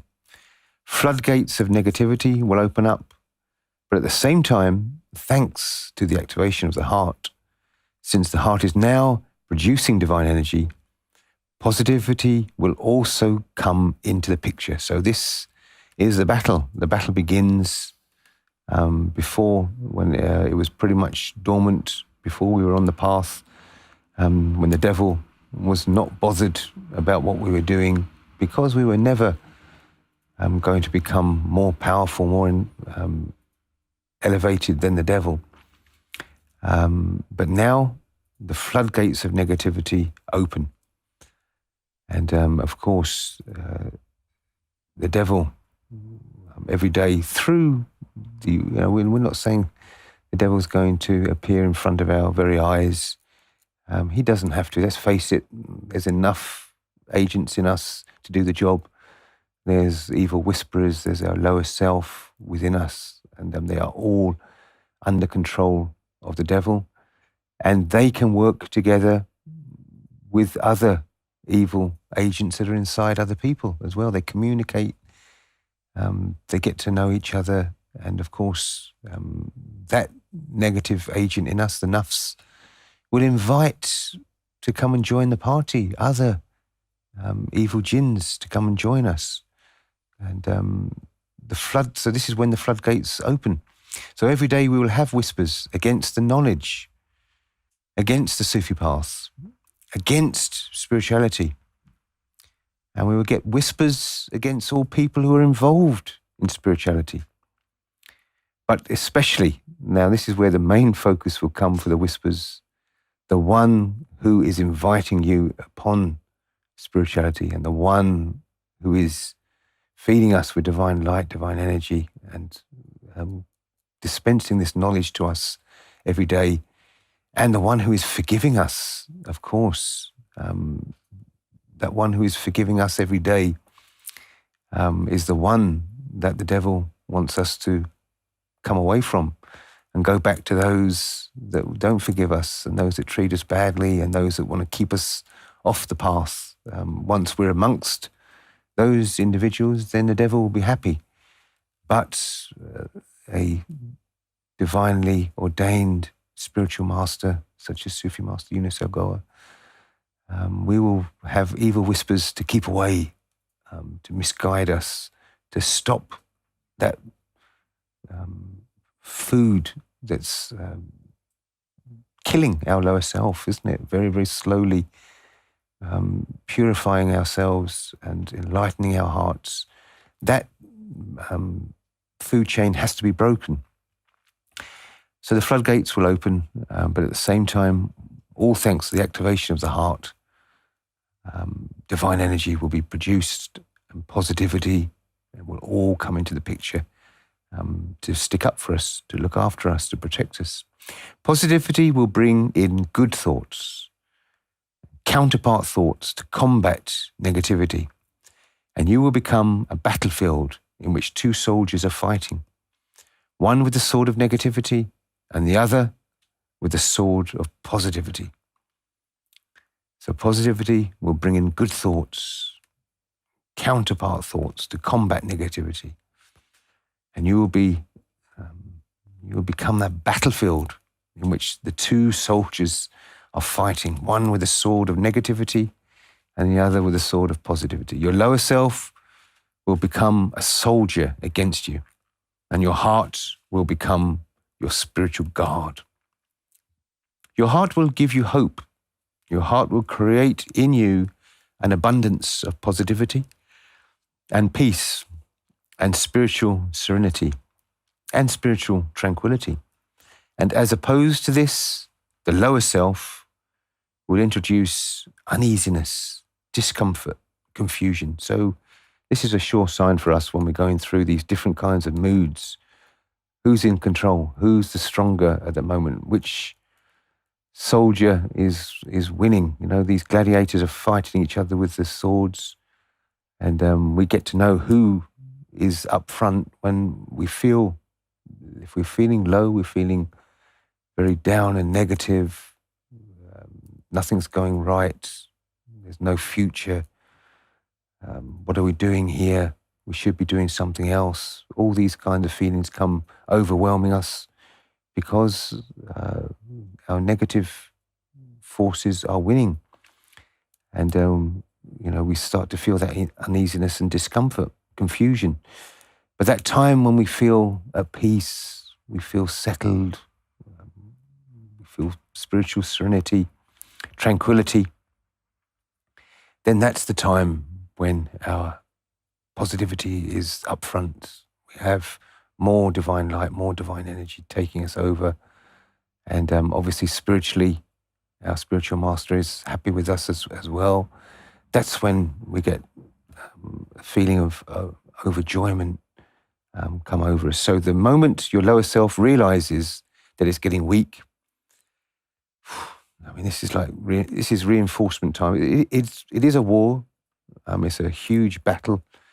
And this is how we have to think about it, don't we? That the moment our lower self starts to realize what's happening, obviously the activation, it's all happens so quickly, hasn't it? Depending on what's happening, for some people, it happens within minutes. They can be walking past us when we're out there giving out leaflets, or we have a booth in a festival, and 1 minute they are either coming out for their loaf of bread and a pint of milk. They see, Nafs is probably a bit in a sleeping mode at that moment, not that bothered what's going on. And all of a sudden you walk past a minister from Universal Sufi Order, and you look at that beautiful divine image of His Divine Eminence Gohar on the leaflet. They tell you this message of love and hope. And then you say, yeah, okay, go ahead, activate my heart, let's have a go. And that's it, isn't it? Can you imagine that confusion? The lower self, our nafs, will have no clue what's going on. And all of a sudden, some other energy, after all those years, can you imagine 40, 50 years of this ordinary energy flowing through our veins and feeding us daily? All of a sudden, this pure divine energy is starting to be introduced, and there's going to be confusion going on, isn't there? It's going to be chaos. It's going to be a real kind of battlefield, a free-for-all. So the moment your lower self then realizes, of course, something's going wrong, I'm feeling weak, I'm not getting as much energy as I used to get.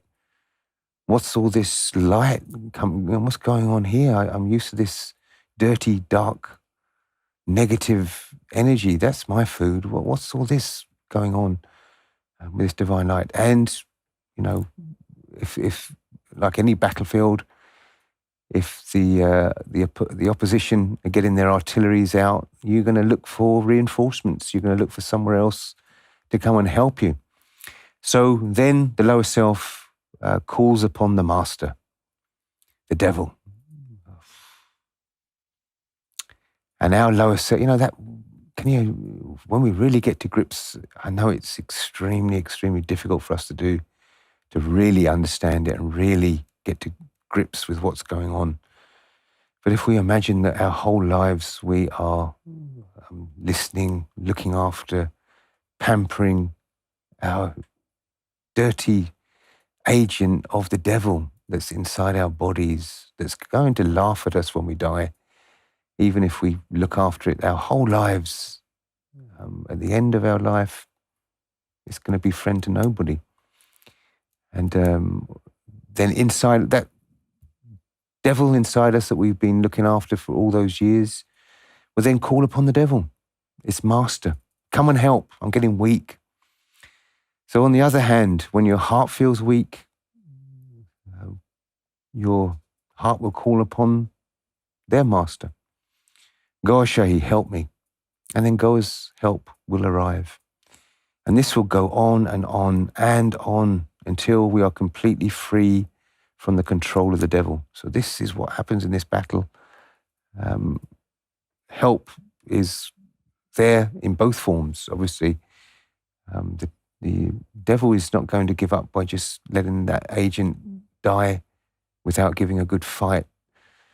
So then other agents that are in our body are called upon, the whisperers, whatever is strong in our weakness, if you like, whether it's lust, jealousy, envy, greed, all of these kinds of things. Different whispers will as well come into this attack. All sorts of different weapons are going to be used in this battle. So Sufi Master is saying, you will be astonished to see why, after the activation of the heart, you are so prone to be jealous of anybody. It didn't seem to be a problem before. It didn't used to happen, this jealousy coming all of a sudden for anybody. And we ask ourselves, why? It didn't happen before. Why is it happening now? And after the activation of the heart, you're feeling weaker. But that's not you. That is your lower self. It's trying to deceive you that you are getting weaker. You are becoming vulnerable. You are becoming dirty. It is not you. It's a deception. So this is, depending on what kind of stage we are after the activation of the heart, how long it's been, this knowledge we should always keep with us, because when we help others and we activate other people's hearts, they will always ask us for this kinds of information as well. So it always must be ready for us that we can share this with others. And obviously, if we're not, comfortable and confident in saying this to people when they ask about what's going on, my heart was activated. I thought overnight I'm going to be holy. I thought I would never be jealous of anybody again because my spiritual heart's activated. But I'm feeling, all of a sudden, I'm getting jealous of people's cars, and I never even used to bother. I used to get the bus everywhere. I wasn't bothered about cars. Now I'm feeling this kind of jealousy. I didn't have it before. I'm getting worse.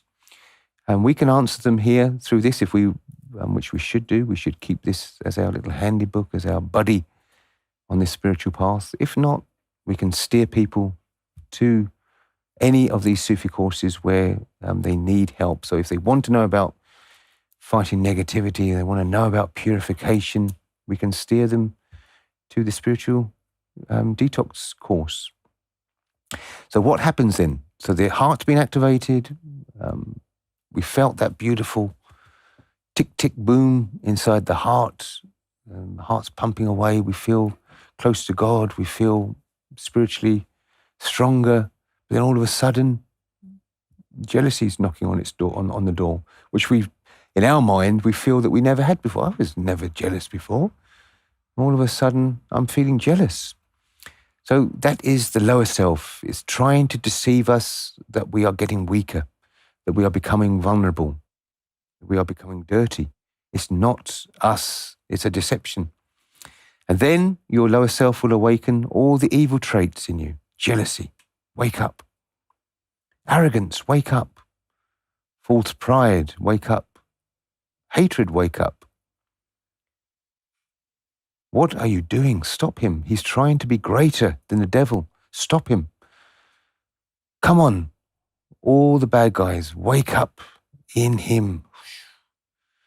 So this is exactly what's happening now. There was no battle before. Maybe there was a few scuffles here and there, a little bit of a fist fight now and again, arguments, let's say, between our lower self and our heart. Very, very small bickering was going on because the heart wasn't awakened, the souls weren't enlightened. We were never going to progress any further. We were never going to be connected to God by reading books. So everything was very, very low key. If there was a fight, it would last a couple of minutes probably, or maybe an hour or so. But now, look who's engaged in it. Look who's joining the battle. Now, the lower self is panicking. The food is running out. There's a foreign food entering the restaurant that they don't want to eat. And then your lower self will awaken all of the evil traits, waking up all of our jealousy, our arrogance. We'll say, what's going on? We've got to stop. We've got to stop him from enlightening himself. We've got to stop him from carrying on in spirituality. He is trying to be greater than our master, trying to be greater than the devil. We must stop him. Come on, all wake up. And you're holding your head between your legs and you're crying. You are contemplating on your past and your present, and you are arguing with your own self. Before the activation of the heart, I never felt jealousy of anything or anybody. I was not that arrogant. I was not that bad. So what's happening now? Are these the teachings of evil? Am I surrounded by devils? What's happening to me? These are all the questions that are going to be coming our way. Those evil whispers are going to be coming really, really active. You do not know what is happening with you. You do not know how to recognize the reasons for a sudden burst of emotions. Maybe you will tell yourself, I've been suppressed. This is why I have these emotions. But you won't know. That's why you need a spiritual guide. That's why you must trust your spiritual guide. Why? Because he has been through this. He knows. He will tell the symptoms and he will tell you what the illness is and obviously how to take the medicine, what medicine to take and how to take the medicine. So these are rising to the surface like any kind of cleansing that goes on, anything that we clean, even from our dishes and pots and pans. When you get them in the water and you scrub them with soap, of course, all that dirt and oil is going to start rising up and you're going to see it.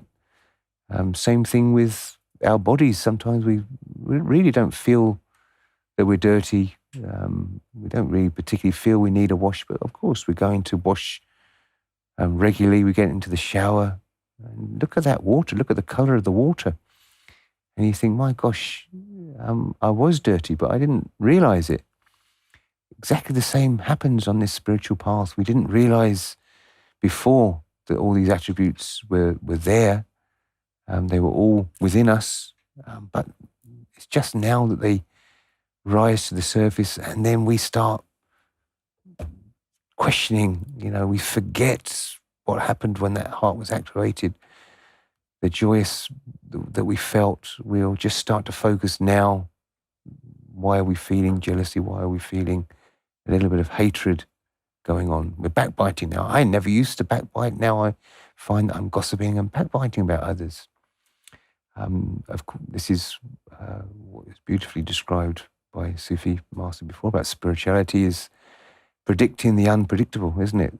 All these bad hurdles come in our way and we are already foretold what's going to happen. Sufi Master has experienced the whole journey from start to finish and is here to share with us what kind of obstacles are going to come, how we're going to recognize those obstacles and how high we're going to have to jump and how strong we will have to be and the technique we will have to use to jump those hurdles. You can't just, leap hurdles. There's a technique to jumping hurdles. And we are shown that spiritual technique on a very, very regular basis from Sufi Master. And if Sheikh Tanveer is ready to join us, he can add his views to this extremely important topic. Obviously, purification, purity, fighting negativity, really important. Gaushim Ra Sheikh Tanveer, are you there? Gaushai Marhaba. Gaushai Marhaba, Sufi Master Sayyidi Younus AlGohar, Reverend Steve Bell, and Gaushai Marhaba, all our viewers at ALRA TV. Very important topic, and obviously this is the key to spirituality we need to understand. Because as soon as one gets heart initiation and the heart is active, all of a sudden that person knows that bad kind of things are coming out of or becoming part of his character, and he begins to wonder, why am I being so rude sometimes angry, or being stingy, or being jealous, or other things. And this is the fact that earlier, before activation of heart, all these things were buried deep down in the layers of lower self. But now lower self knows that this person is on the right path. So these things start appearing. But in a sense, you see, this is also a kind of benevolence, because because on one hand, all these things which are stored inside naturally as part of our character begin to consume or begin to drain. Now, during the perpetration, like if someone commits something wrong, then that person, with the help of enlightened heart, it becomes a repenting self. Now that person also repents and then regrets, oh, why did I do this? And he starts crying and he thinks of his spiritual guide. And this also, serves and helps you very much spiritually speaking. And this helps you in storing or bringing the kind of humiliation in your attitude, and this humiliation, feeling down to earth and realizing that, oh, I used to think myself, or I used to regard myself very learned and very pious and very pure person. But look at this, how pure I am. This is how much I'm pure. I'm being jealous with my own brother. I'm being stingy with my own friends and things like that. So this is how one comes to know the real dimension that was lurking, that was hiding inside. And again, all thanks to the genuine spirituality, your spiritual master, that who enables you to come across your originality and look what is hiding inside you. As a man, as a real man, you have to get rid of this negativity, the burden that you have been carrying all the years, but also at the same time manage to purify it, tame it, purify it. And the servitude, the obedience to God is to do with this lower self. It is not with your body. So this is the dimension that you come across, that you come to know only after getting enlightenment, getting to a perfect spiritual guide and Sufi master. Yes. And Sufi Master beautifully touched upon that yesterday, at the very beginning segment of yesterday's show, talking about the spiritual branches of religions. I mean, Sufism has always been there. It was always recognized. Yes. But you cannot fathom out, especially now while we are on this, so far on this path, that if this information, if this knowledge is available, that why you wouldn't want to grasp it, why you wouldn't want to learn it, why you wouldn't want to enjoy it. If the whole purpose of religion is to purify ourselves, for purification, for connection to God, for self-awareness, if we weren't achieving it through our religions, we should be looking for it elsewhere, shouldn't we? We should be seeing where else is this available to us. We're told not to sin. We are told that jealousy, envy, greed, these are all sins and we shouldn't do them. But nobody's telling us how to. And then look, all branches of the religions. Christianity has its Gnostic branches. They have beautiful teachings in the Gospel of Thomas that we read regularly, don't we, Sheikh Tanvir? Gospel of Thomas, which you will not hear read in a single church in the planet, the whole world. Travel the world. Tell me a church where they would ever talk about that beautiful spiritual knowledge that Jesus told his disciples, and it was recorded by his close disciple, St. Thomas. Recorded and put in these Gospels, but it will never, ever be read in any churches. It will be dismissed. This is the way we can stop ourselves from sinning, stop this impulse. It's just words, isn't it? They talk about concupiscence and they talk about the battles that even St. Paul had. They said St. Paul used to battle the inner voice, the inner impulse to sin without any joy. It was always there. So why don't you turn to spirituality? Enlighten the inner, purification of the inner comes, and then very, very slowly that impulse to sin will just dwindle away. And Kabbalah also in Judaism, and obviously in some branches of Islam as well, you will find that Sufism is very, very downly looked upon, frowned upon even, Sufism. Yes, we've gone to many, many places and spoken about Kabbalah, and they would just dismiss it. These aren't Jews. This is nothing to do with Judaism. But we say, but surely this is the spiritual branch that is required. Every messenger, Sheikh Tanvir, didn't they? They came with both knowledges, didn't they? They came with the knowledge of the outer, plus they came with the spiritual knowledge. No other, if you talk about religion or spirituality, any other learning process or anything that we want to practice, if there was something there that would improve it and make it work, make it easier, make it that we wouldn't even have to think about doing it would just happen, we would do anything to obtain that. But when it comes to religion, why are we taking second best? Why are we just, accepting the fact that we're going to sin? We're just going to keep having to ask for forgiveness, try and stop ourselves from doing it again, do it again, then start crying, pray for forgiveness, say that we won't do it again, and then do it again. I mean, there is an answer, spirituality, but it's not embraced, is it? It is. You see, this is the element of ignorance that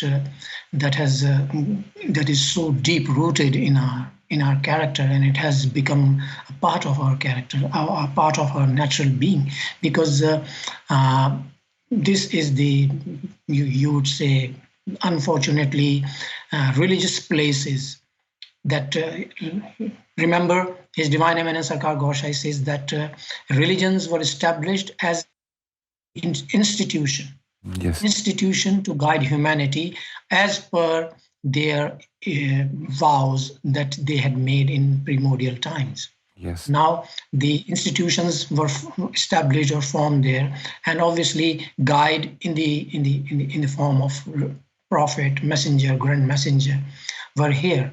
Now this is the problem that we face, that all the religious places have been taken over by people, those who apparently look as a scholar or somebody who is learned, who has the knowledge of that religion. But unfortunately, they are the ones who lack in the very fundamental of that religion, that of realizing the fact that through this religion, we are supposed to get or eke out guidance and ultimately reach our Creator, our God, our Lord. And if that is missing, it means that something is terribly wrong with the practice or with the belief or whatever the activities that is being carried out in the name of religion. But again, this is the ignorance that we do not consider it as something going wrong. We do not even realize it. Like we are a patient that does not know, or we are a kind of person who does not know that he is infected or he is diseased and he needs to see a doctor or a person who deals in medicine. No. So the moment until we realize this fact and until we accept this fact that yes, I am a person with headache, I must take aspirin or I must go to a pharmacy or doctor who could prescribe me some medicine. So only that moment you are the one who go for medicine and you want to take care of that fault.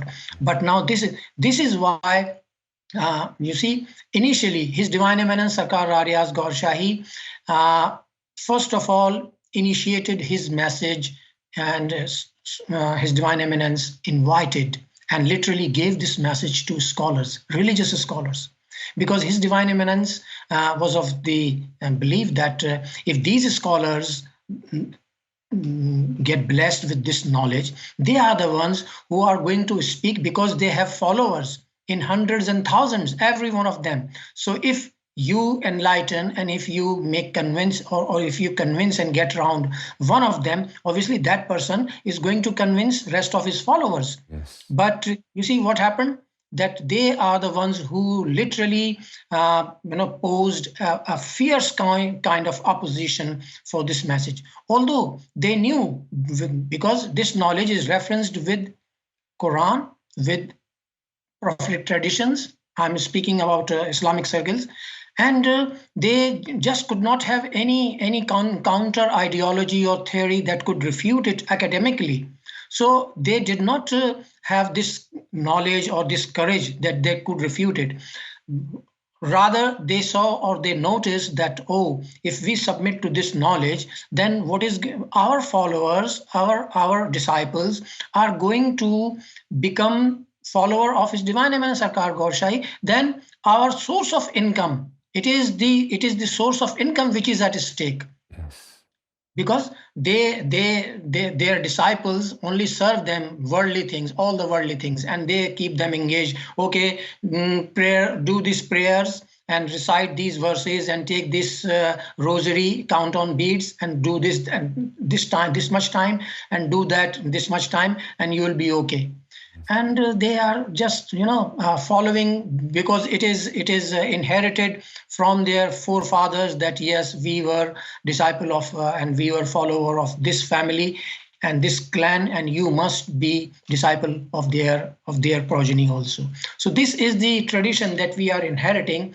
Now amid this, if we are here to Now, if you go to any religion or any religious circle, and if you invite them that this is the knowledge of enlightenment, that is literally, practically, and actually the knowledge of guidance and the element of guidance you can get only from this, and it is your lower self, they would say, oh no, we have never heard of it. This is why they reject it. Now, obviously, those who are eternally heaven bound, those who are eternally God-loving souls, only those people are the ones who would have a sort of click in their heart and in their soul, and they would feel, oh yes, this message is literally appearing very different from the rest, and obviously they are inviting us to test it. So why not give it a test? Because we are sick and tired of trying and doing everything, but still the contentment of heart, the satisfaction is yet to be achieved. So why not try this? And obviously the eternal loving souls are the ones who give this a try, and they are the ones who thrives in no time. Yes, wonderful. And then the show yesterday, the brand new show, isn't it? The Court of Justice. Yes. What was the main focus and topic of yesterday's court?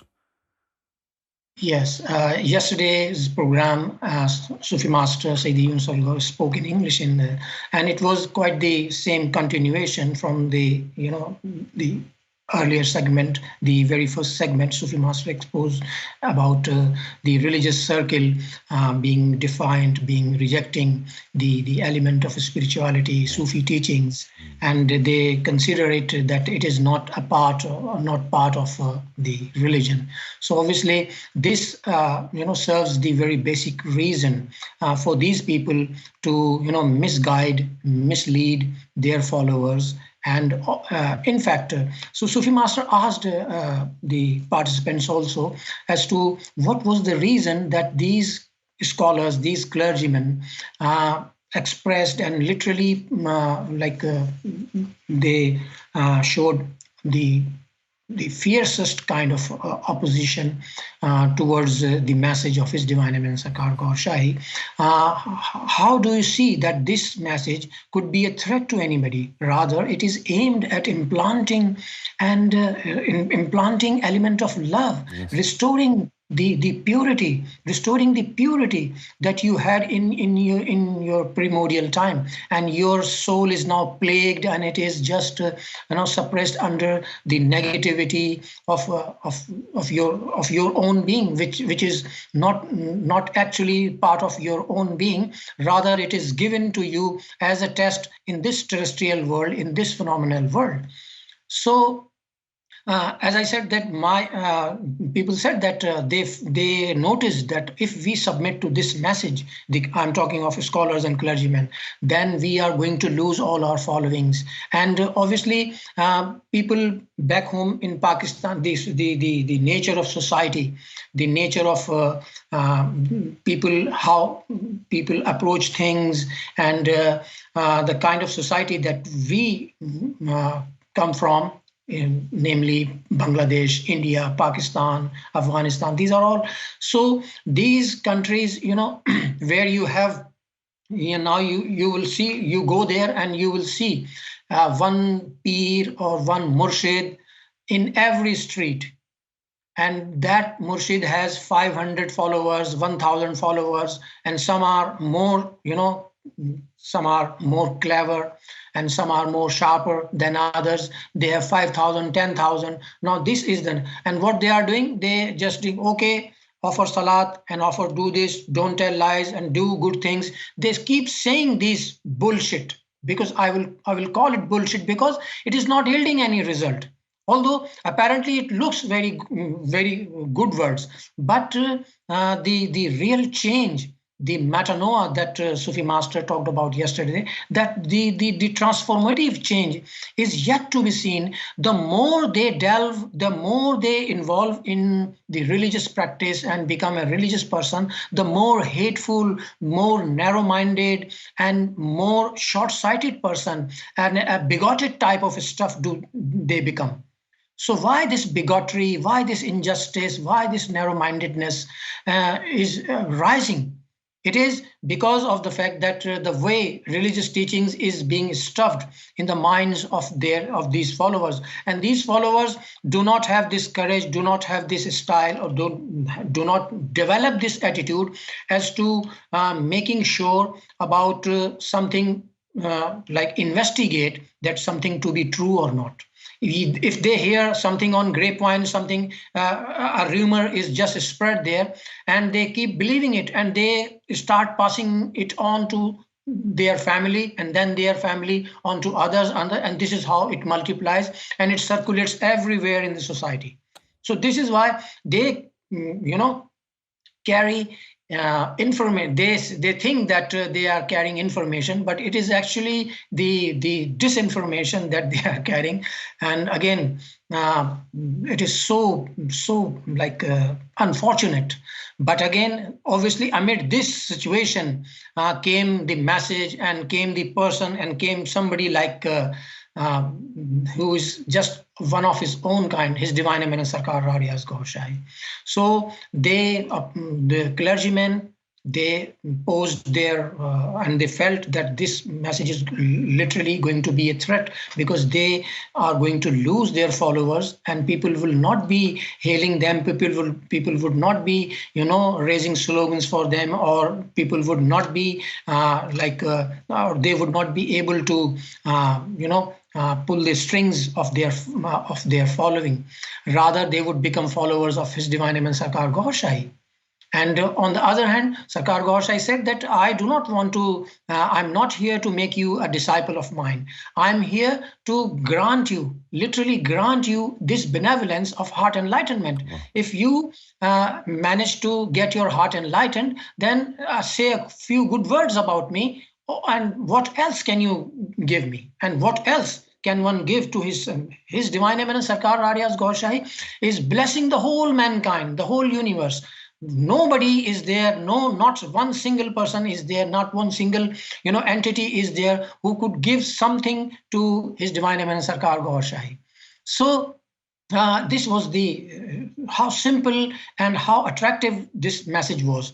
So these people, you see, when His Divine Eminence Sarkar Gohar Shahi told about the recognition of a true saint, of a true spiritual guide, and His Divine Eminence told about, educated about that it takes only 7 days, maximum 7 days. If you are following somebody to be a spiritual guide, then do not waste more than 7 days with that person. And if you do not get your heart enlightened, then leave your spiritual guide. Either you are the person that who has not written in his fate the element of divine love, or your spiritual guide is an imposter, is a fake person, and he is just like acting to be a spiritual guide. He is not a spiritual guide.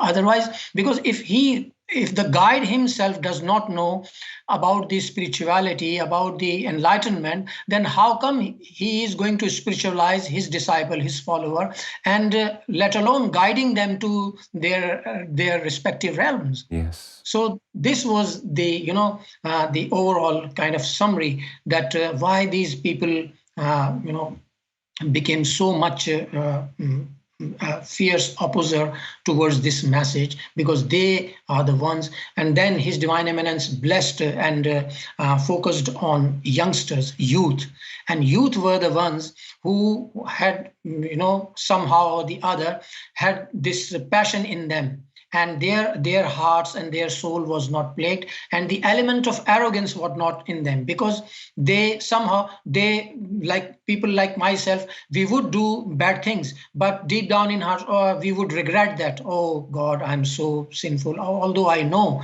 that telling lies is not good thing, but I do tell lies, what should I do? So we were wary of all these habits, because they were very much part of our character in the presence of the very strong lower self.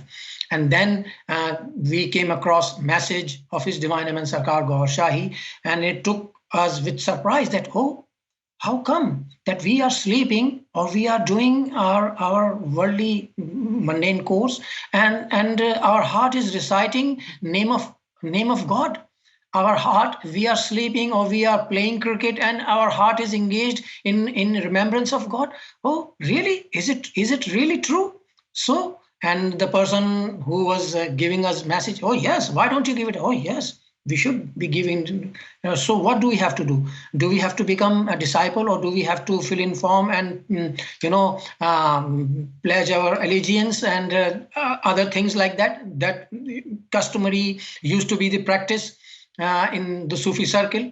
And he said no. Yes, His Divine Eminence Sarkar Gohar Shahi asked for nothing. His Divine Eminence Sarkar Gohar Shahi is not here to make you a disciple of him.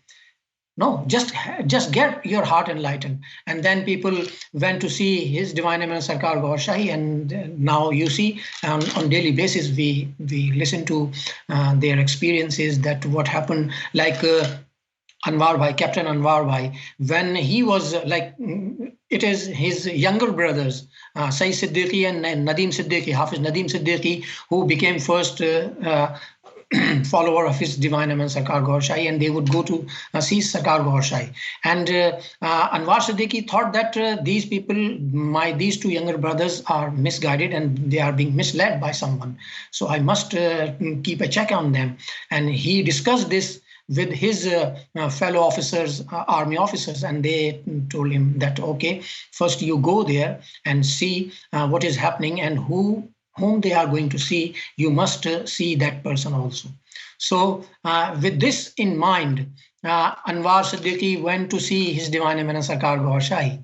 And even he didn't ask for heart initiation, but when His Divine Eminence Sarkar Gohar Shahi blessed him with his heart initiation, he said that, Sarkar, I don't even offer prayers. I don't even offer prayers on Friday. So what would I do with this zikr? Because I'm not a very religious person. And His Divine Eminence said, okay, I'm not asking you to be a very regular worshipper. I'm asking you to do this, do whatever you are normally doing. But at the same time, just take this zikr, and this zikr will start in your heart. Wow. And then what happened, that he one night he was sleeping, and he suddenly he woke up in 3 or 3:30 in the morning, and his heart was pounding. And then he saw word Allah, name of Allah, written on the wall, and it started shining. It's shining in white light, and then it turned into golden light, and then it was shining to a level that Anwar says that I could not see it with my eyes, because it was so dazzling. It was so dazzling that I could not keep my eyes open. And then heart was pounding, and then he was hearing these voices, Allahu, Allahu, Allah. He said that who is doing this?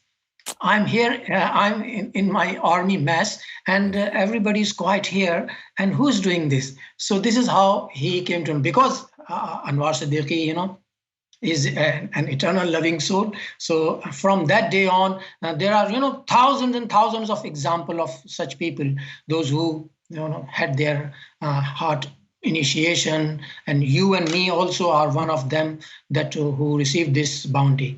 So the opposition or the rejection comes from those ignored people who do not know the real purpose of that religion. Yeah. No matter in which religion do they come from, if they are ignorant by heart, obviously these are the people who are going to oppose this message vehemently, fiercely.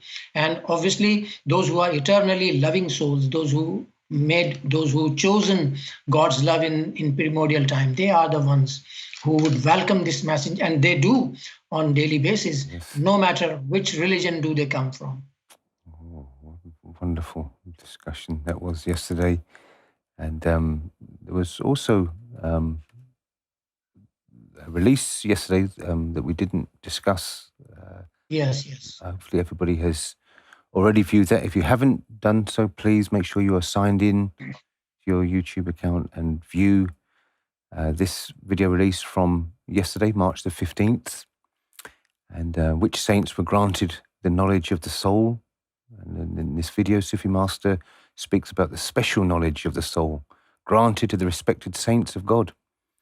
And who did God grant this special knowledge to? And how does the knowledge of spiritual infusion, solely introduced by His Divine Eminence Gohar Shahi, supersede the knowledge of the souls? What a wonderful topic that was.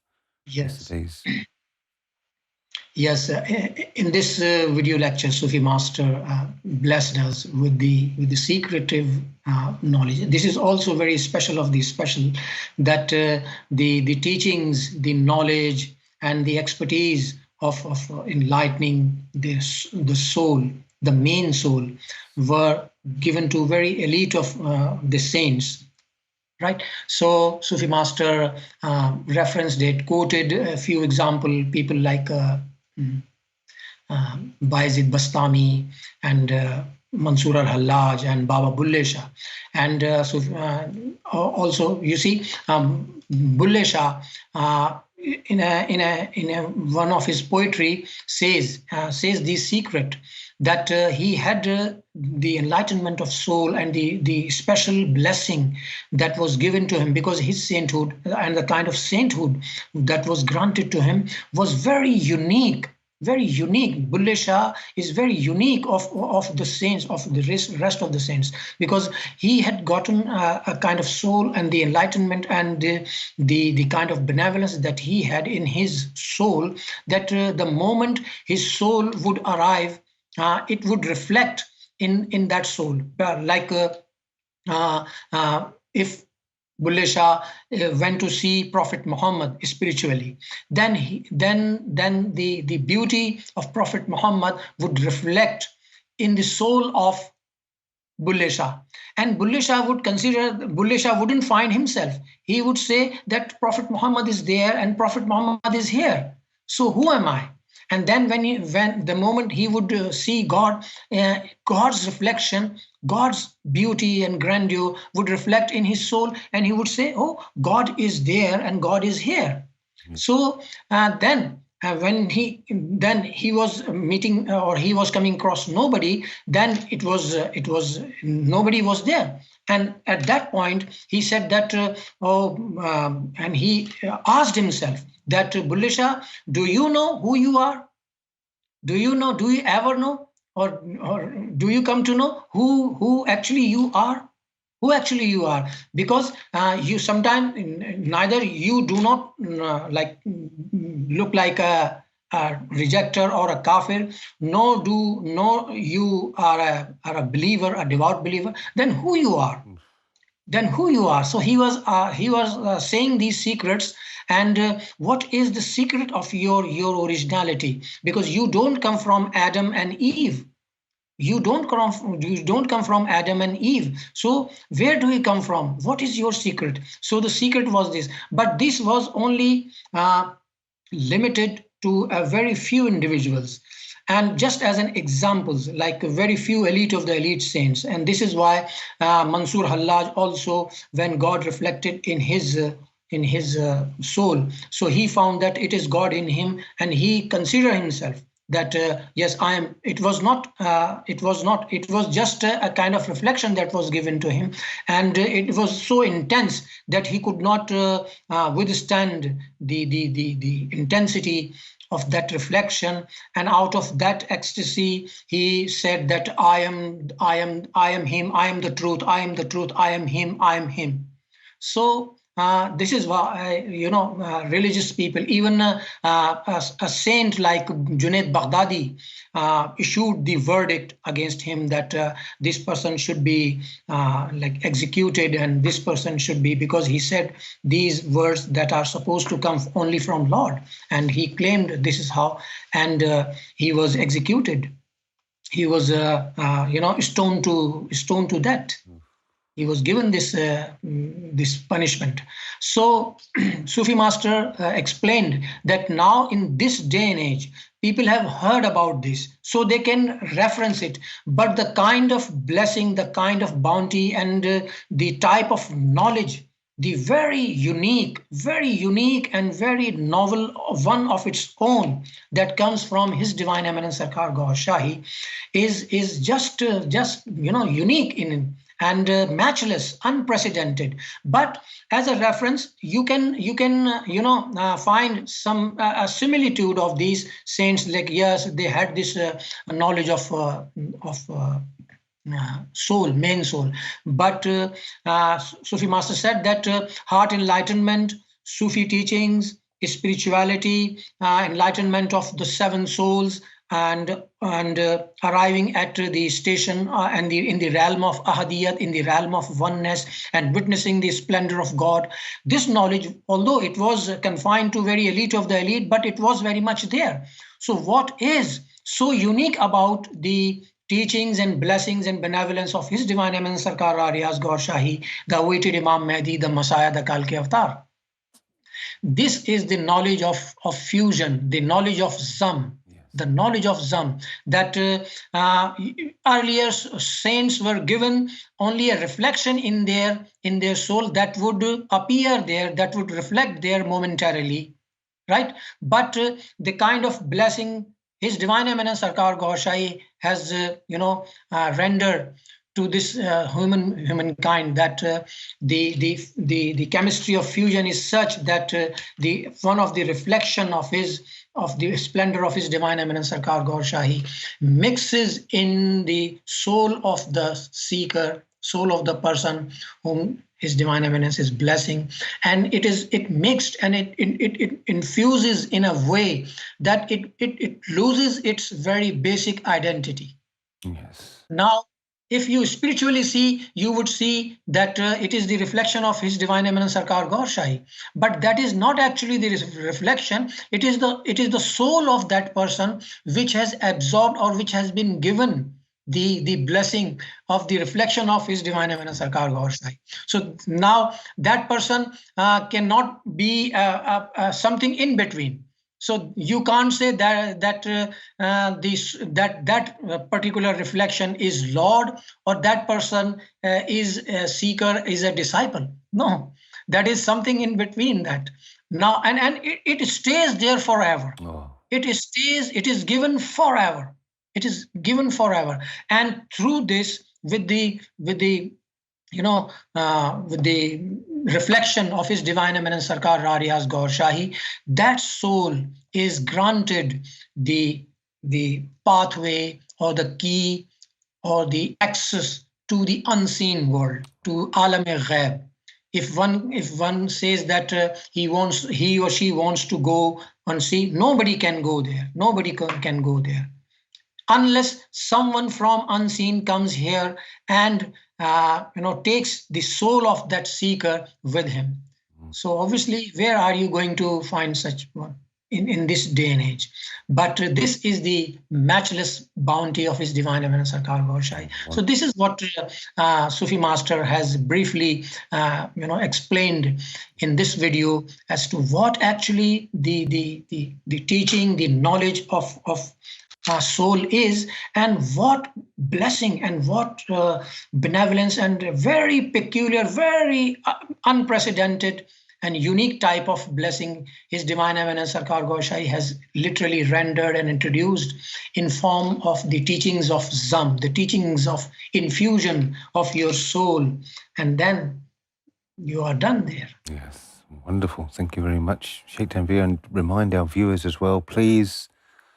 Let's get today's video trending out there. We're not even hitting 5,000 views at the moment. Are you into, this is the question, are you into meditation, looking to relax your mind, revive your inner spiritual energy?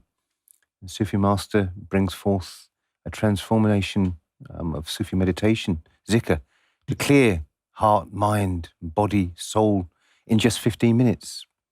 Yes, and very special one. Yeah. Very, very special one. Embedded. Yes. I played it 3 times, and every time, I felt my zikr. Yes, yeah. And at one stage, I just had it as a background as well. I was doing some other work, and I had it on the background, and I could feel in my chest, activity. There's so much energy in this video.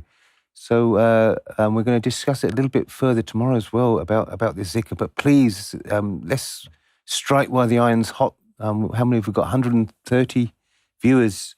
This should be on 130 Facebook accounts now. It should be shared on your Facebook so your friends, family can enjoy this wonderful, wonderful. And you can probably copy-paste that intro to it as well. I should have done that on mine. I'm going to do that now. But please, let's get this shared out there far and wide. But yes, I felt exactly the same, Sheikh Tanveer. It's embedded with delta waves, with binaural beats. Ooh. Oh, incredible! Sufi Master, administering the whole session himself. Yes. Oh. Yeah. Incredible. Thank you very much, Sheikh Tanveer. Thank you very much, viewers, for joining us. We'll see you tomorrow. And please, everybody, stay safe and always stay tuned. See you tomorrow, Gaur Office.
درا دل درا دل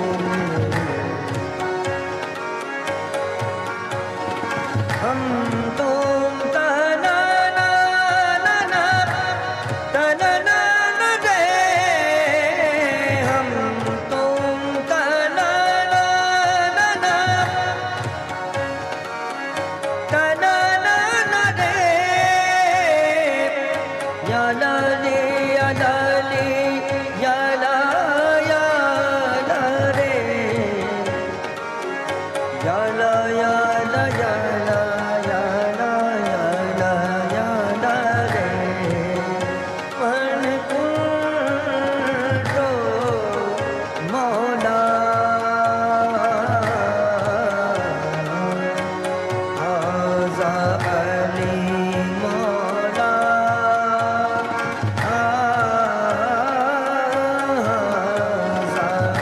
علی مولا در دل دردانی در دل دردانی آہ من کن تو مولا مولا مولا درد دردانی ہم تم تنا نا نا نا تنا نا نا رے ہم تم تنا نا نا رے ہم تم تنا نا نا رے ہم تم تنا نا تنا نا نا رے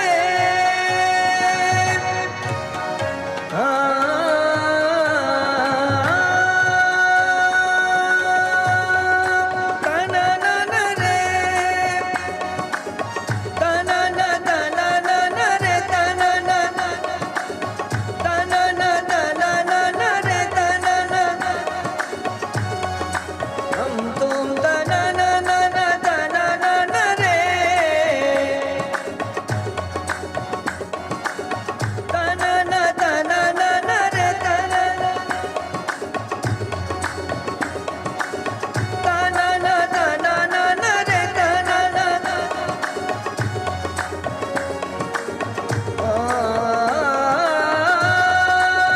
سریلی یہ آواز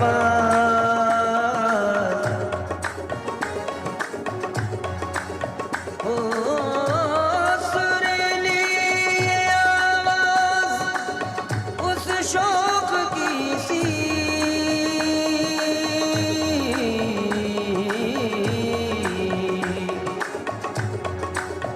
الہی یہ جلسہ کہاں ہو رہا ہے تنا نا نا رے تنا نا تنا نا تنا نا نا رے تنا نا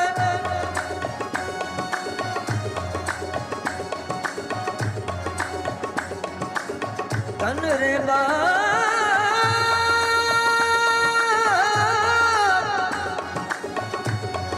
تن رے من کی گری سرگے وہیں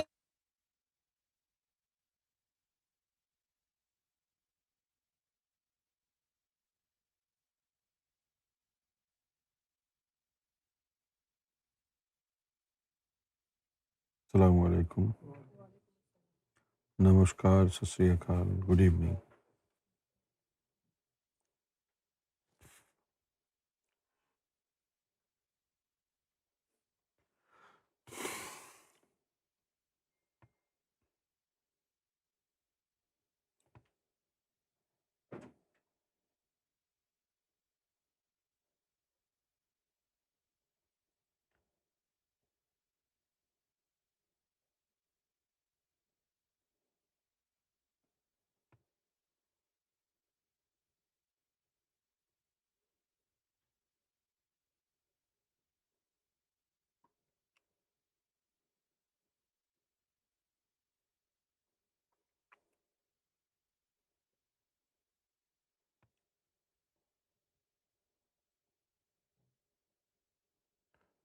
محمد فرحان جمیل، مسقط، عمان۔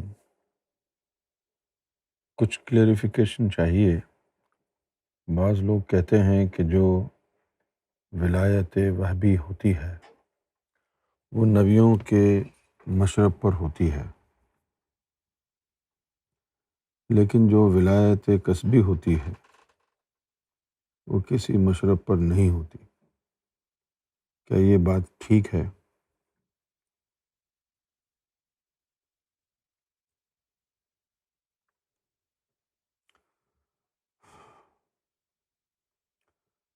ویسے تو ولایت کی بہت ساری اقسام ہیں، لیکن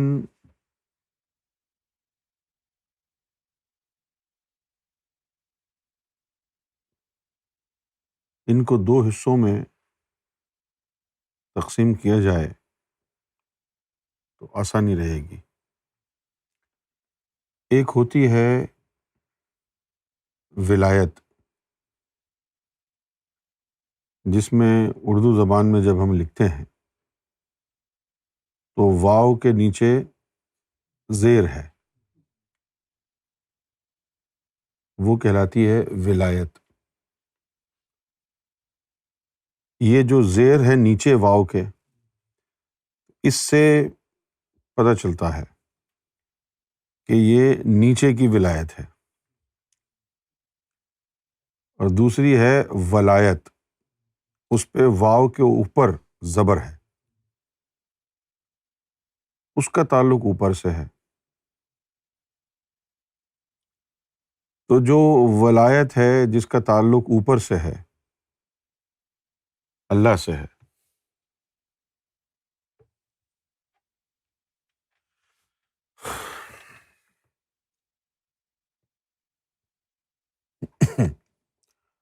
وہ اس کو کہا جا سکتا ہے کہ وہ ولایت وہبی ہے، کہ اللہ کی طرف سے عطا ہے، اللہ کی طرف سے عطا ہے، لیکن اس کے باوجود بھی محنت اس میں کرنی پڑتی ہے۔ ٹھیک ہے نا؟ یہ لفظ میں نے اس لیے کہا ہے کہ کسب کا مطلب محنت کرنا ہوتا ہے، اور اس کا جو لفظی معنی ہے کسب کا، وہ ہے کمانا، ٹو ارن۔ سمجھے؟ اگر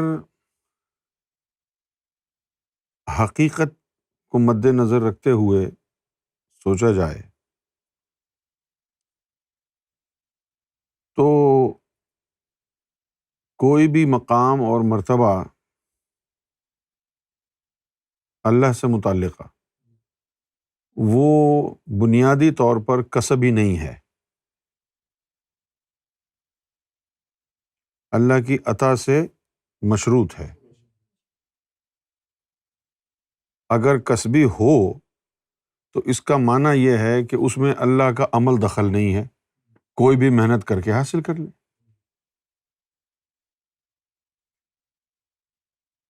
میں فرحان بھائی آپ کو حقیقت سمجھا رہا۔ ایک تصوف ہے لفاظی کا،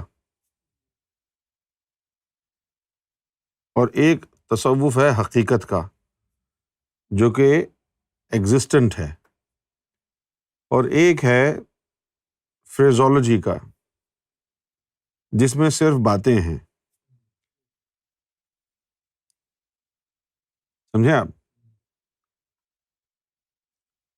تو اگر سمجھنے کے لیے کہنا چاہیں آپ تو فقر با کرم کسبی ہے، اور فقر با کمالیت جس کا اللہ سے تعلق ہے وہ وہبی ہے۔ تو اس سے مراد کیا ہوئی پھر؟ کہ جس کو اللہ چاہے گا اسے ملے گی، لیکن اب یہ بات صرف ولایت کے لیے ہی تو نہیں ہے نا. قرآن مجید کو پڑھا جائے اگر تو وہاں پر تو اللہ تعالیٰ نے عام ہدایت کے لیے بھی فرمایا ہے کہ وہ عطا کرے گا تو ملے گی.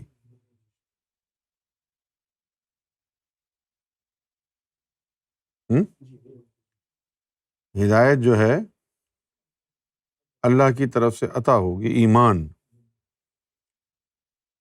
کیا کوئی صوفی ہے ایسا جو یہ کہہ دے کہ ایمان کسبی ہے؟ کوئی اپنی محنت سے مومن بن سکتا ہے؟ میں آپ کو بنیادی باتیں بتا رہا ہوں تاکہ آپ کو سمجھ میں آئے، کیونکہ الفاظوں کا جو یہ کھیل کھیلا ہے نا بہت سارے رائٹرز نے، مصنفین نے، اس کی وجہ سے آپ کو کچھ سمجھ میں نہیں آتی حقیقت. کیا کوئی انسان یہ کہہ سکتا ہے کہ میں اپنی محنت سے مومن بن سکتا ہوں؟ آپ اپنی محنت سے مسلمان بن سکتے ہیں، عیسائی بن سکتے ہیں، ہندو بن سکتے ہیں، سکھ بن سکتے ہیں، لیکن آپ اپنی محنت سے کسی بھی مذہب میں، عیسائیت ہو، یہودیت ہو، اسلام ہو، ہندو دھرم ہو، کسی بھی مذہب میں اپنی محنت سے آپ مومن نہیں بن سکتے، کیونکہ ایمان کا تعلق اللہ کی ذات سے ہے، اور جس کو وہ چاہتا ہے اس کو وہ ہدایت دیتا ہے.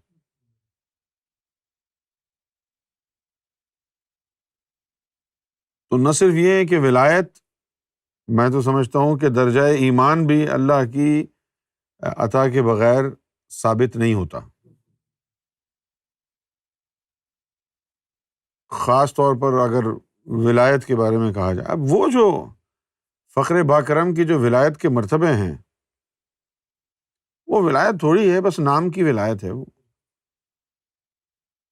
وہ کہاں کی ولایت ہے؟ ہیں؟ اچھا، اگر اس کو اگر ولایت سمجھ لیا جائے، اگر اس کو، تو ہر ذاکر قلبی ولی اللہ ہے.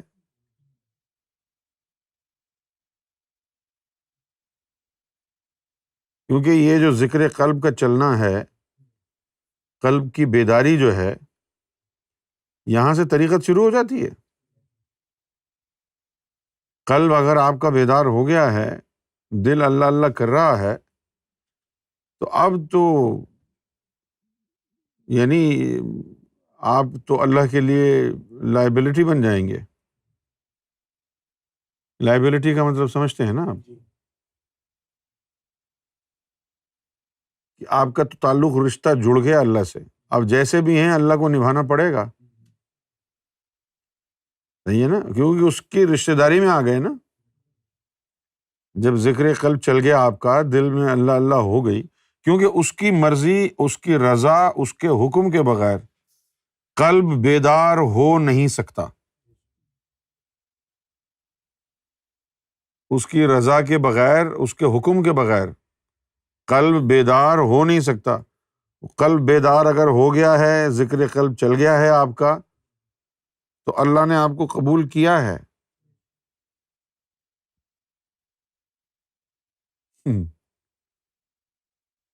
لہٰذا جو کچھ میں سمجھتا ہوں، جو مطالعہ ہے قرآن کا، حدیث کا، اس کے نظریے کے مطابق ولایت کے ساتھ ساتھ درجہ ایمان بھی وہ بھی ہے، اللہ کی عطا سے مشروط ہے. اللہ کی رضا کے بغیر کوئی انسان بھلے کتنی عبادتیں کر لے، مومن نہیں بن سکتا. تو درجہ ایمان اللہ کی عطا سے ہے، ولایت اللہ تعالیٰ کی رضا اور عطا سے ہے. جب تک اللہ کی رضا نہیں ہوگی تو یہ راستہ ملے گا نہیں. اب جو فخر باکرم ہے، اس کے اندر جو جن کو ہم ولی کہتے ہیں، ان کے پاس ضروری نہیں ہے کہ ذکر قلب بھی موجود ہو. اب یہ ایک یہ جو برمنگھم میں ایک مسجد ہے، گمگول شریف والوں کی مسجد ہے برمنگھم میں،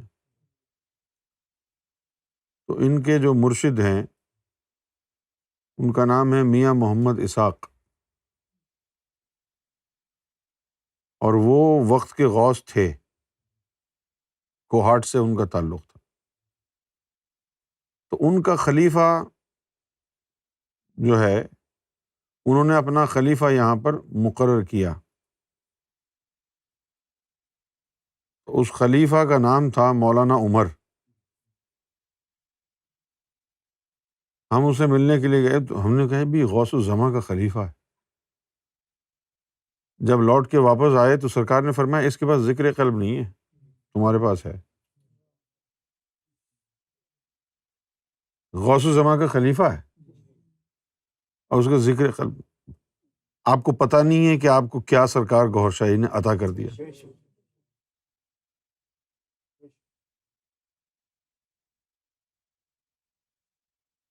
سمجھ گئے آپ؟ اچھا، اب خوشخبری کی بات یہ ہے کہ سرکار گوھر شاہی کے آنے سے پہلے کلی طور پر، مکمل طور پر اللہ کے رحم و کرم پر تھے آپ، کوئی اللہ کی بارگاہ میں کوئی آپ کا حمایتی نہیں تھا۔ آپ بات کو سمجھنے کی کوشش کرنا، فتویٰ نہ لگا دینا۔ آپ کا کوئی حمایتی نہیں تھا، نہ کوئی ولی نہ کوئی نبی۔ اللہ نے کہہ دیا کہ میں نے ایمان نہیں دینا تو نہیں دینا، کسی کی ضرورت نہیں تھی کہ اللہ کے سامنے جو ہے وہ جرا کرے، بحث کرے کہ نہیں جی دو۔ اللہ نے کہہ دیا نہیں تو نہیں، ختم ہو گئی ہے کہانی، اس کے بعد چھٹی ہے۔ یہ 14,000 آدم اور ان کی اولاد کی جو تاریخ بلینز آف ایئرز کی گزری ہے، اس میں یہ پہلی اور آخری دفعہ یہ منظر سامنے آیا ہے کہ اگر اللہ رد کر بھی دے کسی کو ایمان کے حوالے سے تو بھی دل چھوٹا کرنے کی ضرورت نہیں ہے، کیونکہ گوھر شاہی آ گئے ہیں۔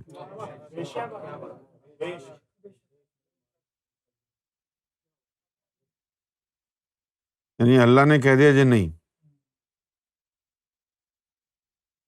تو مایوس ہونے کی ضرورت نہیں ہے، ابھی ایک دروازہ اور ہے۔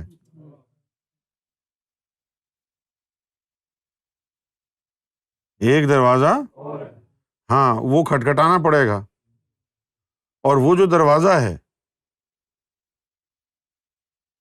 وہ ایسا دروازہ ہے کہ وہاں کوئی ایک دفعہ چلا جائے کہ مجھے اللہ کا دوست بننا ہے، بس پھر اس کو اس بات کو سرکار پر چھوڑ دے، پھر سرکار جانے اور اللہ جانے، تیرا دامن بھر کر رہے گا۔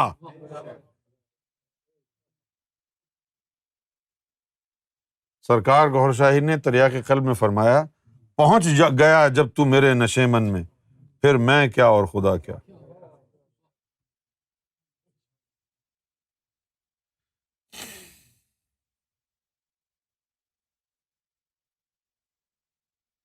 کسی کو اگر حساسیت حاصل ہو، کوئی اتنا سینسٹیو ہو کہ اس بات کی نزاکت کو سمجھے، تو وہ بندہ جو ہے ساری زندگی سرکار گوھر شاہی کے نالین مبارک کو تاج بنا کر کے ناچتا رہے۔ اس کرم کا کروں شکر کیسے ادا، جو کرم مجھ پہ گوہر تو نے کر دیا۔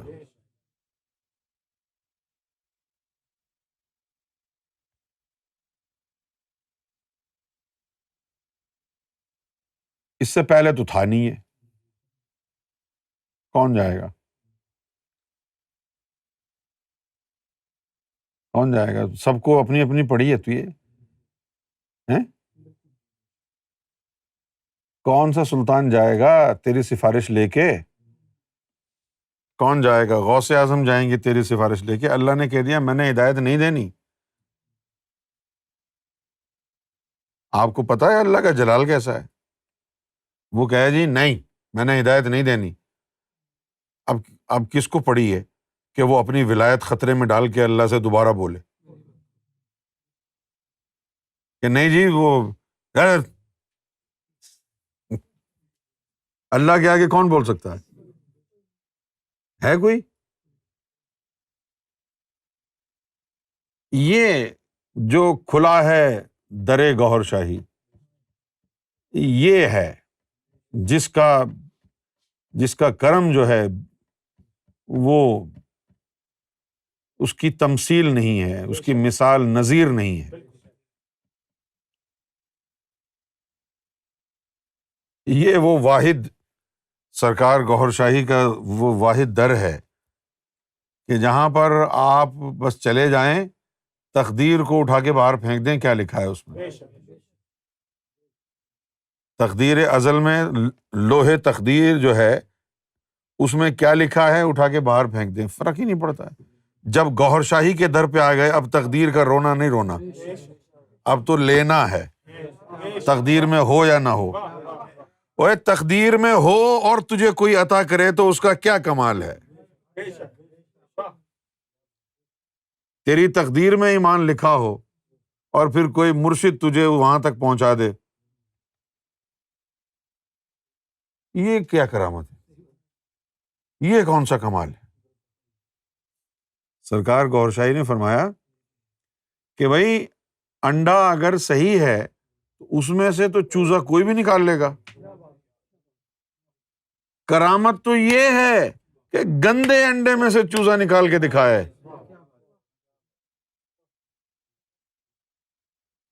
علامہ اقبال نے اپنی شاعری میں کہا، اس قوم کے انڈے گندے ہیں، پھینک دو ان کو گلیوں میں۔ کتنی تعریف کرتے ہیں سب علامہ اقبال کی پاکستان کے مسلمان، یہ لائن سمجھ میں آ جائے ان کو تو آج ہی علامہ اقبال کے مزار کو آگ لگا دے۔ علامہ اقبال کیا کہہ رہے ہیں کہ اے اللہ اس قوم کے انڈے گندے ہیں، پھینک دو ان کو گلیوں میں۔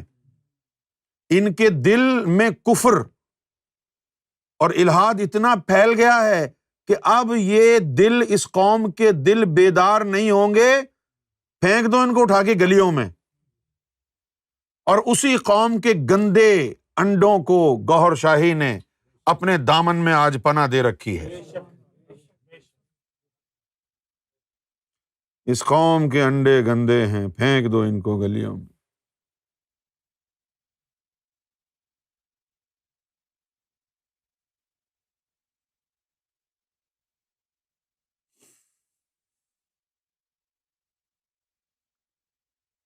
تو ولایت وہبی اور کسبی میں سمجھتا ہوں فرحان سمجھ میں آ گیا ہوگا آپ کو۔ اچھا، دوسرا یہ ہے کہ ولایت کسبی جو ہے وہ کسی مشرب پر نہیں ہوتی۔ ہاں، وہ کسی مشرب پر کیوں ہوگی؟ وہ تو ظاہری ہے نا ولایت، اس کے اندر تو ان سینے کے لطائف پر تجلی کا کوئی طریقہ ہی نہیں ہے۔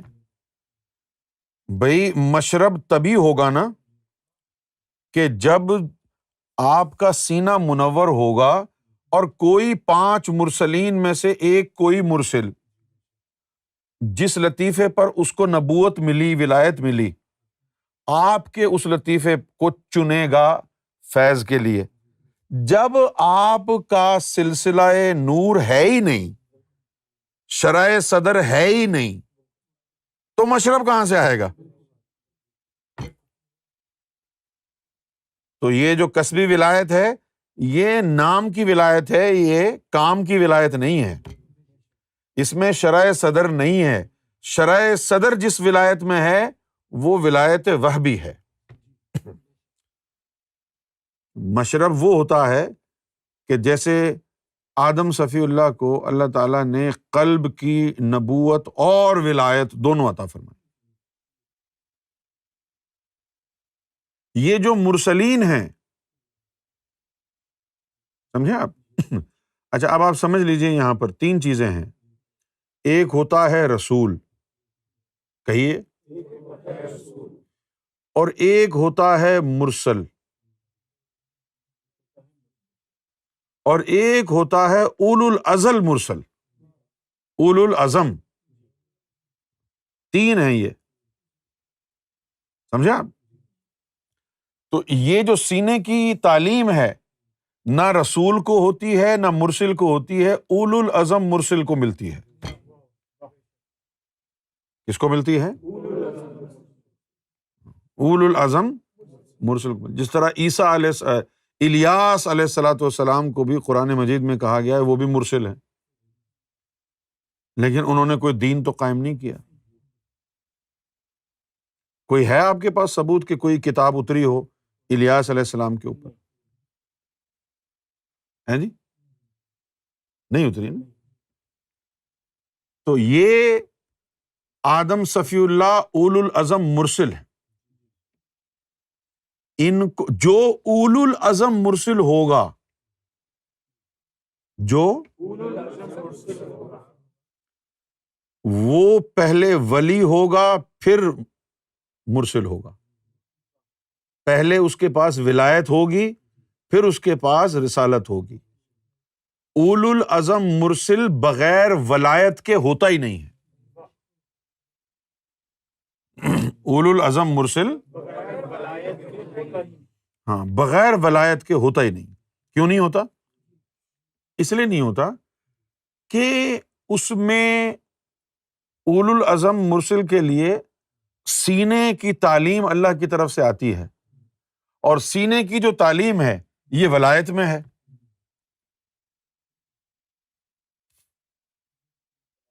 سینے کی جو تعلیم ہے ولایت میں ہے، اور اگر وہ ولایت میں نہیں ہوگا تو وہ اولو العزم مرسل کیسے ہوگا؟ بھئی فرض کریں کہ آپ نے ڈلیوری کا کام کرنا ہے تو آپ کے پاس کوئی گاڑی ہونی چاہیے، نہیں؟ اب پیدل تو آپ ڈلیوری نہیں کریں گے گاڑی ہوگی، کوئی آپ کے پاس موٹر بائک ہوگی، کوئی کار ہوگی تو آپ ڈلیوری کا کام کریں گے۔ تو اگر آپ کے پاس وہ کوئی یعنی گاڑی واڑی ہے ہی نہیں تو پھر آپ ڈلیوری کا کام نہیں کر سکتے ہیں نا۔ کہاں لے کے جائیں گے؟ کیسے لے کے جائیں گے سامان؟ اسی طریقے سے یہ جو سینے کا منور ہونا ہے، شرح صدر ہے، یہ کہلاتا ہے ولایت کا علم۔ یہ کیا کہلاتا ہے؟ ولایت کا علم۔ اور اولو العزم مرسل کے لیے جو ہے وہ اللہ تعالیٰ سینے کی کسی ایک مخلوق کا علم دیتا ہے، اس کی شرح صدر ہوگی تبھی تو اس کا وہ علم جو ہے سینے میں آئے گا۔ سمجھ گئے آپ؟ تو پھر 5 اولو العزم مرسل ہوئے۔ آدم صفی اللہ، یہ ہندوؤں کو پتہ ہی نہیں ان کا نبی کا نام کیا ہے، یا تو وہ کہتے ہیں شیو جی یا وہ کہتے ہیں شنکر۔ ان کو اپنے کلمے کا پتہ ہے، پوچھو کیوں نہیں پتا؟ 6,500 سال پرانا دھرم ہے نا، کتنے زمانے گزر گئے، کتنی قومیں گزر گئیں، کتنا وقت گزر گیا، 6,500 سال، پتہ ہی نہیں ہے آدم کون ہے، حوا کون ہے۔ آج تو یہودیوں کو نہیں پتا کہ ان کا کلمہ، نبی کا نام تو پتا ہے ان کو، نبی کا نام تو ان کو پتا ہے۔ ہندو دھرم کا یہ ہوا کہ یہ جو ہے نا آدم صفی اللہ جو آئے ہیں تو اس وقت کوئی اور دھرم نہیں تھا، پہلا دھرم دنیا میں جو آیا ہے وہ ہندو دھرم ہے، فرسٹ۔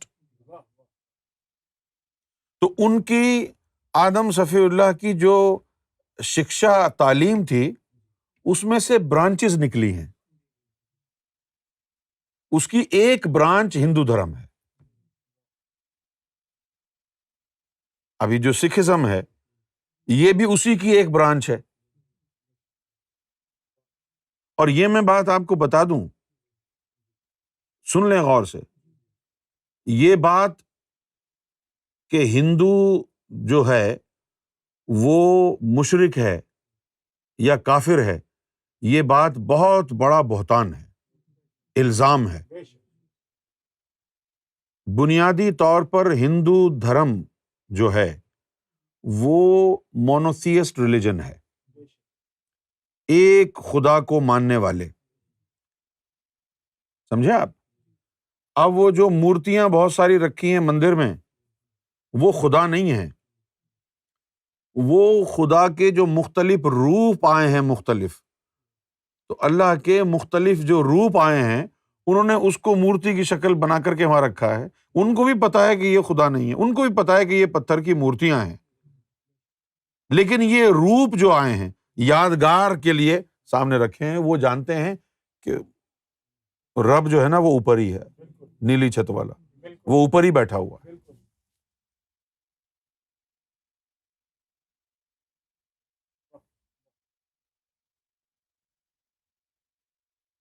ان کو معلوم ہے، یہودیوں کو اپنے نبی کا نام ابراہیم علیہ السلام کا معلوم ہے، ان کو موسیٰ کا بھی معلوم ہے۔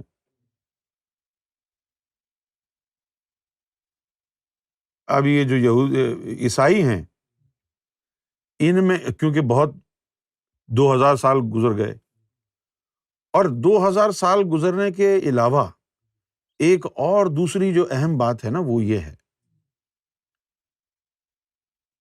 دیکھو جی، اسلام وہاں سے نکلا یعنی عرب سے، تو آس پاس میں ہی پھیلا زیادہ، آس پاس میں ہی پھیلا، تو وہاں کے جو عربی زبان بولنے والے ملک بہت سارے ہیں، لہٰذا کچھ ترجموں کی ابتدا میں ضرورت نہیں پڑی، جو نبیوں کے نام بگڑ جاتے، خدا کا نام بگڑ جاتا۔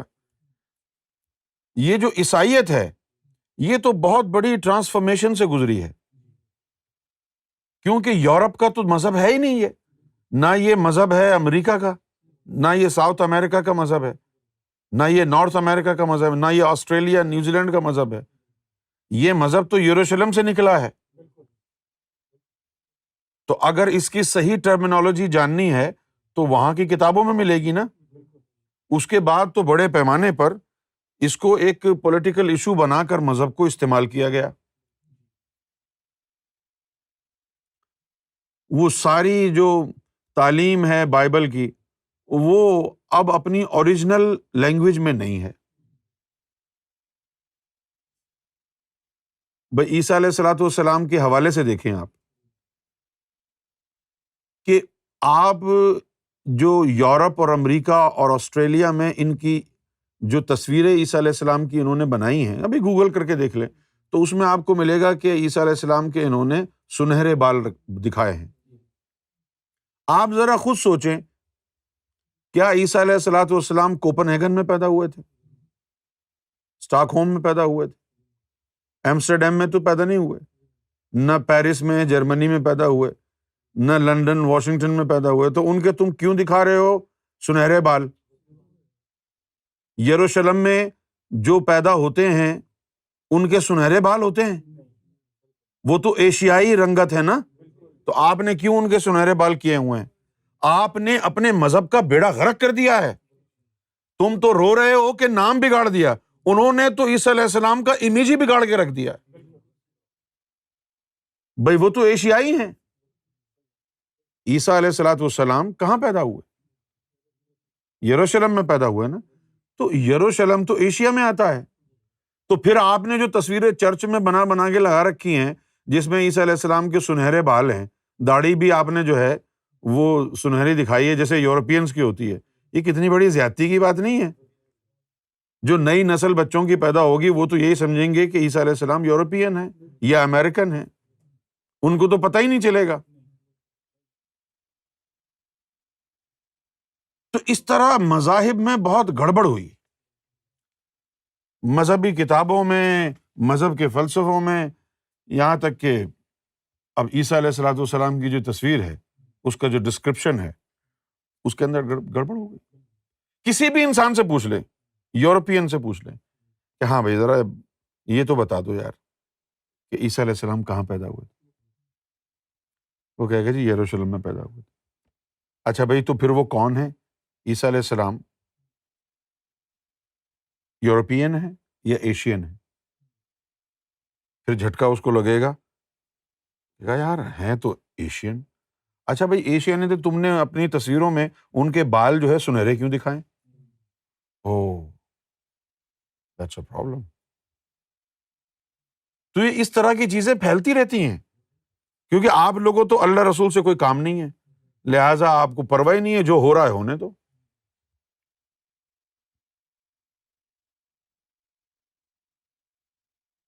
تو آخر میں کلمہ صرف مسلمانوں کو یاد ہے، نہ عیسائیوں کو اپنا کلمہ یاد ہے، نہ یہودیوں کو اپنا کلمہ یاد ہے، نہ بیچارے ہندوؤں کو اپنا کلمہ یاد ہے۔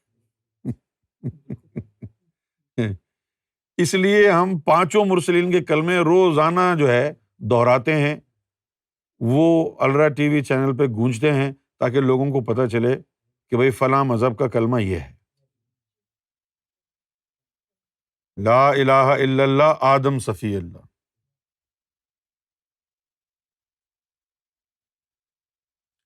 ہاں وہ کلمہ تھوڑا بہت جو ہے وہ کلمہ تھوڑی سی اس کی ننھی منی سی حقیقت کسی کو لگی تو اس نے جو ہے ہندو دھرم میں کہا کہ بھئی ایشور اللہ،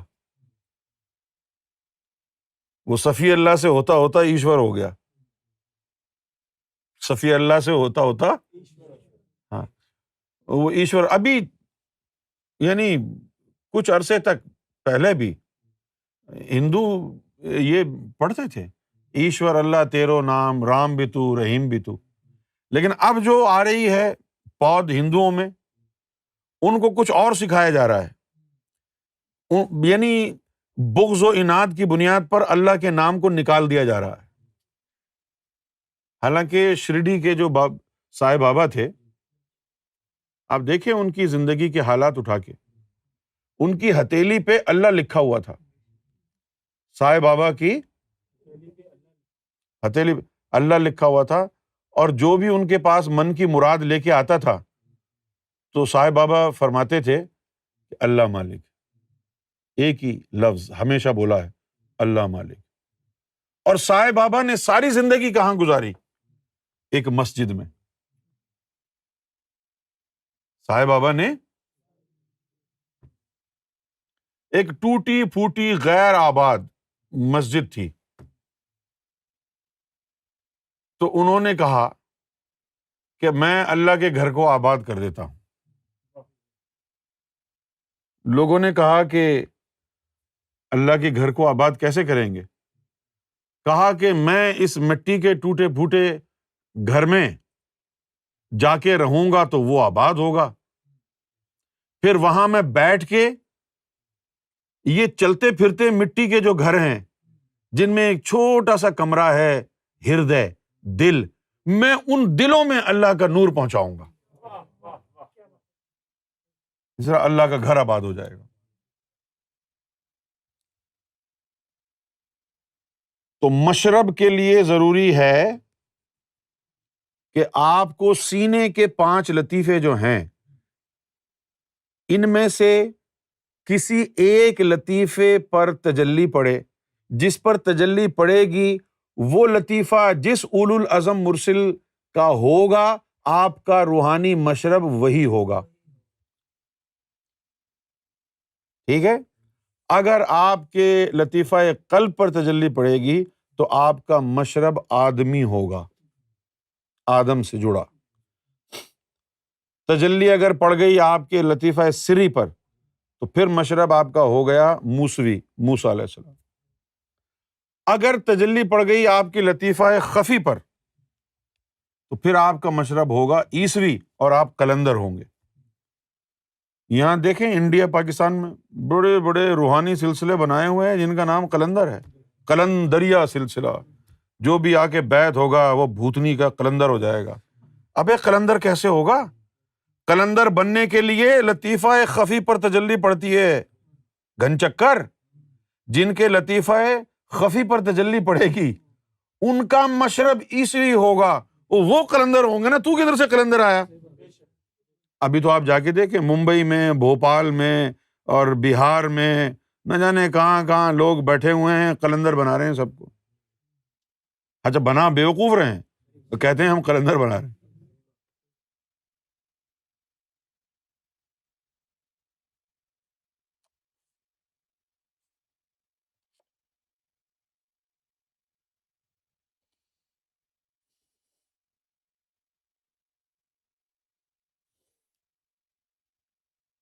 کیا یہ بات درست ہے کہ ولایت اور ولایت میں جو فرق ہے،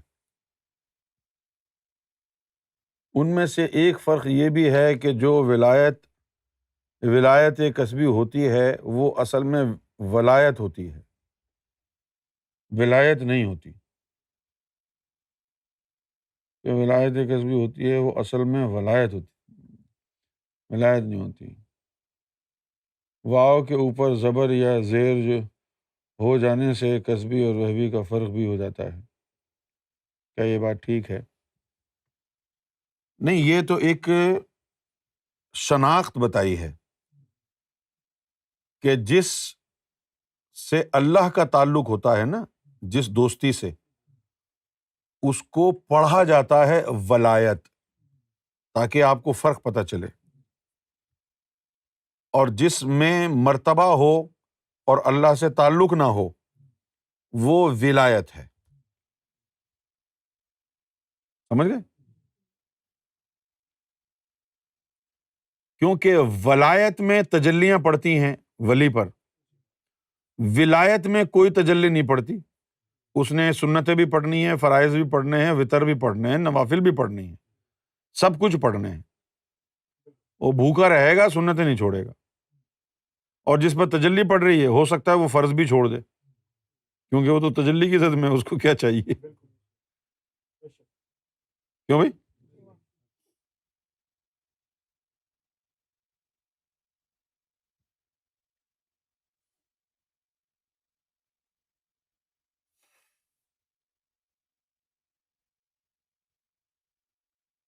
جس کی ولایت اگر ولایت وہبی ہوگی تو قیامت تک رہے گی، کیونکہ وہ باطنی امانت لے کر آیا ہے اور وہ باطنی امانت ختم نہیں ہونے والی، اس لیے وہ ولایت وہبی کہلاتی ہے۔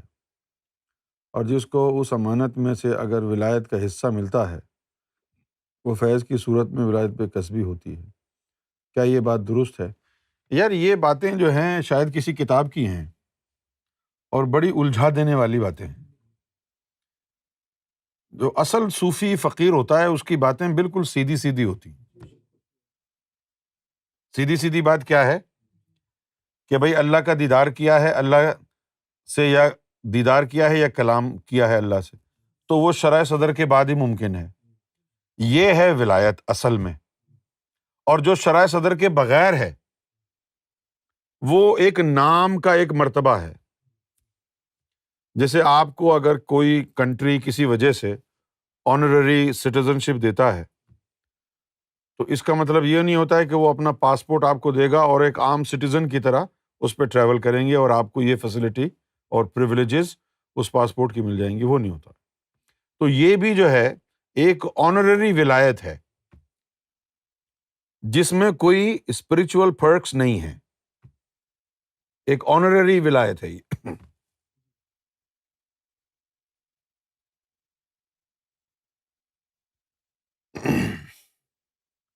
جو اصل ولایت ہے وہ اللہ کے دیدار یا اللہ سے کلام کی صورت میں ہے، ٹھیک ہے نا؟ جو اللہ سے ہم کلام ہو گیا ہے تو یہ ولایت صغریٰ ہے، اللہ کا دیدار ہو گیا ہے تو یہ ولایت کبریٰ ہے۔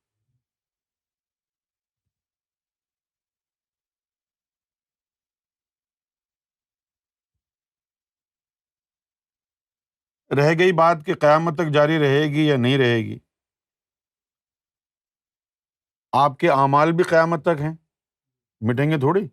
یوم محشر میں تو فیصلہ انہی اعمال کی بنیاد پر ہوگا نا آپ کا۔ تو جب آپ کے اعمال قیامت تک رہیں گے تو ولایت کیسے نہیں رہے گی؟ آپ نے جو اچھے اور برے عمل کیے ہیں یہ آپ کے مرنے کے بعد ختم تو نہیں ہوں گے؟ کیوں نہیں ہوں گے؟ یوم محشر میں اگر یہ ختم ہو گئے تو یوم محشر میں آپ تو بالکل تلنگے ہو جائیں گے. بولے بھائی میرے تو اعمال ہی ختم ہو گئے، اب میرا فیصلہ کیسے ہوگا؟ تو جب عام آدمی کے بھی اعمال قیامت تک رہیں گے تو ولایت کا رہنا کون سی اچھمبے کی بات ہے؟ یعنی اتنی بڑی کوئی راز کی بات ہے کہ وہ قیامت تک جاری رہے گی. ارے بھائی اچھے اعمال برے اعمال بھی تو قیامت تک رہیں گے. اگر وہ ختم ہو گئے تو تیرا حساب کتاب کیسے ہوگا؟ ولایت بھی قیامت تک ہے، نبوت بھی قیامت تک ہے، ایمان بھی قیامت تک ہے، اور تیرے اعمال بھی قیامت تک ہے. دنیا میں ہی تیرے اعمال اگر ختم ہو گئے تو حساب کتاب کیسے ہوگا تیرا؟ کابلی پلاؤ کھا کے ہوگا.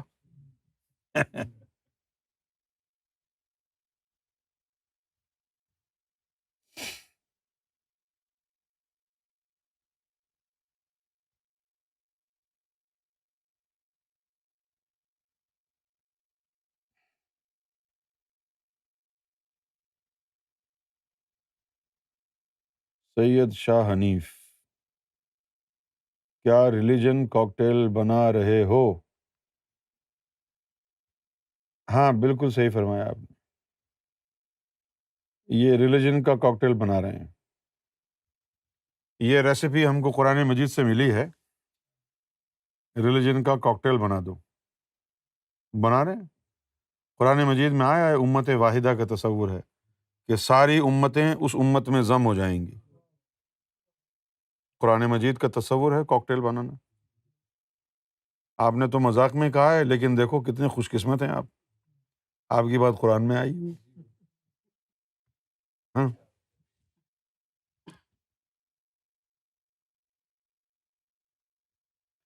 سید زنیر کراچی، السلام علیکم. میں چاہتا ہوں کہ میری بھی اس قرآن تک رسائی ہو جائے. سینہ مصطفیٰ میں جو ہے سیدنا گوھر شاہی کی بارگاہ میں خاص گزارش کر دیں، کیونکہ آپ دیکھیں بھائی سینہ مصطفیٰ تک رسائی ہونا یہ کوئی بہت بڑا مقام اور مرتبہ نہیں ہے، نہ یہ کوئی اسپرچول لگژری ہے. یہ تو فنڈامنٹل ریکوائرمنٹ ہے آپ کے لیے.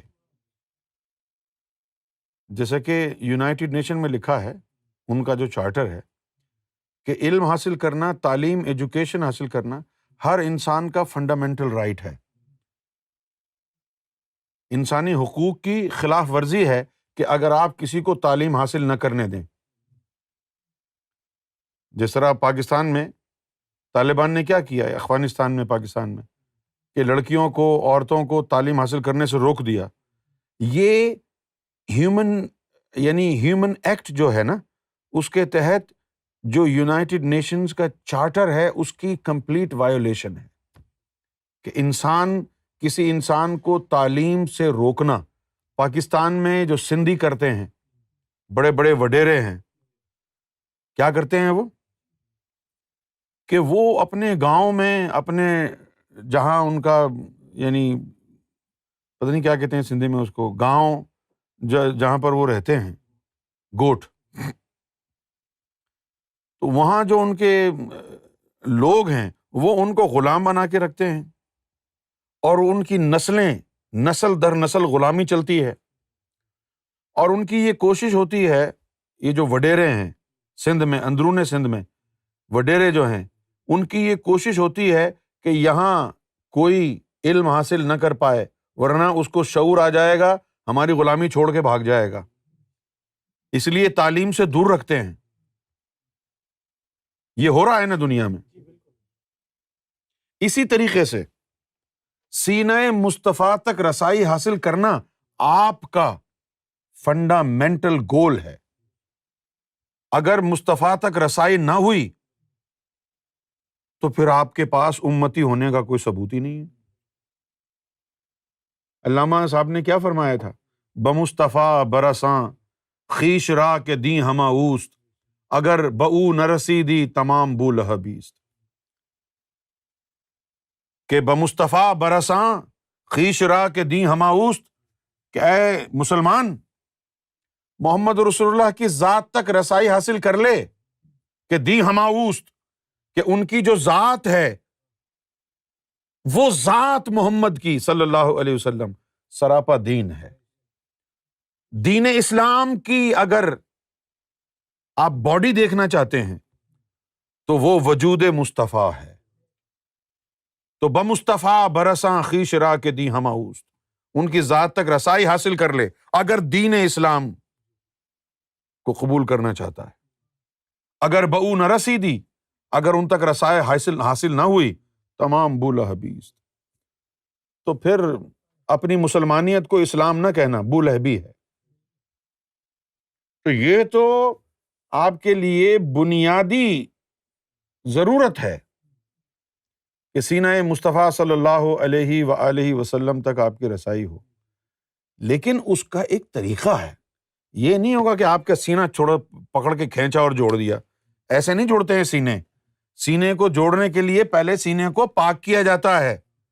اور یہ جو پسلیوں والا سینہ ہے یہ پاک نہیں ہوتا. سینے سے مراد ہے اس پسلیوں کے پیچھے جو 5 روحیں سوئی ہوئی ہیں ان کو بیدار کرنا ہے. یہ جو پسلیاں ہیں نا ان کے پیچھے 5 روحیں سو رہی ہیں آرام سے. ان سے سوال جواب ہوگا. الست بربکم کس سے ہوا تھا سوال؟ روح سے. یوم محشر میں جب تو جائے گا تو اس وقت بھی اسی سے سوال ہوگا. اچھا جنہوں نے سوال جواب دینے ہیں وہ پڑی ہوئی سو رہی ہیں اور آپ نے اپنی جسم کو، شریر کو، جیب، زبان کو لگایا ہوا ہے اللہ اللہ، اوم اوم، بھگوان بھگوان، رام رام میں. جنہوں نے جواب دینا ہے وہ تو سو رہی ہیں لمبی تان کے، گھوڑے بیچ کے. ان کو کچھ پتہ ہی نہیں. ان چیزوں کو بیدار کرنا ہے. سینہ مصطفیٰ سے تعلق اس وقت ہوگا کہ جب تیری شرع صدر ہوگی، تیرا قلب بیدار ہوگا، سلسلہ نور اللہ کی طرف سے جاری ہوگا. پھر یہ مخلوق لطیفہ قلب، اس میں سے جسہ نکلے گا، اس کو پھر مرشد کامل اپنی نظروں سے اس کی پرورش کرے گا. جس طرح ماں دودھ پلاتی ہے بچے کو، پرورش کرتی ہے نا، اسی طرح مرشد اپنے سینے سے ان روحوں کو لگا کے رکھے گا. ماں کے سینے سے تو دودھ نکلتا ہے نا، مرشد کے سینے سے نور نکلے گا. وہ اس کی پرورش کرے گا. جب وہ لطیفہ قلب کی مخلوق طاقتور ہو جائے گی، وہ پھر حضور صلی اللہ علیہ وسلم کی بارگاہ میں جائے گی نا، وہاں پھر اس کو حضور صلی اللہ علیہ وسلم اکتساب فیض دیں گے. پھر تو حضور کے سینے سے جڑ جائے گا.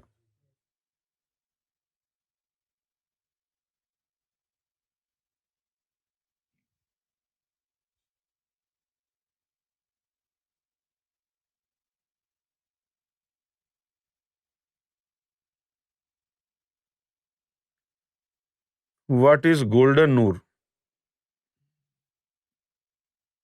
ذاتی نور گولڈن سنہرے رنگ کا نظر آتا ہے.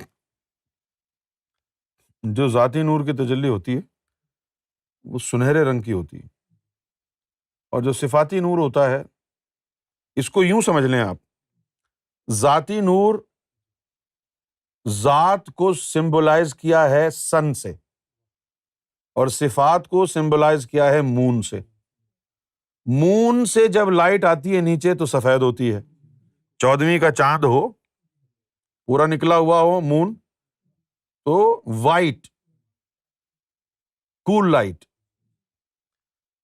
اور جب سورج نکلا ہوا ہو تو پھر وارم لائٹ آتی ہے پیلے رنگ کی. تو سورج کو نسبت ہے اللہ سے کی ذات سے، اور چاند کو جو نسبت ہے وہ صفات سے ہے. سمجھ میں آ گئی بات آپ کو؟ اسی طرح خواب میں اگر سورج دیکھیں، خواب میں اگر سورج دیکھیں تو اس کا تعلق اللہ سے، اللہ کی ذات سے ہوگا. اور خواب میں اگر چمکتا ہوا چاند دیکھیں تو اس سے مراد حضور صلی اللہ علیہ وسلم کی ذات ہوگی. اور اگر خواب میں چمکتے ہوئے ستارے دیکھیں تو اس سے مراد وہ ہوں گے جن کا حضور سے تعلق جڑ گیا ہوگا. ان میں صحابہ کرام بھی ہیں، اہل بیت بھی ہیں، ان میں صالحین بھی ہیں، فقراء بھی ہیں. اگر ستارے دیکھیں، بڑے ستارے دیکھیں، اگر موٹے اور بڑے بڑے ستارے ہوں تو ان سے مراد ہے کہ کوئی ولی ہے یا کوئی یعنی کوئی صحابی میں سے ہے یا کوئی ولی ہے، اور اگر بہت ہی سلیک اور چھوٹے چھوٹے ننھے ننھے ستارے دیکھیں تو اس سے مراد ہے ملائکہ، اور بالکل ڈاٹس نور کے نظر آئیں تو اس سے مراد ہے فرشتے۔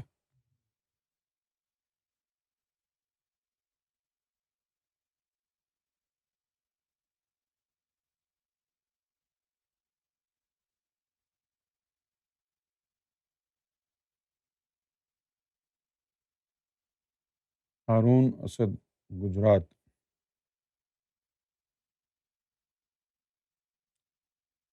میڈیکل سائنس ہارٹ کی آرٹری بلاکیج کا حل بائی پاس ہے یا اسٹنٹ؟ کیا اس کا کوئی اور علاج بھی ہے جسے کھانے پینے والی کسی چیز سے کیا جا سکے جس سے بلاکیج ریورس ہو سکے؟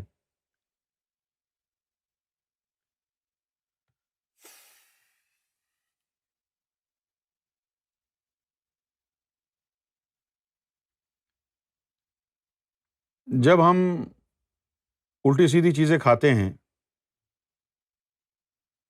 جس میں اینیمل ٹرانس فیٹ زیادہ ہوتا ہے تو وہ چیز جو ہے ہماری آرٹریز کو کلاگ اپ کرتی ہے، اس سے جو ہے نا جیسے کولسٹرول وغیرہ ہے، اس کی تہ پر تہ جمتی چلی جاتی ہے جس کو پھر پلیک کہتے ہیں، اور پھر وہ جو ہماری آرٹری ہے وہ اس میں نیروئنگ ہونا شروع ہو جاتی ہے، 10%، 20%، 30، 40، 50، 60، 70، 80، 90۔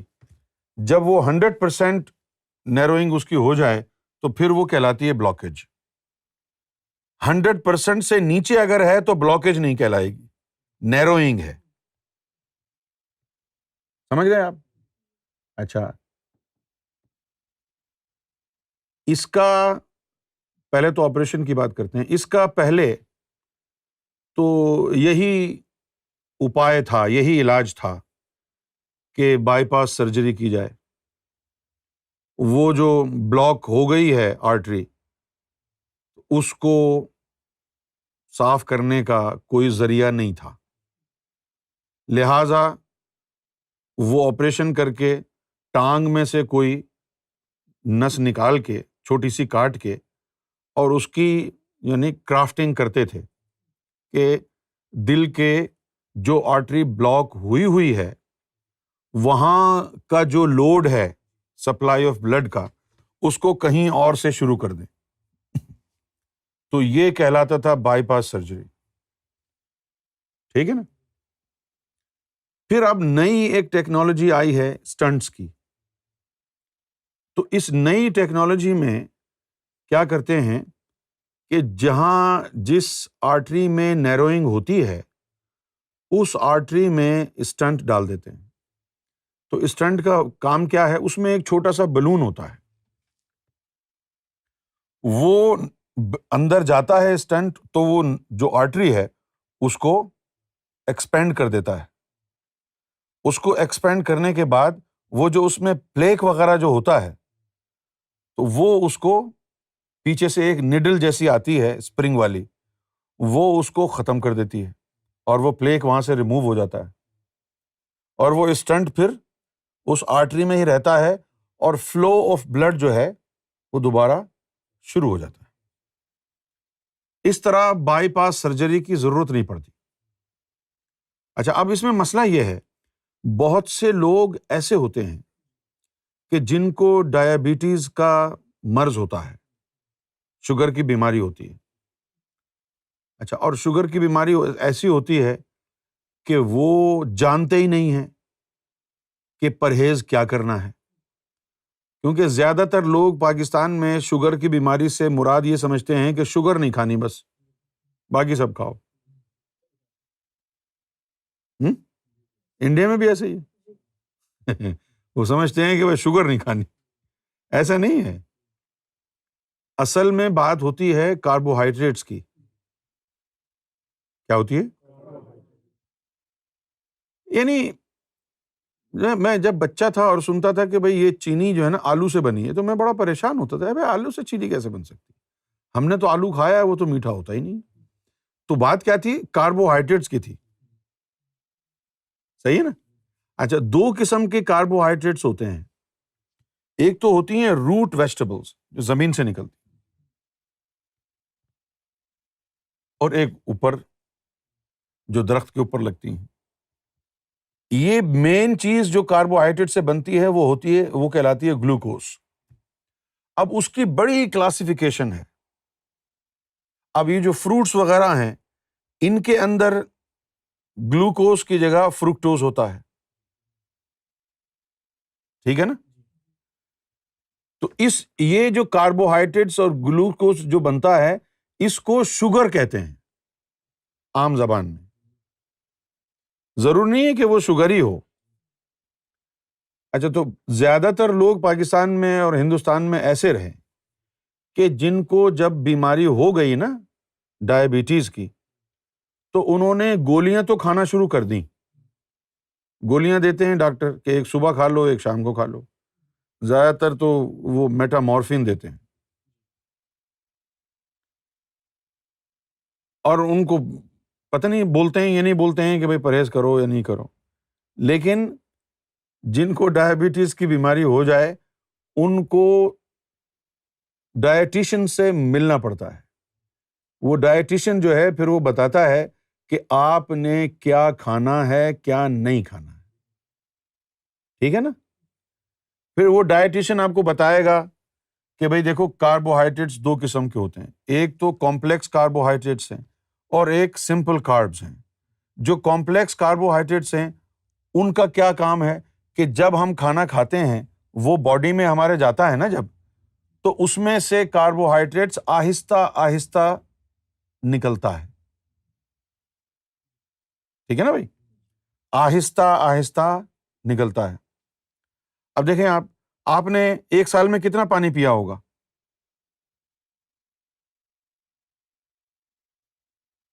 اگر آپ نے روزانہ 1 کلو پانی بھی پیا ہے، ٹھیک ہے نا، تو ایک سال میں کتنا پانی ہو جائے گا؟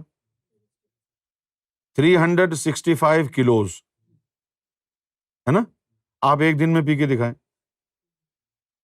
نہیں پی سکتے نا؟ تو آہستہ آہستہ آپ نے ایک سال میں اتنا پی لیا۔ اسی طرح وہ کارب جو ہے نا آہستہ آہستہ نکلتے ہیں اور بلڈ میں جاتے ہیں، جس کی وجہ سے شوگر لیول ہائی نہیں ہوتے۔ جو کمپلیکس کاربز ہیں نا، وہ بلڈ میں ریلیز ہوتے ہیں پیریوڈیکلی، آہستہ آہستہ ٹائم ریلیزڈ ہوتے ہیں وہ، جیسے کہ ویٹ ہے، ٹھیک ہے نا؟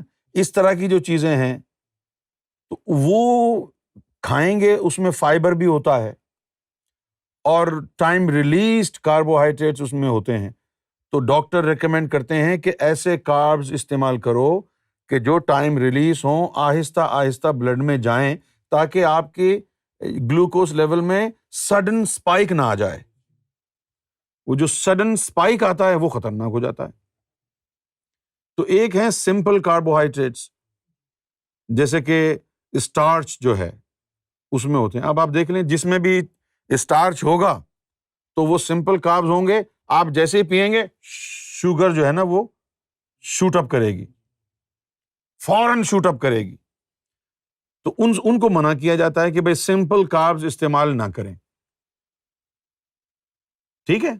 اچھا، اب ہمارے اکثر لوگوں کو یہ بات معلوم نہیں ہوتی ہندوستان میں، پاکستان میں۔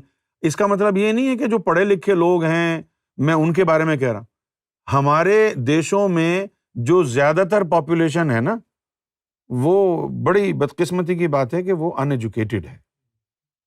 گاؤں دیہات میں جو لوگ ہیں، اب ہو سکتا ہے کہ بڑھ رہا ہو تعلیم کا رجحان، لیکن ایک دور ایسا گزر گیا ہے جہاں سے ہم ہو کے آئے ہیں کہ جب گاؤں دیہات میں یہ جو رورل ایریاز ہیں نا، ایکسٹریم رورل ایریاز، وہاں پر تعلیم کا کوئی اتنا زیادہ رواج نہیں ہے، لہٰذا ان کو زندگی کی کیئر کرنا بھی کم آتی ہے لیکن کم آتی ہے۔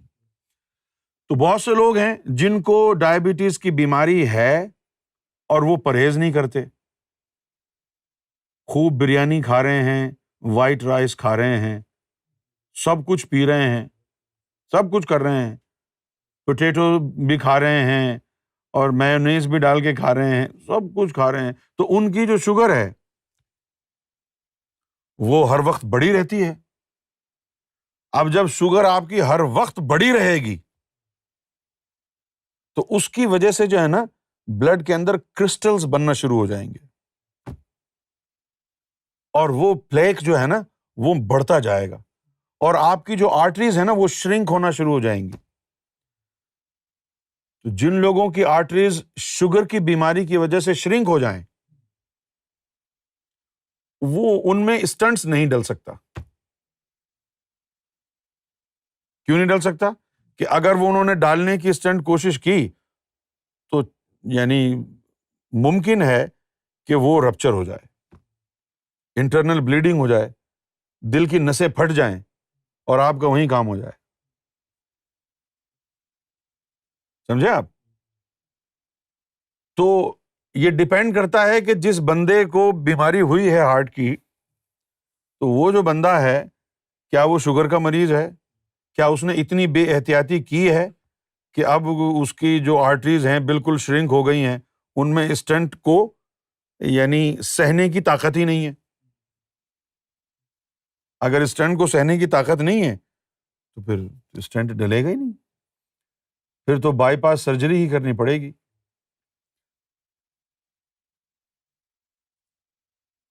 اور کیا پوچھا تھا انہوں نے؟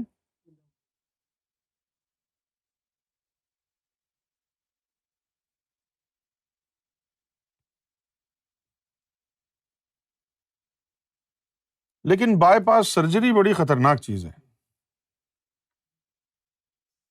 کیونکہ وہ دل کا انہوں نے دل کی سرجری کرنی ہے اور دل جو ہے وہ پسلیوں کے پیچھے ہے، تو وہ آرا لے کے پہلے تو جو ہے نا وہ کاٹتے ہیں، پسلیوں کو کاٹتے ہیں۔ وہ منظر تو ایسا لگتا ہے کہ جیسے بقرعید ہے اور کوئی بکرا کاٹ رہا ہے۔ وہ آرا لے کے کاٹتے ہیں نا۔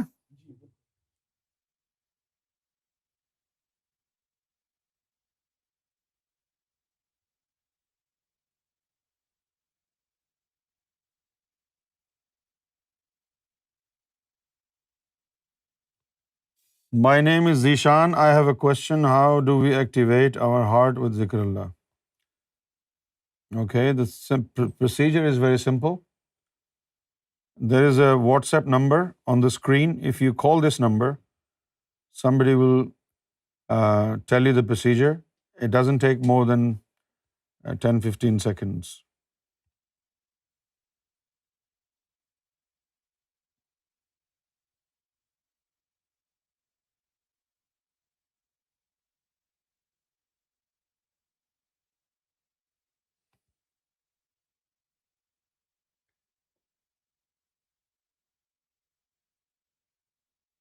اسی طرح ایک بات اور بھی مجھے جو ہے پتہ چلی،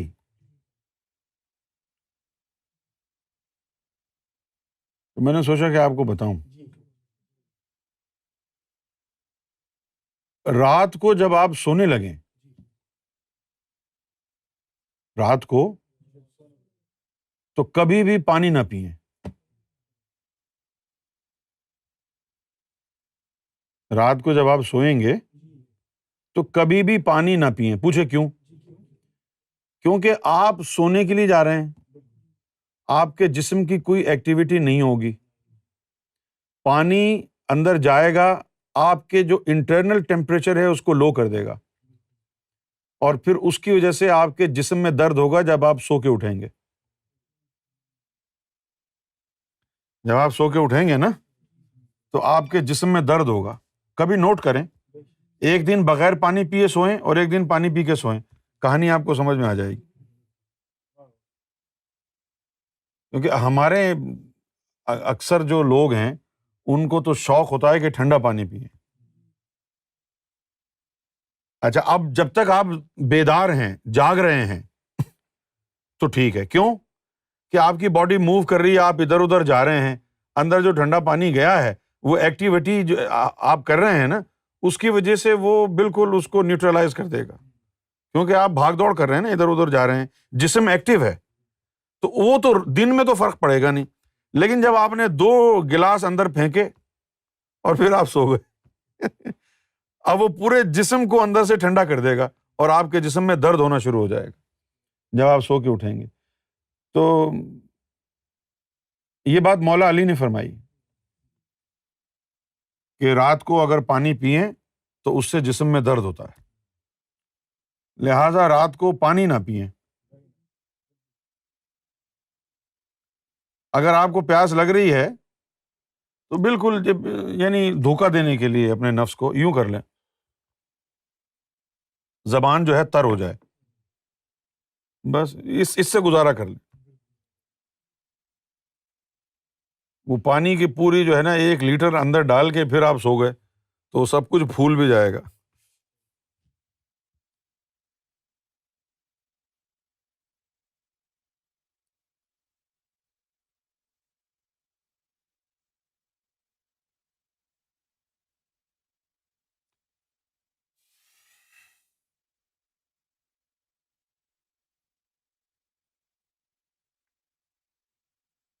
انجینئر شرف الدین چانڈیو، کراچی۔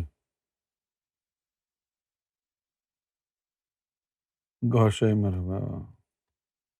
میں جاننا چاہتا ہوں، جیسے آپ فرماتے ہیں کہ اللہ کے ولی کے اوپر ایک دن میں 360 تجلیاں پڑتی ہیں اور جو ان کی صحبت میں بیٹھتے ہیں ان کے 7 کبیرہ گناہ جلتے ہیں۔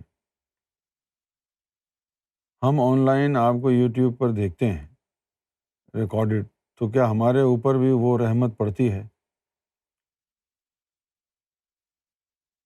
آپ کو دیکھتے ہیں تو اب کیا خواہش رکھیں؟ ولیوں کے اوپر تجلی پڑتی ہے؟ میں ولی اللہ تو نہیں ہوں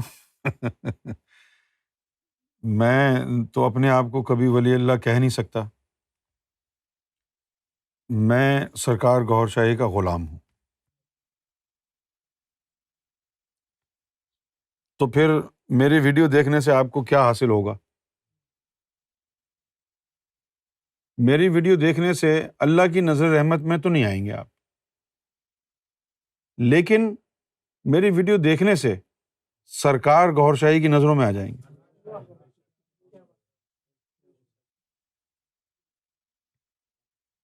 کیوں؟ کیونکہ یہ جو آنکھیں ہیں یہ سرکار گوہر شاہی کا ویب کیم ہے۔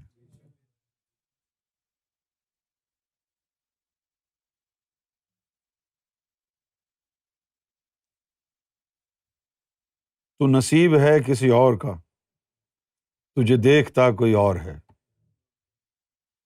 یہ ویب کیم ہے نا، میں اس کی آنکھ بن جاتا ہوں جس سے وہ دیکھتا ہے، میں اس کے پاؤں بن جاتا ہوں جس سے وہ چلتا ہے، میں اس کے ہاتھ بن جاتا ہوں جس سے وہ پکڑتا ہے، تجلی میں تو نہیں۔ ابھی تو ہم نے صرف تجلی کے بتایا نا لوگوں کو، تجلی سے آگے بھی بہت بڑی بڑی چیزیں ہیں۔ ابھی ہم نے صرف یہی بتایا کہ ولیوں کے اوپر تجلی پڑتی ہے، لیکن وہ تو عام ولیوں پر تجلی پڑتی ہے نا ایک ولی ہوتا ہے وصل والا، جس کے اندر تجلی والا اس کے اندر بیٹھ جاتا ہے کہ جو تجلی ڈالتا ہے۔ جی یہ تجلی تو ان کے لیے ہے کہ جو ولی اللہ ہوں، یہ جو وصل والے ہوتے ہیں ان سے ولی کاٹ دیتا ہے، باقی رہ جاتا ہے۔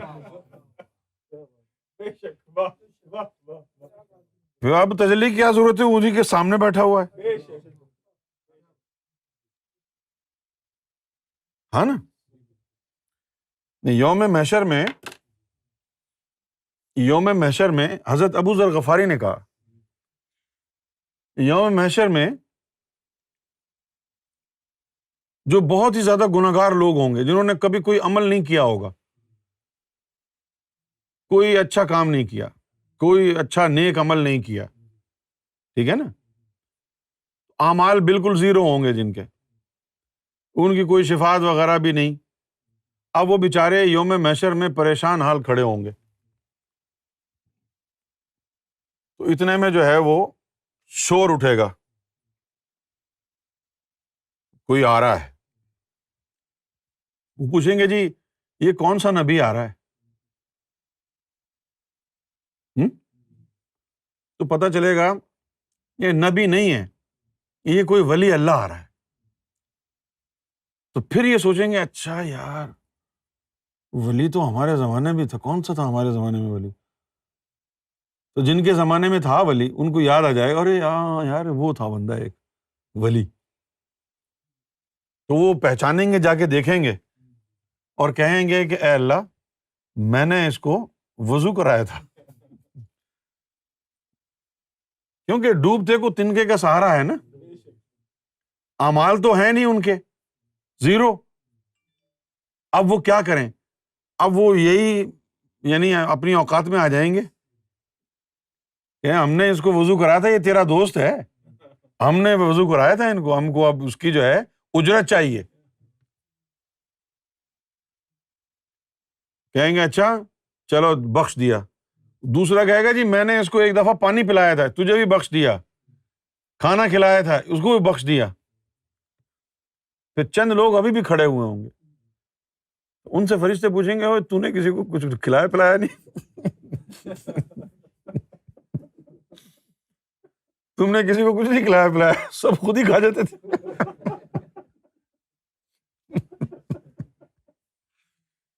تو وہ کہیں گے کہ ہم نے کسی کو کچھ کھلایا پلایا نہیں.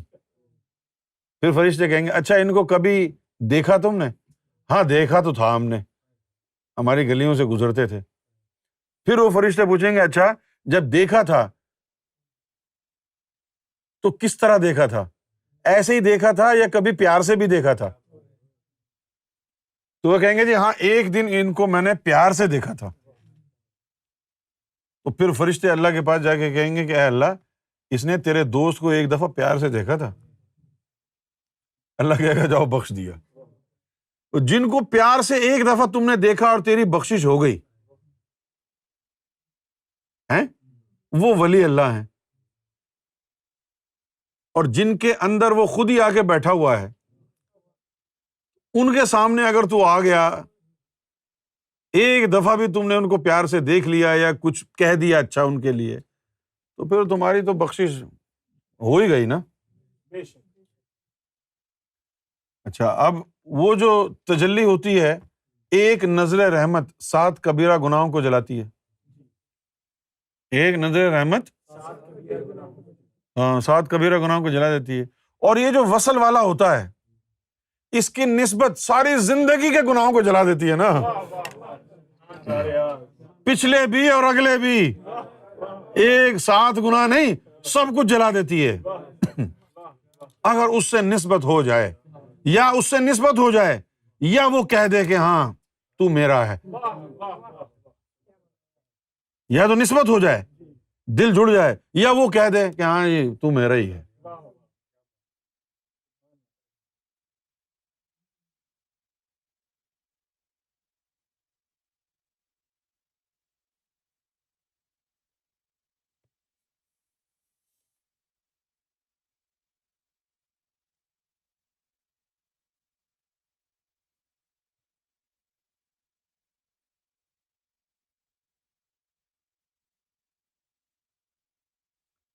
محمد بلال گوہری مراد آباد. وعلیکم السلام.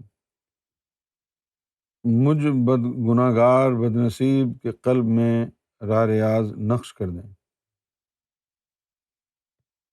دیکھو بھائی اپنے آپ کو ایسا نہ کہو، تم بدنصیب کہاں ہو؟ سرکار گوہر شاہی کے ماننے والے ہو تو اپنے آپ کو بدنصیب کہنا جو ہے وہ گناہ ہے. جو سرکار گوہر شاہی کا ماننے والا ہو وہ اپنی توہین نہ کرے اس طرح کے الفاظ استعمال کر کے. رہ گئی بات راہ ریاض کے نقش ہونے کی، اگر دل میں اللہ کا ذکر چلا گیا ہے تو آپ چاہیں یا نہ چاہیں اس نے راہ ریاض میں تبدیل ہونا ہی ہے. پریشانی کی ضرورت نہیں ہے. اگر اللہ چلا گیا ہے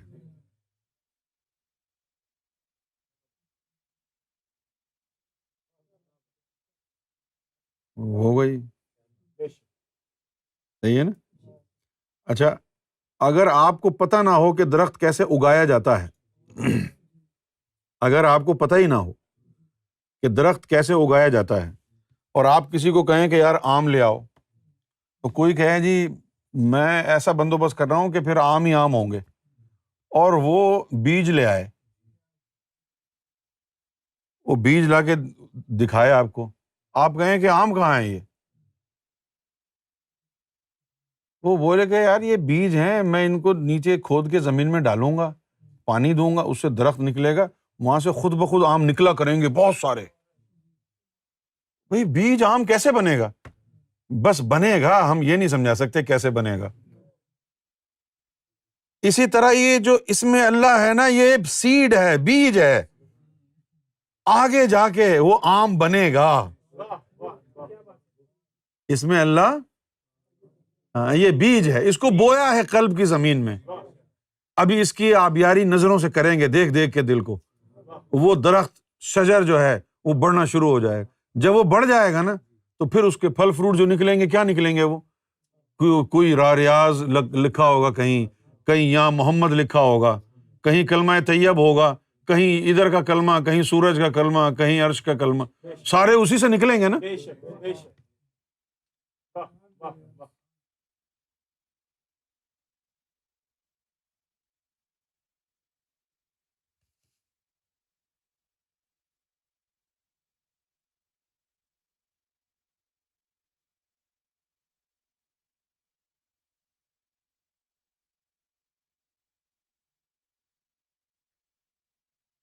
عادل شفیق،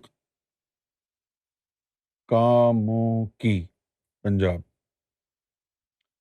مجھے کسی نے سرکار کی چاند میں تصویر کے متعلق بتایا لیکن میں نہیں مانتا تھا. ایک دن جب چاند پورا نکلا تھا تو میں نے تصویر دیکھ لی تو مجھے یقین ہو گیا کہ وہ سچ کہہ رہا تھا. میں نے ذکر بھی لیا ہے اور آپ کا بیان بھی سنتا ہوں. میرا دل کرتا ہے کہ سرکار کی تصویر میرے دل میں بھی آ جائے. آمین. مجھے پڑھنا لکھنا نہیں آتا ہے، میں کسی سے لکھوا رہا ہوں، آپ کرم فرمائیں. خیر ہے، پڑھنا لکھنا نہیں آتا تو کیا ہوا؟ ایمان کا تعلق قلم اور دوات سے تھوڑی ہے، ایمان کا تعلق تو دل سے ہے. عشق میں جو ہے قلم اور دوات نہیں ہوتی. ہاں، بالی ووڈ کا نظریہ کچھ مختلف ہے. کاغذ قلم دوات لا، لکھ دوں دل تیرے نام کروں. اللہ کو ضرورت نہیں ہے، بالی ووڈ میں ہے کاغذ اور قلم کی.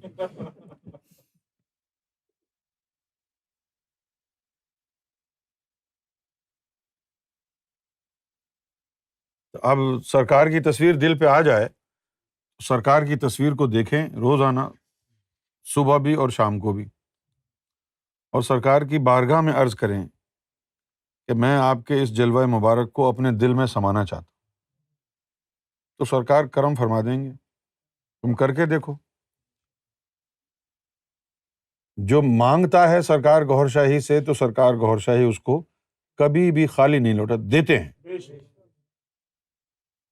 یہ بات میں اپنی گردن گروی رکھ کے کہہ سکتا ہوں، جھوٹ ہو تو کاٹ دینا. جو گوھر شاہی کی بارگاہ سے مانگتا ہے سرکار اس کو دیتے ہیں، یہ میرا ایمان ہے.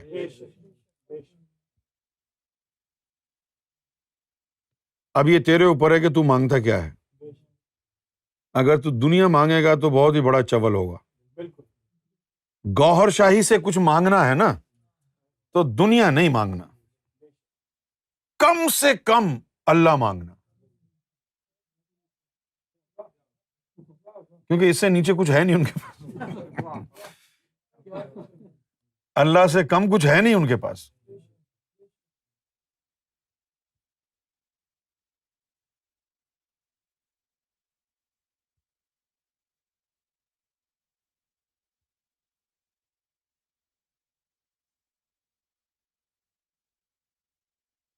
Daniel Chaudhary, Lahore. Assalamu alaikum. I always respect your discussions. Kindly correct me if I'm wrong. آپ نے کہا کہ اگر کسی کو فتنے کا خطرہ ہو تو شادی کرے، اگر نہیں ہے تو مجرد رہنا افضل ہے، لیکن جب مومن کا نفس ہی پاک ہو گیا تو پھر فتنہ کیسا؟ یا نفس پاک ہونے کے بعد بھی ڈر رہتا ہے؟ بھائی نفس جو ہے یہ ایک ایسی موذی شے ہے، انسیڈیس، پکا ضد کا، کہ ہر نبی نے، ہر ولی نے اس کے شر سے پناہ مانگی ہے اللہ کی. اور نبیوں کے، ولیوں کے نفس تو پاک ہو جاتے ہیں نا، پاک ہونے کے بعد بھی بہانہ خور ہے. آپ دیکھیں، یعنی پاک ہو گیا ہے، وہی حال ہے نفس کا کہ چور چوری سے جائے، ہیرا پھیری سے نہ جائے. چور یہی چیز نفس میں ہے، موقع کی تلاش میں رہتا ہے، طاق میں بیٹھا رہتا ہے کہ کسی لمحے یہ کمزور پڑے اور میں اس کے اوپر جو ہے نا دھاوا بول دوں.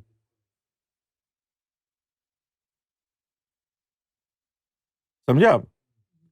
اچھا، اب نبیوں اور ولیوں نے بھی اس کے شر سے پناہ مانگی ہے، تو نبیوں اور ولیوں کا نفس تو مطمئنہ ہوتا ہے، اس کے بعد بھی انہوں نے پناہ مانگی ہے. کسی بھی وقت نفس جو ہے جیسے ہی آپ کمزور پڑیں گے تو وہ فتنہ بپا کر دے گا نفس. یہ نفس کے اوپر بڑا، یعنی اس کو بڑا سنبھال کر کے رکھنا پڑتا ہے. اچھا، اب ولیوں اور نبیوں نے جو پناہ مانگی ہے اس کا علاج تو ہو گیا، ان کا پناہ مل گئی. کیسے پناہ ملی؟ ولیوں کے اوپر تجلی پڑتی ہے، وہ تجلی قلب پر پڑتی ہے، قلب کے بعد وہ اس کا تبرک لطیفہ نفس پر بھی پڑتا ہے، تو وہ تجلی پڑتی رہتی ہے. ان کا نفس جو ہے وہ کنٹرول میں رہتا ہے، قابو میں رہتا ہے. مومن کے اوپر تجلی نہیں پڑتی، مومن کا نفس مطمئنہ کی مقام تک پہنچ نہیں سکتا. مومن کے نفس کی انتہا ملہمہ ہے، ٹھیک ہے نا. اچھا، اس پہ تجلی بھی نہیں پڑ رہی، لہٰذا اس کا تو بڑا، اس کو ویجیلنٹ ہونا ہوگا نا. کیا کہیں گے ویجیلنٹ کو؟ ان کو بڑا محتاط رہنا پڑے گا، ہوشیار، محتاط، ہوشیار. لہذا نفس جو ہے you can't take it easy. سمجھ گئے؟ اس کے اندر نور آیا ہے لیکن اس کی فطرت تو چینج نہیں ہوئی ہے، اس کی فطرت چینج نہیں ہوئی ہے. اب یہ نہیں سمجھیں کہ آپ کو ذاکر قلبی کوئی بن گیا ہے تو بس اب یہ بالکل پاک صاف ہو گیا ہے. ابھی تو ذاکر قلبی بنا ہے، ابھی تو سفر شروع ہوا ہے، ابھی تو نفس کے اوپر کام ہو رہا ہے. جب نفس پاک ہو جائے گا اس کے بعد پھر اس کو مینٹین کرنا ضروری ہے. کیوں بھائی؟ اس کے بعد جو ہے، اب جیسے فرض کیا کہ بھائی متیش کا نام آ گیا کہ یہ دنیا کے 25 بلین ایئرز میں ہے،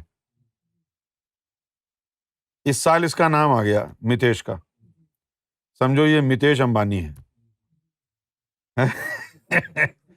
اس کا نام آ گیا کہ بھائی یہ ہی is one of the 25، just for example 25 billion years. تو اس کے بعد جو ہے یہ پیسہ خرچ کر دے، 2-4 بلین ادھر ضائع کر دیے، 2-4 ادھر، 2-4 ادھر. نیکسٹ ایئر اس کے پاس بلین ہوں گے نہیں تو پھر یہ بلین ایئر نہیں کہلائے گا نا. تو بلین ایئر کا اسٹیٹس جو ہے اس کو مینٹین کرنا پڑے گا.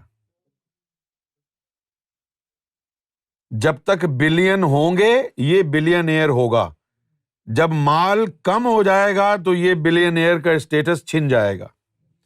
اسی طرح نفس کے اندر جو ہے اطاعت اور بندگی اور فرما برداری نور کی وجہ سے ہے، اس نور کے لیول کو مینٹین رکھنا پڑے گا. اگر اس کو مینٹین نہیں رکھا ہے تو پھر وہ اسٹیٹس نیچے چلا جائے گا اس کا. سمجھ گئے آپ؟ تو اللہ تعالیٰ نے نبیوں اور ولیوں کو تو پناہ دے دی اس کے نفس کی. اب عام آدمی کے پاس کیا ہے کہ وہ اپنے نفس کو کنٹرول میں رکھے. عام آدمی کو کہا گیا ہے ہر سال روزے رکھتا ہے نا بندہ. مومنوں کے اوپر فرض کیوں کیا اللہ تعالیٰ نے روزے؟ تاکہ ہر سال ان کے نفس کی مینٹیننس ہو سکے. جو ایک سال کے اندر اس کے اندر کچرا وچرا آ گیا ہے، یہ پلگ وغیرہ چینج کر دیں اس کے. نہیں، جیسے کاربوریٹر میں کچرا آ جاتا تھا تو اس کو صاف کرتے تھے، تو اسی طریقے سے آپ کے نفس کی جو حالت ہے اس کی مینٹیننس کے لیے اللہ تعالیٰ نے سال میں 1 مہینے کے روزے آپ پر فرض کر دی.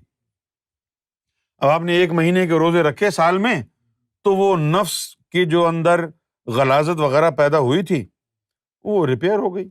پھر 1 سال گزارا پھر آپ نے ریپیئر کر لی، پھر 1 سال گزارا پھر آپ نے ریپیئر کر لی. یہ سلسلہ چلتا رہے گا. سمجھ گئے؟ ہاں. اور جن لوگوں نے اللہ کی دوستی اختیار کر لی، اللہ والے بن گئے، ولی بن گئے، تو پھر کیا ہوا؟ پھر ان کے نفس کی مینٹیننس تجلی سے ہونا شروع ہو گئی. کیا ہو گیا؟ اب جب نفس کی مینٹیننس تجلی سے شروع ہو گئی تو وہ ذرا چوڑے ہو گئے کہ چلو کوئی اونچ نیچ ہو بھی گئی تو خیر ہے ساڈا کی، وہ تو تجلی سے ہو رہا ہے نفس. تو اس لیے وہ تھوڑے سے ڈھیلے ہو گئے. عام آدمی نہیں ہو سکتا، اس لیے کہا گیا ہے کہ بامرتبہ تصدیق نقالیہ زندیق. جو بامرتبہ آدمی ہے، سمجھے، جو ولی بن گیا، چلو جی اس نے سگریٹ کا کش لگا بھی لیا، تو اس کی نقل نہیں کر سکتا کیونکہ اس کے نفس کے اوپر تجلی پڑ رہی ہے، اس کی صفائی ہو رہی ہے، تیری کہاں ہو رہی ہے؟ تو اگر اس کی نقل کرے گا تو زندیق ہو جائے گا. سمجھے آپ؟ اچھا، اب جس طریقے سے نبیوں اور ولیوں کو نفس کے حوالے سے اللہ کی پناہ حاصل ہو گئی ہے، آج تجھے بھی ہو سکتی ہے. تجھے بھی ہو سکتی ہے. تو امام مہدی سیدنا گوہر شاہی کے اس مشن میں لگ جا. نظر گوہر شاہی تیرے نفس کی طہارت کو مینٹین رکھے گی. تیرا عمل نہیں، نظر گوہر شاہی. اور نظر گوہر شاہی کوئی معمولی چیز نہیں ہے. پوچھو کیسی یہ چیز ہے؟ 360 تجلی سے وہ حاصل نہیں ہوتا جو ایک نظر گوہر سے ہو جاتا ہے. کس کی نظر ہے؟ کس کی نظر ہے؟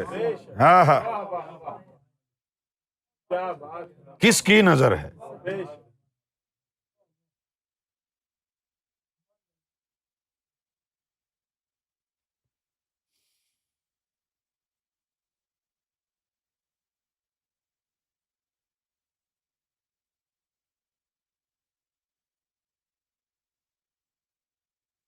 نصیر انصاری، پنڈی گیب. پنڈی گیب کیا ہے؟ پنڈی نہیں ہے،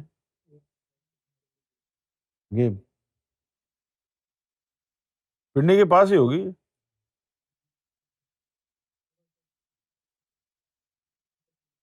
اچھا، وہاں تک پہنچ گئے ہیں لوگ. واہ. میرا سوال ہے کہ سلطان حق باہو رحمۃ اللہ علیہ نے فرمایا کہ نفل نماز کام زنانہ، اس پر روشنی ڈال دیں. ہاں، اس کو سمجھنے کے لیے دینی سوچ ہونا ضروری ہے، ٹھیک ہے نا؟ اب نفل نماز کام زنانہ، اس کو سمجھنے کے لیے آپ کو وہ حدیث پڑھنی پڑے گی جہاں نبی کریم صلی اللہ علیہ وآلہ وسلم نے فرمایا کہ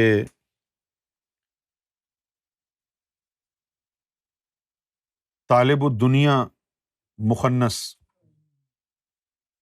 طالب الدنیا مخنث، طالب العقبہ مؤنث، طالب المولا مذکر۔ کہ حدیث قدسی میں ہے کہ دنیا کا طالب ہجڑا، دنیا کا طالب ہجڑا، اور آخرت کا طالب عورت۔ مرد وہ ہے جو مولا کا طالب ہو۔ تو اب پڑھیں سلطان باہو کی بات کہ نفل نمازہ کام زنانہ، کہ نمازیں وہ پڑھتے ہیں جنہوں نے اپنی آخرت سنوارنی ہو، جن کو اللہ چاہیے وہ نفل نمازیں تو نہیں پڑھیں گے، پھر وہ کیا کریں گے؟ پھر وہ دل میں اللہ کو لے کے آئیں گے، وہ مردوں کا کام ہے نا۔ تو نفل نماز کام زنانہ، اس سے مراد کیا ہوا کہ یہ نفل نمازیں وہ پڑھتے ہیں جنہوں نے اپنی آخرت جنت کمانی ہو۔ اگر تو اللہ کے راستے پہ جانا چاہتا ہے تو ان سے آگے بڑھ، پھر اپنے دل کو چیر اور اس کا کلمہ جما یہاں پر۔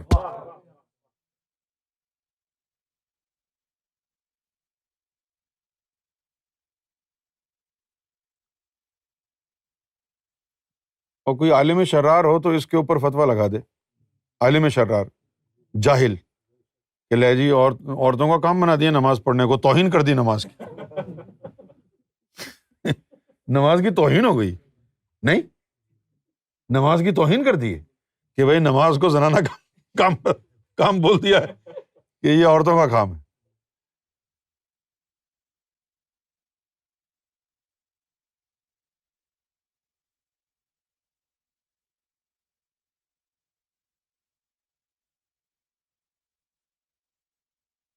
الطاف بھائی کیا ابھی بھی آسام میں موجود ہیں؟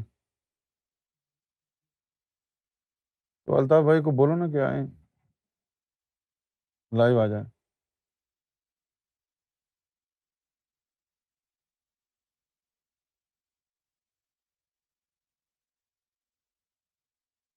ہمارے ایم ایف آئی انڈیا کے پریزیڈنٹ الطاف بھائی جو ہیں وہ آسام گئے ہوئے ہیں۔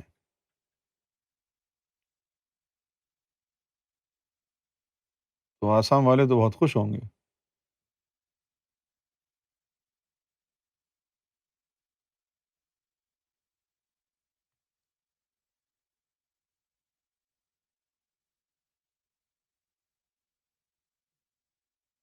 جو عورت اللہ کے راستے پہ لگے گی، اسرا ملک، جو اللہ کی طالب ہوگی عورت، تو اللہ کی نظر میں وہ مرد کہلائے گی۔ جو عورت مولا کی طالب، اب یہ اس میں جینڈر کی بات نہیں ہے، کوئی بھی دنیا کا طالب ہوگا، بھلے مردانہ طاقت زبردست ہو اس کی، لیکن دنیا کا طالب ہے تو اللہ کی نظر میں ہجڑا ہے۔ عورت ہو یا مرد ہو، دنیا کا طالب ہے تو مخنث اللہ کی نظر میں، اور طالب العقبہ مؤنث، کوئی بھی جنت کا طلبگار ہے، آخرت کا طلبگار ہے، عورت ہو یا مرد ہو، اللہ کی نظر میں وہ عورت ہے۔ اور طالب المولا مذکر، جو رب کا طالب ہے، وہ عورت ہو یا مرد ہو، رب کی نظر میں مرد ہے، وہ عورت ہو۔ اب دیکھو نا، جیسے انڈیا میں سونی پت کا ایک مقام ہے، وہاں پر ایک خاتون ہے، یعنی گرو ماں، آنند مورتی گرو ماں، وہ عورت ہے نا، لیکن مرد ان کے ڈسائپل ہیں، اللہ نے ان کو عزت دی ہے، وہ اوپر بیٹھی ہوئی ہیں، ہزاروں مرد نیچے بیٹھے ہوئے ہیں۔ تو آپ کو لگ رہا ہے کہ عورت مردوں پر حکومت کر رہی ہے؟ نہیں، مرد ہیجڑوں پہ حکومت کر رہا ہے۔ کیونکہ تیرا جینڈر کوئی بھی ہو، تو جسمانی طور پر عورت ہو یا مرد ہو، اللہ کی نظر میں تو کون ہے اس کا پتہ چلے گا تیری طلب سے۔ اگر تو دنیا کا طالب ہے تو بھلے تیرا جسم مردوں کا ہو، اللہ کی نظر میں تو ہجڑا ہے۔ آخرت کا طالب ہے تو کوئی بھی ہے، اللہ کی نظر میں مؤنث ہے۔ اور اگر تو مولا کا طالب ہے پھر تو عورت ہو یا مرد ہو، مولا کا طالب مرد ہی مرد ہے، بھلے عورت کے جسم میں ہو۔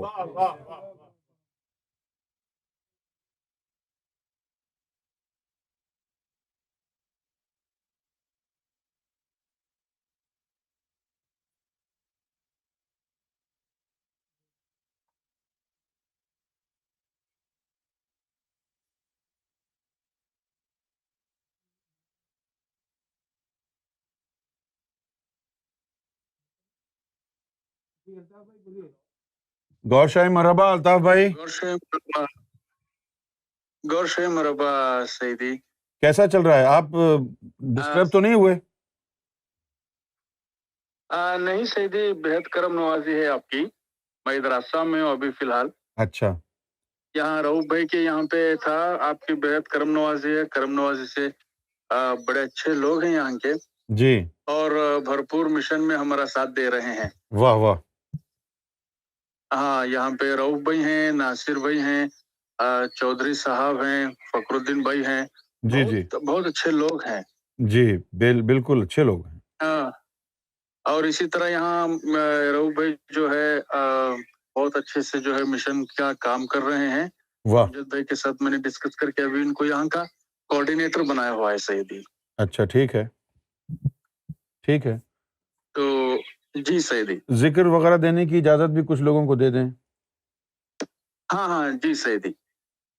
اور اگر یہ لوگ وہاں پر جی کوئی آفس وغیرہ آستانہ بنا لیں تو جی دم درود کرنے کی بھی اجازت دے دیں کسی کو، تاکہ لوگوں کو فیض بھی شروع ہو جائے دکھی انسانیت کا۔ جی سیدی۔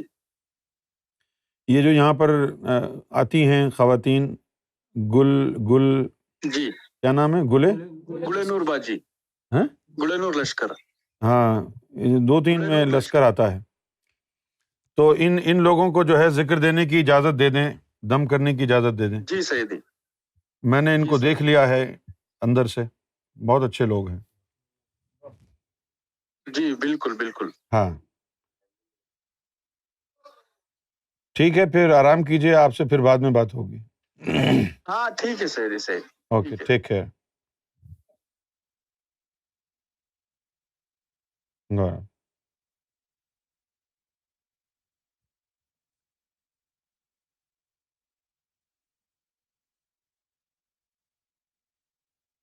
گل نور لشکر، آپ کو ذکر دینے کی اجازت ہے۔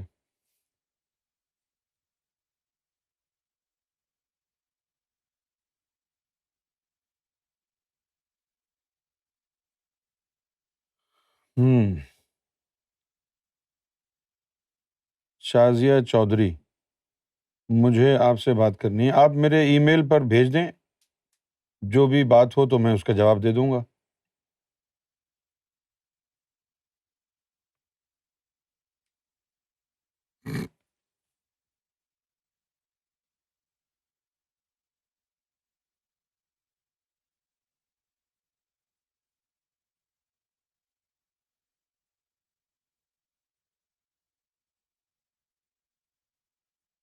You welcome.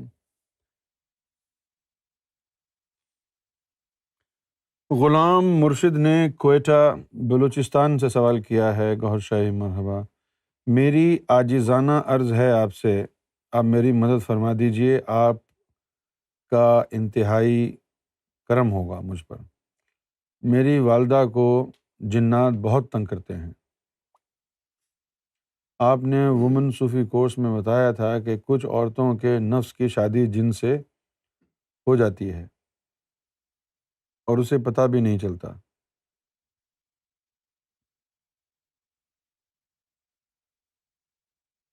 ٹھیک ہے بیٹا، اچھا،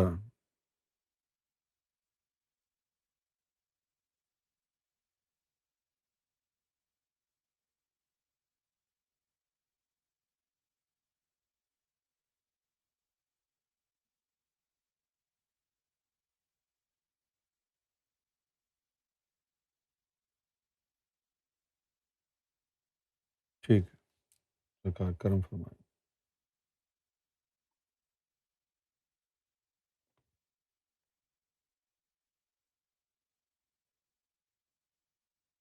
اس سوال کے بعد ہم ندیم بھائی سے کچھ سنیں گے۔ شیخ عارف اللہ شاہ ممبئی سے پوچھا ہے انہوں نے سوال۔ گوھر شاہی مرحبا، مجھے بہت غصہ آتا ہے، خاص کر کے جب مجھ پہ کوئی جھوٹا الزام لگاتا ہے اور میں اپنی سچائی ثابت نہیں کر پاتا۔ بہت کشمکش میں ہوں۔ سرکار کی تصویر سامنے ہے، سرکار کو تمام حال دل روز سناتا ہوں۔ تصویر کے اپوزٹ حضور صلی اللہ علیہ وسلم کی جالیاں مبارک بھی ہیں، کبھی یہاں کبھی وہاں۔ گھبرا جاتا ہوں کہ آقا صلی اللہ علیہ وسلم ان سے اتنی محبت، اور پھر سرکار کی آنکھیں کہتی ہیں ان سے اتنی محبت، مجھ گنہگار پر کرم کریں۔ جھوٹا الزام لگنے کے اوپر تو سب کو ہی غصہ آ جاتا ہے۔ جھوٹا الزام تو ہوتا ہی ایسا دردناک ہے، مجھے بھی غصہ آ جاتا ہے، میرے خیال سب کو ہی آ جاتا ہے۔ جھوٹا الزام لگنے کے اوپر خوش کون ہوتا ہے؟ غصے والی بات ہی ہے۔ اچھا، اب رہ گئی بات، جالیاں بھی لگی ہیں، سرکار کی تصویر بھی لگی ہے، تو میرے بھائی حضور صلی اللہ علیہ وسلم اور سرکار گوھر شاہی ایک ہی ہیں۔ حضور کی محبت، سرکار کی محبت ایک ہی چیز ہے۔ سرکار سے محبت ہو گئی تو حضور سے محبت ہو گئی، حضور سے محبت ہو گئی تو سرکار سے محبت، ایک ہی چیز ہے، دو نہیں ہے، ایک ہی چیز ہے۔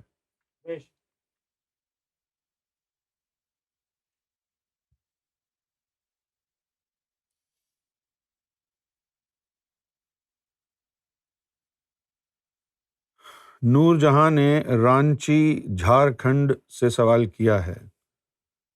گوھر شاہی مرحبا، مجھے ذکر لیے ہوئے 10 مہینے ہو گئے ہیں، روزانہ لائیو آتی ہوں، ذکر بھی چلتا ہے، لیکن روحانی ترقی نہیں ہو رہی۔ اچھا، آپ نے تھرمامیٹر لگا کے دیکھا ہے؟ ذکر چلے گا تو ترقی تو ہوگی۔ نور جہاں بہن، ترقی تو ہوگی جب ذکر چل رہا ہے تو۔ مشن کا کام کرنا چاہتی ہوں لیکن باہر جانے کی اجازت نہیں ہے۔ نہ جائیں باہر، گھر پہ بیٹھ کے سوشل میڈیا پر کر لیں۔ یہ حسین بابا سے، فردوس باجی سے بات کریں، ان سے پوچھیں کہ بھائی میں سوشل میڈیا پر کیسے کروں گا، تو وہ بتائیں گے۔ دعا کیجئے کہ میرے شوہر بھی اس راستے پر چلیں، اللہ تعالیٰ آپ کے شوہر کو بھی اس راستے پر چلائے، آمین۔ میرا سوال یہ ہے کہ میں بے چینی میں سو گئی تھی، خواب میں سرکار کو دیکھا، میں نے سرکار سے کہا کہ میں روحانیت میں آگے بڑھنا چاہتی ہوں، اس کے لیے کچھ بھی کر سکتی ہوں۔ سرکار نے میرا ہاتھ پکڑا اور مجھے ربی اشرح لی صدری پورا پڑھایا، اس کے بعد کلمہ اور کہا کہ جب چاہے مجھے دیکھ سکتی ہو، اور جگہ بھی بتائی، لیکن وہ جگہ میرے آس پاس کی نہیں ہے۔ آپ سے مجھے جاننا ہے کہ میری روحانی ترقی کیسے ہوگی، میں بھی بیت المعمور میں نماز پڑھنا چاہتی ہوں، نظر کرم کا راستہ دکھائیں اور اس خواب کا مطلب بھی سمجھا دیں۔ اس خواب کا مطلب یہ ہے کہ سرکار نے آپ کی شرح صدر کر دی ہے، اور اب ہماری ترقی جو ہے مزید، یہ مشن ہے نا، اس مشن کا کام کرنے میں ہے، لیکن آپ کو مشن کا کام کرنے کے لیے گھر سے باہر جانے کی ضرورت نہیں ہے۔ جیسے کہ میں نے ابھی کہا نا آپ کو کہ فردوس باجی سے، حسین بابا سے آپ واٹس ایپ پر میسج کر کے پوچھیں کہ مجھے سوشل میڈیا پر کیسے کام کرنا چاہیے، تو وہ آپ کو گائیڈ کریں گے، تو وہ آپ کرنا شروع کر دیں، اور ترقی تو آپ کی ہو رہی ہے۔ ترقی سے مراد یہ نہیں ہوتا ہے کہ ابھی آپ کا ذکر چلا اور آپ دوسرے دن بیت المعمور پہنچ گئے۔ یہ دل کے بعد مختلف چیزیں ہیں، پورے نس نس میں نور جاتا ہے، پہلے صفائی ہوتی ہے اندر کی، اس میں بڑا وقت لگتا ہے، جب اندر کی صفائی ہو جاتی ہے تو اس وقت پھر جو ہے نا آدمی کے جو اندر کی روحیں ہیں وہ آزاد محسوس کرتی ہیں. دیکھیں نا، اگر آپ کے منہ کے اوپر کسی نے ہاتھ رکھا ہوا ہو تو آپ کو سانس لینے میں دشواری ہوگی، ہلکا سا ہٹے تو تھوڑا تھوڑا سانس آئے گا، ہے نا. تو ہماری روحیں اندر ہیں ہمارے، اور ہماری نسوں میں نار ہے، اس لیے ہماری وہ روحیں بے ہوشی کی حالت میں رہتی ہیں. تو فضا سازگار کب ہوگی؟ جب ہمارے پورے جسم میں نور آ جائے گا، نس نس میں نور آ جائے گا، نار بالکل نکل جائے گی. پھر وہ جو آتما ہوگی، روح ہوگی اندر، وہ پھر جو ہے نا آزاد محسوس کرے گی. پھر جب وہ آزاد محسوس کرے گی تو پھر آپ کو پتہ چلے گا کہ ہاں اب ترقی ہو رہی.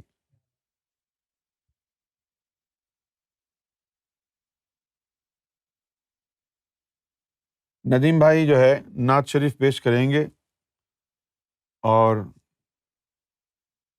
بس میرا ماہی صلی اللہ، یہ والی نعت پڑھ دیں.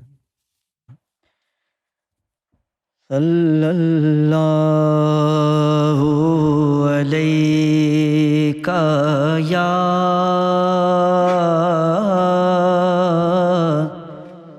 یا رسول اللہ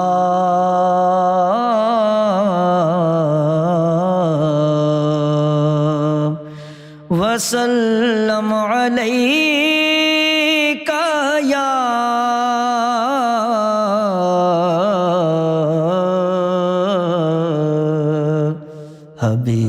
حبیب اللہ. میں کیا اور کیا میری حقیقت،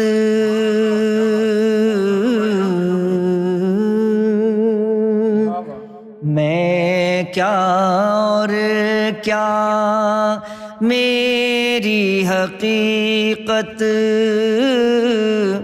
سب کچھ ہے سرکار کی نسبت. سب کچھ ہے سرکار کی نسبت. میں تو برا ہوں لیکن میری لاج ہے کس کے ہاتھ نہ پوچھو، بس میرا ماہی صلی علی، بس میرا ماہی صلی علی، بس میرا ماہی صلی علی، بس میرا ماہی صلی علی. میں کچھ بھی نہیں، میں کچھ بھی نہیں، بس میرا ماہی صلی علی، بس میرا ماہی صلی علی. میں کچھ بھی نہیں، میں کچھ بھی نہیں، بس میرا ماہی صلی علی، بس میرا ماہی صلی علی. ان کا شیدا رب علا،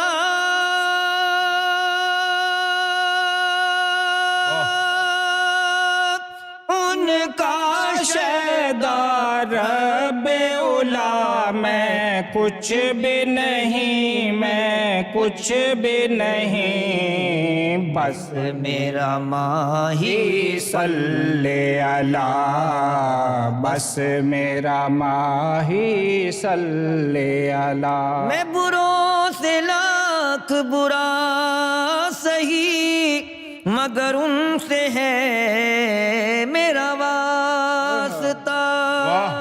میری لاج رکھنا میرے خدا، یہ تیرے حبیب کی بات ہے. میری لاج رکھنا میرے حبیب کی بات ہے. بس یہی دیکھتے ہو میں ہوں گناہ گاروں میں. کون ہے یہ بھی تو دیکھو میرے غم خواروں میں. بس میرا ماہی صلی علی، بس میرا ماہی صلی علی. میں کچھ بھی نہیں، میں کچھ بھی نہیں، بس میرا ماہی صلی علی، بس میرا ماہی صلی علی. رحمت عالم بن کر آیا، دونوں جہاں پر ان کا سایہ. رحمت عالم بن کر آیا، دونوں جہاں پر ان کا سایہ. وہ محبوب رب علا،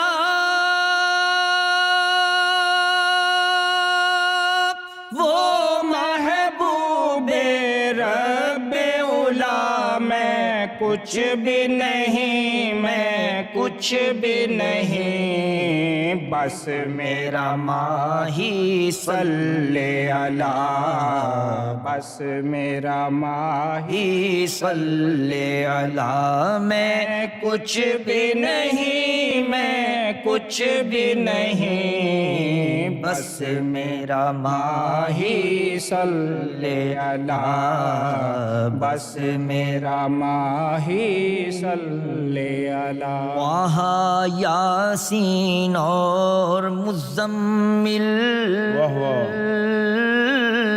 طہ یاسین اور مزمل، کملی والے احمد مرسل.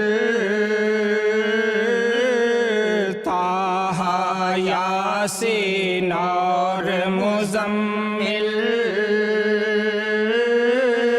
کملی والے احمد مرسل. شافع و نافع روز جزا،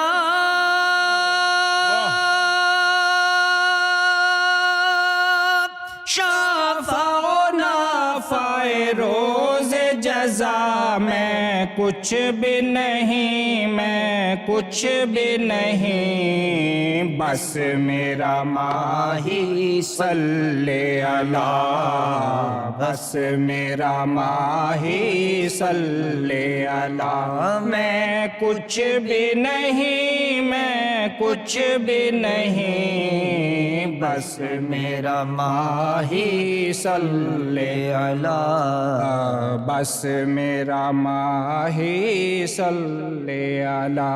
دونوں عالم صدقہ جن کا، دونوں عالم صدقہ جن کا. صبح و شام ہے چرچا ان کا، دونوں عالم صدقہ جن کا. صبح و شام چرچا ان کا. ورد ملائک صلی علی،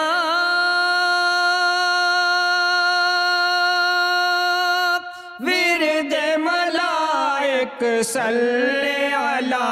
میں کچھ بھی نہیں، میں کچھ بھی نہیں، بس میرا ماہی صلی علی، بس میرا ماہی صلی علی. میں کچھ بھی نہیں، میں کچھ بھی نہیں، بس میرا ماہی صلی علی، بس میرا ماہی صلی علی۔ عرش پہ آنے جانے والے، عرش پہ آنے جانے والے، رحمت عالم دل کے اجالے، عرش پہ آنے جانے والے، رحمت عالم دل کے اجالے، ان کا مقام ہے عرش اولا،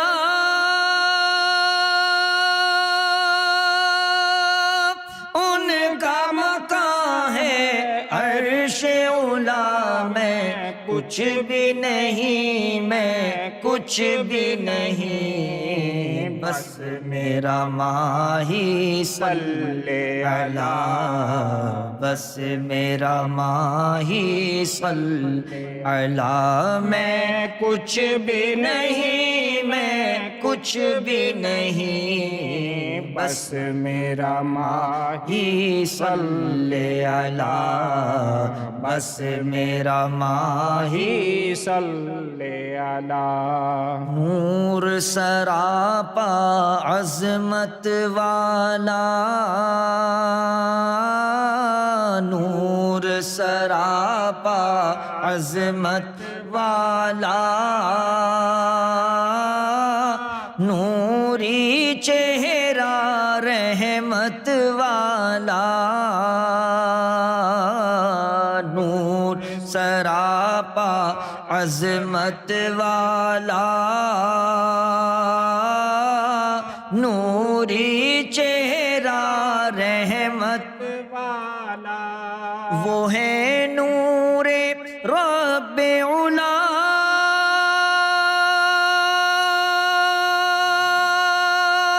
وہ ہے نور رب علا، میں کچھ بھی نہیں، میں کچھ بھی نہیں، بس میرا ماہی صلی علی، بس میرا ماہی صلی علی، میں کچھ بھی نہیں، میں کچھ بھی نہیں، بس میرا ماہی صلی علی، بس میرا ماہی صلی علی۔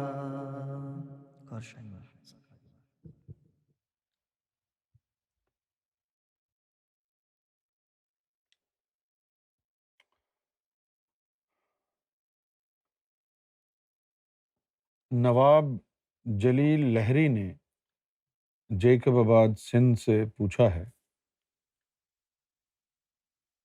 کہ ایک اسپیچ میں سنا تھا کہ جبریل علیہ السلام عالم غیب سے آئے تھے، اور کچھ کہتے ہیں کہ وہ تو سدرۃ المنتہا سے آگے نہیں جا سکتے، آپ رہنمائی فرمائیں۔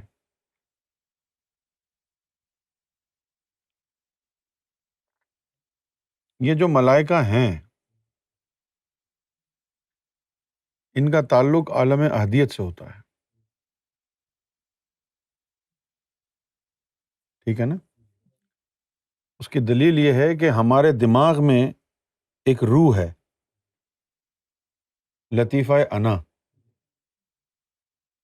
اس لطیفہ انا کا، اس روح کا تعلق عالم احدیت سے ہے، اسے انسان میں ایسی روح ڈالی ہے کہ جس کا عالم احدیت سے تعلق ہو، تو جبریل تو ملائکہ کا سردار ہے۔ یہ مولویوں کی بنائی ہوئی باتیں ہیں، یہ مولویوں کی باتیں ہیں بنائی ہوئی کہ ان کے پر جل رہے تھے، کیونکہ مولویوں نے آپ کو خواب اور خیال کی دنیا میں رکھا ہے، صحیح ہے؟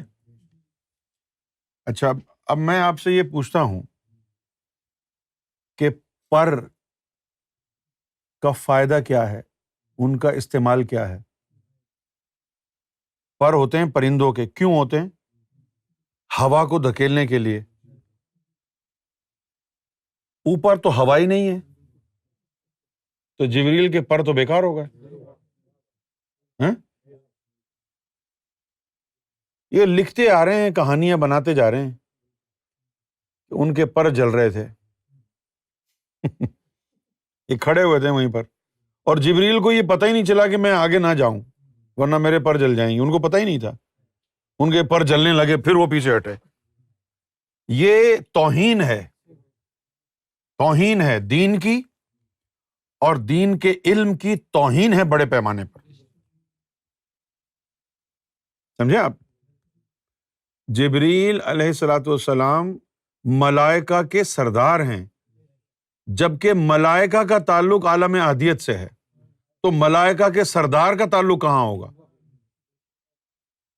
اس میں کوئی یعنی حقیقت نہیں ہے جو یہ لوگ کہتے ہیں کہ بھئی جبریل جو ہیں وہ سدرۃ المنتہا سے آگے نہیں جا سکے۔ یہ الگ بات ہے کہ وہ گئے نہ ہوں، یہ الگ بات ہے کہ وہ نہ گئے ہوں، اللہ کا پروٹوکول ہو کہ میرا محبوب اکیلا آئے، یہ الگ بات ہے نا۔ لیکن ایک چیز میں آپ کو ایسی بتاتا ہوں کہ آپ خود سوچنے پر مجبور ہو جائیں گے کہ جبریل کی رسائی کہاں تک ہے۔ جب نبی پاک صلی اللہ علیہ وآلہ وسلم عرش الہی پر پہنچے ہیں تو وہاں پر ایک مکالمہ ہوا، ڈائیلاگ ہوا۔ کیا ہوا؟ اور وہ ڈائیلاگ ہر مسلمان ہر نماز میں پڑھتا ہے۔ وہ ڈائیلاگ، وہ اتحیات نکالنا ذرا۔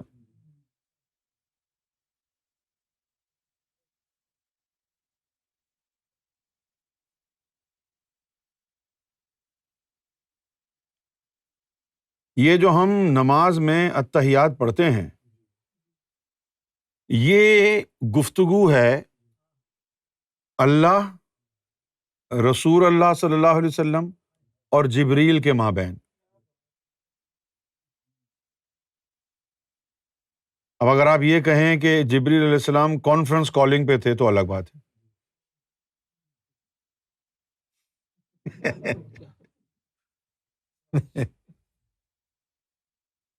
یہ گفتگو جو ہے، جبریل علیہ الصلوۃ والسلام وہاں قریب ہوں گے تو یہ گفتگو میں حصہ لیا نا۔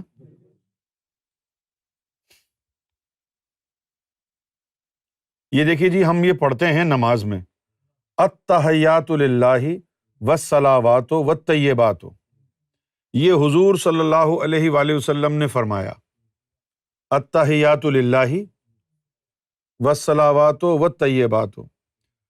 تو جبریل نے کیا کہا؟ السلام علیک یا ایھا النبی ورحمۃ اللہ وبرکاتہ۔ پھر کہا السلام علینا وعلی عباد اللہ الصالحین، اشہد ان لا الہ الا اللہ واشہد ان محمد عبدہ ورسولہ۔ یہ گفتگو ہے جس میں جبریل نے یہ باتیں کہی ہیں،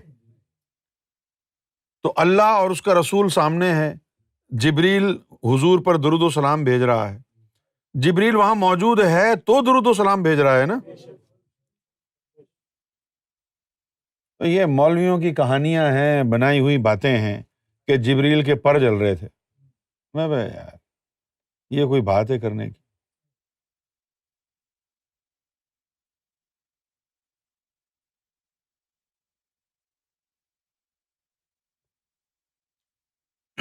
کچھ یہودی تھے، یہودی علماء، وہ یہودی علماء حضور صلی اللہ علیہ وسلم کے پاس حاضر ہوئے اور کہنے لگے کہ جی آپ اگر ہمیں ان سوالوں کے جواب دے دیں تو ہم آپ کو نبی تسلیم کر لیں گے، کیونکہ ان سوالوں کے جواب نبی کے علاوہ کوئی دے نہیں سکتا۔ تو حضور صلی اللہ علیہ وسلم نے ارشاد فرمایا کہ بتاؤ کیا سوال ہے۔ انہوں نے سوال بتایا، حضور نے فوراً ان کا جواب دے دیا۔ ٹھیک ہے، اچھا جی، اب وہ جو ہے تھوڑے سے سٹ پٹائے کہ تو جواب دے دیا سارا۔ تو اب انہوں نے کیا کہا؟ انہوں نے کہا کہ اب ہمیں یہ بتائیں کہ آپ کا جبریل کے بارے میں کیا عقیدہ ہے۔ تو حضور صلی اللہ علیہ وسلم نے فرمایا کہ بھائی جبریل اللہ کی وحی مجھ تک لے کے آتا ہے، ٹھیک ہے نا۔ تو یہودی کہنے لگے علماء کہ وہ تو ہمارا دشمن ہے، جبریل تو اس نے تو ہمیں بڑا نقصان پہنچایا ہے، ہم تمہیں نبی نہیں مانتے، یہ کہہ کے چلے گئے۔ حضرت ابراہیم علیہ الصلاۃ والسلام کی جو قوم کی تباہی ہوئی ہے، جس طرح مسلمان تباہ ہوئے حضور صلی اللہ علیہ وسلم کی مخالفت سے، ابراہیم علیہ السلام کی قوم تباہ ہوئی جبریل کی دشمنی سے۔ آج مسلمانوں کا کیا حال ہے؟ محمد رسول اللہ اور آل محمد کی تعظیم نہیں ہے۔ کوئی کہتا ہے معاذ اللہ وہ میرے بڑے بھائی کی طرح ہیں، کوئی کہتا ہے کہ بس وہ انسان ہے ہماری طرح، معاذ اللہ ان پر وحی آتی ہے ہم پر وحی نہیں آتی۔ بھائی یہ فرق ہے۔ تو مسلمان تباہ ہو گئے۔ حضور صلی اللہ علیہ وسلم کا ادب جب چلا گیا ان سے تو یہ تباہ ہو گئے، سمجھے آپ؟ جو مسلمان یہ کہتا ہو کہ حضور کا خیال نماز میں آ جائے تو نماز فاسد ہو جائے، اس کے دل میں حضور کا ادب ہے یا نفرت ہے؟ اس لیے ان کا مسلمان کہیں کے نہیں رہے، تباہ ہو گئے، برباد ہو گئے۔ ابلیس کی سازش کو بے نقاب کیا۔ علامہ اقبال نے فرمایا کہ ابلیس یہ کہتا ہے کہ یہ فاقہ کش جو موت سے ڈرتا نہیں ذرا، روح محمد اس کے بدن سے نکال دو، فکر عرب کو دے کے فرنگی تخیلات، اسلام کو حجاز و یمن سے نکال دو۔ اور جو روح محمد جب مسلمان کے دل سے نکلی ہے تو پھر وہ آگ کا ڈھیر رہ گیا، تباہ ہو گئی یہ قوم۔ کیوں؟ کہ یہ محمد رسول اللہ کا ادب چھوڑ دیا انہوں نے، اپنے جیسا سمجھا ان کو۔ اسی طرح ابراہیم علیہ السلام کی قوم تباہ ہو گئی جبریل سے، جبریل کی دشمنی نے ان کو تباہ اور برباد کر دیا۔ اور یہ جو مولوی کہتے ہیں کہ جبریل کی تو طاقت نہیں تھی، اس کے پر جل رہے تھے، آگے نہیں جا سکتا تھا، یہ جبریل کی شان میں گستاخی ہے۔ جس کا یہ ایمان و عقیدہ ہوگا وہ جہنمی ہو جائے گا۔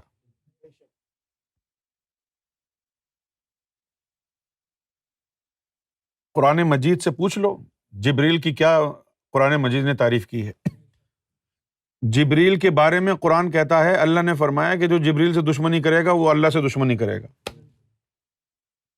ہے کہ نہیں؟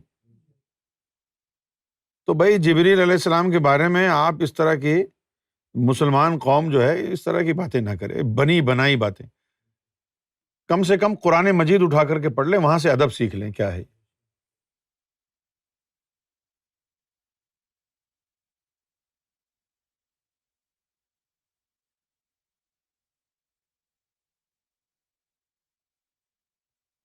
تو یہاں سورہ بقرہ میں آیا ہے کہ جو جبریل علیہ السلام سے دشمنی رکھتا ہے ان کو کہو یا رسول اللہ صلی اللہ علیہ وسلم، جو جبریل سے عداوت رکھتے ہیں نا ان کو کہہ دیں کہ جبریل وہ ہے کہ جس نے اللہ کے اذن سے قرآن کو میرے قلب پر نازل کیا ہے، وہ قرآن جو پچھلی کتابوں کی تصدیق کرتا ہے وہ جبریل ہے، اس سے عداوت کیوں رکھ رہے ہو تم؟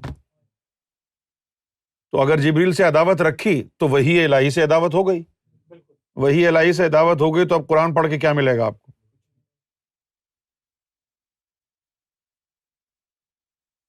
لیکن یہ تو انسانوں کی فطرت میں ہے، جس سے بہت سے لوگ ہیں میری باتوں سے متفق ہیں، مجھ سے ناراض ہیں. میں جو باتیں کہتا ہوں کہتے ہیں یہ بالکل صحیح باتیں کر رہا ہے، لیکن بندہ صحیح نہیں ہے. وہ غلط بندہ صحیح باتیں کیسے کرے گا؟ غلط بندہ صحیح باتیں کیسے کرے گا؟ باتیں صحیح ہیں تو بندہ بھی صحیح ہوگا نا. یہ عجیب بات ہوئی گئی، اس کی باتیں، یہ بندہ صحیح نہیں ہے، باتیں صحیح ہیں، اور تم بندے صحیح ہو، تمہاری باتیں غلط ہیں. الٹا ہو گیا نا.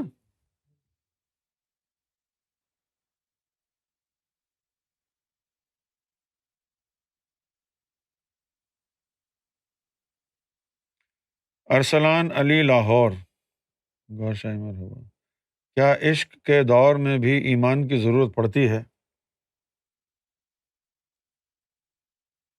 بھائی دیکھیں،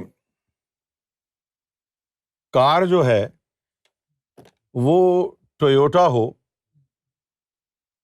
یا وہ رولز رائس ہو، اس کا جو بیسک اسٹرکچر ہے تو وہ تو وہی ہوگا کہ 4 اس کے ویل ہوں گے، اسٹیئرنگ ویل ہوگا، انجن اس میں ہوگا، اچھی کوالٹی کا انجن ہوگا. رولز رائس کا انجن اچھی کوالٹی کا ہوگا، رولز رائس کے جو اسٹیئرنگ ویل ہے اچھی کوالٹی کا ہوگا، اس کے ٹائر جو ہے اچھی کوالٹی کے ہوں گے، اس کی سیٹس اچھی کوالٹی کی ہوں گی ٹویوٹا کے مقابلے میں. لیکن ہوں گی تو وہی ساری چیزیں جو گاڑی میں ہوتی ہیں، نہیں؟ اسی طرح عشق جو ہے وہ ایمان کی معراج ہے.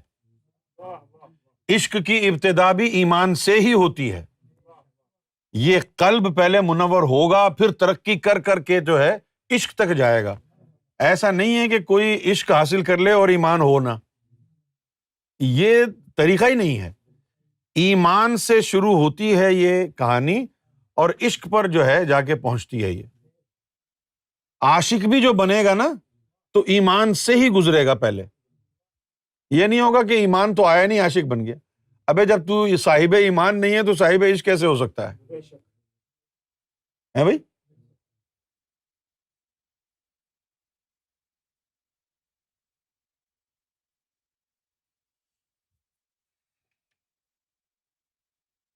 تو ایمان تو بنیاد ہے نا بھائی. تو معلوم یہ ہوا کہ عشق جو ہے وہ ایمان کی معراج ہے.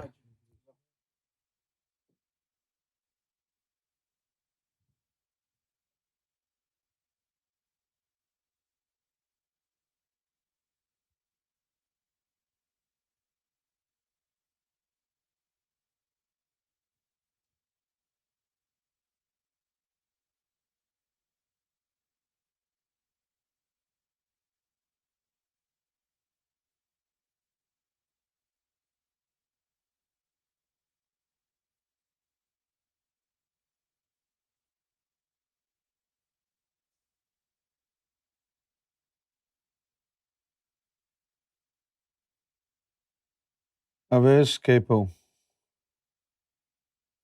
یہ اشہد اللہ الہ، اشہد،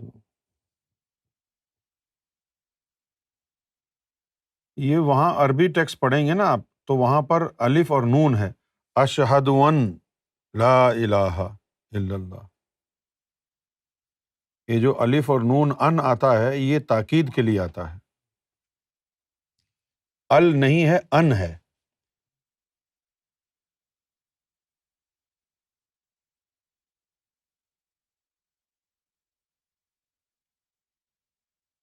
خلیل احمد، اسلام میں لفظ عشق نہیں ہے، عشق تو بازاری لفظ ہے، محبت ہوتا ہے.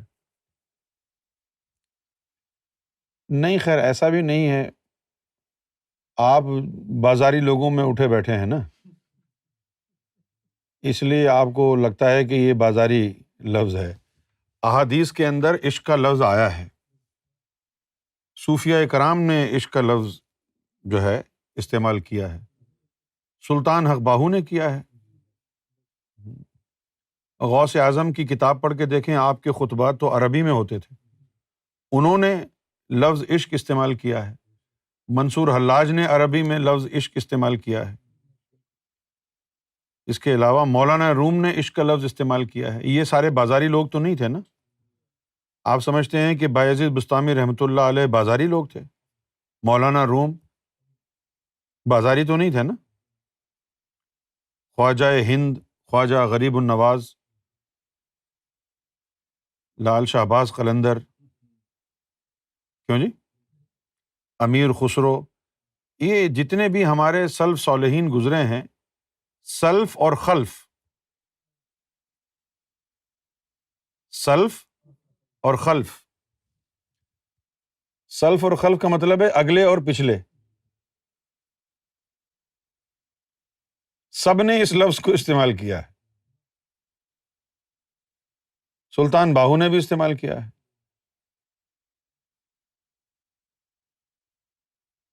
رہ گئی بات قرآن مجید کی، تو قرآن مجید میں اللہ تعالیٰ نے عشق کا علم رکھا نہیں،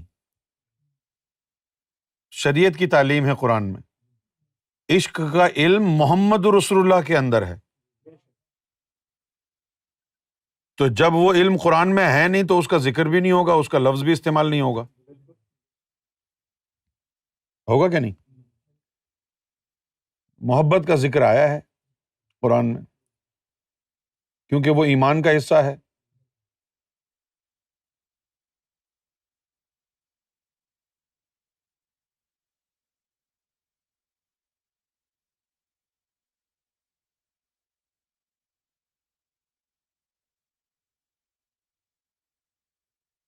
شمسیہ اکبر، الرا ٹی وی کے اسکرین پر روزانہ عربک تاریخ ڈسپلے کیا کریں۔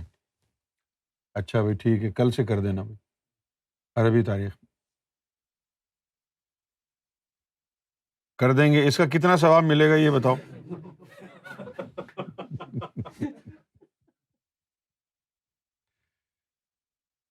کیونکہ ہم تو مسلمان ہیں نا، ہر چیز کو ثواب کے ترازو میں تولتے ہیں۔ ثواب ملے گا تو میں ہنس دیتا ہوں تمہارے لیے، صدقہ ہے، ورنہ نہیں ہنسوں گا اگر ثواب نہیں ملا تو۔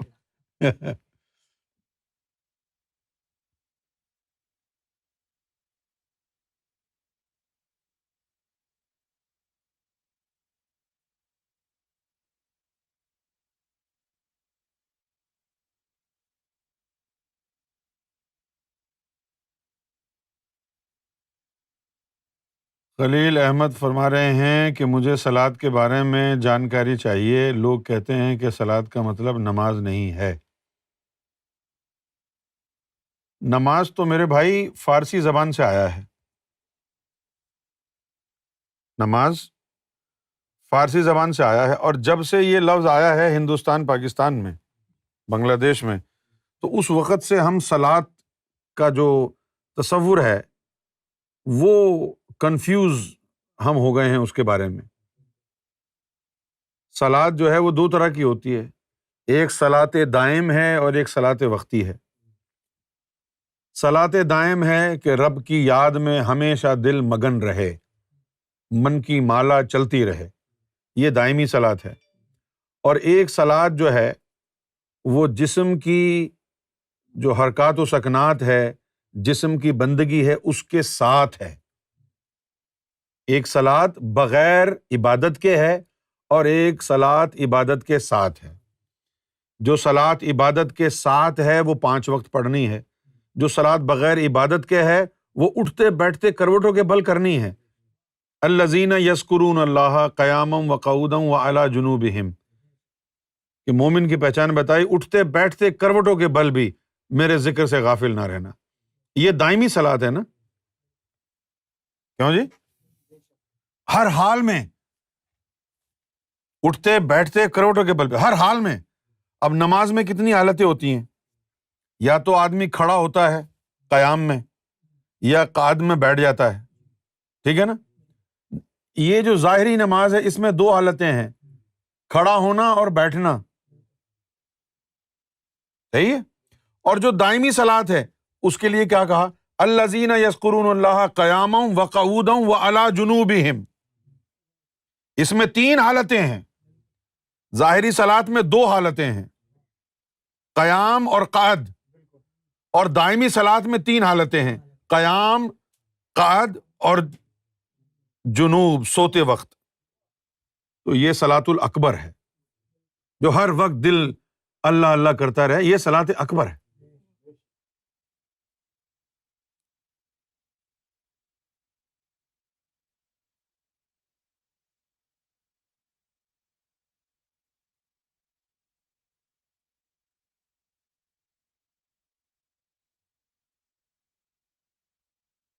ہمارے سامنے کون ہوتے ہیں؟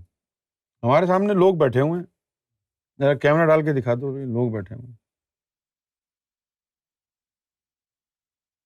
آپ کو یہ خیال ہے میں دیواروں سے باتیں کر رہا ہوں؟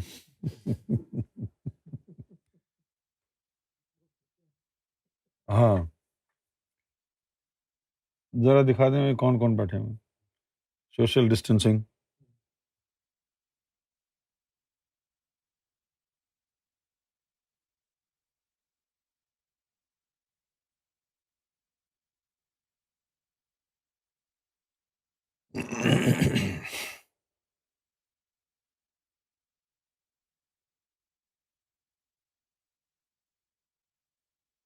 اب ہم ذکر کریں گے، آنکھیں بند کر لیں. دکھا دو، دیکھیں جی یہ بیٹھے ہوئے لوگ ترچھی نگاہوں سے دیکھ رہے ہیں اخلاق بھائی.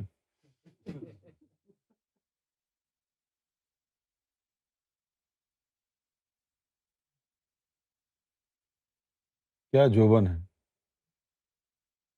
انوار بھائی پر.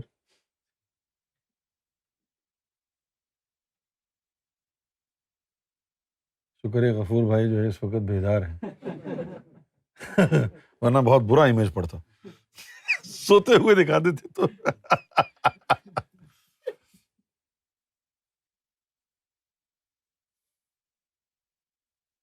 چلیں اب ذکر کرتے ہیں. بسم اللہ الرحمن الرحیم. الصلاۃ والسلام علیک یا رسول اللہ، الصلاۃ والسلام علیک یا حبیب اللہ، الصلاۃ والسلام علیک یا شفیع المذنبین، الصلاۃ والسلام علیک یا رحمۃ للعالمین. آنکھیں بند کر لیں. بسم اللہ الرحمن الرحیم. لا الہ الا اللہ آدم صفی اللہ، لا الہ الا اللہ آدم صفی اللہ، لا الہ الا اللہ آدم صفی اللہ، لا الہ الا اللہ آدم صفی اللہ، لا الہ الا اللہ آدم صفی اللہ،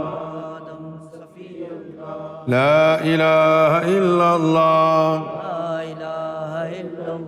آدم صفی اللہ، لا الہ الا اللہ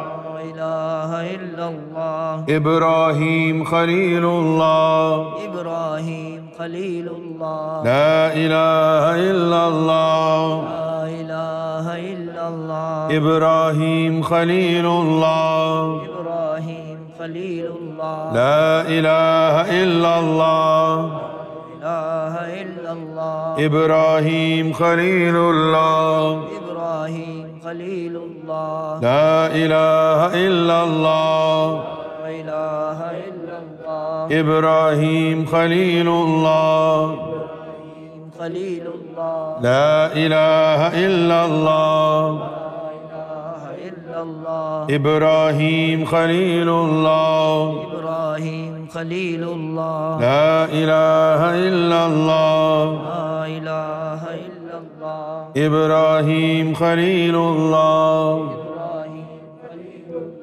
لا إله إلا الله لا إله إلا الله موسى كليم الله موسى كليم الله لا إله إلا الله لا إله إلا الله موسى كليم الله موسى كليم الله لا إله إلا الله لا إله إلا الله موسى كليم الله موسى كليم الله لا إله إلا الله لا إله إلا الله موسى كليم الله موسى كليم الله لا إله إلا الله لا إله إلا الله موسى كليم الله موسى كليم الله لا إله إلا الله لا إله إلا الله موسى كليم الله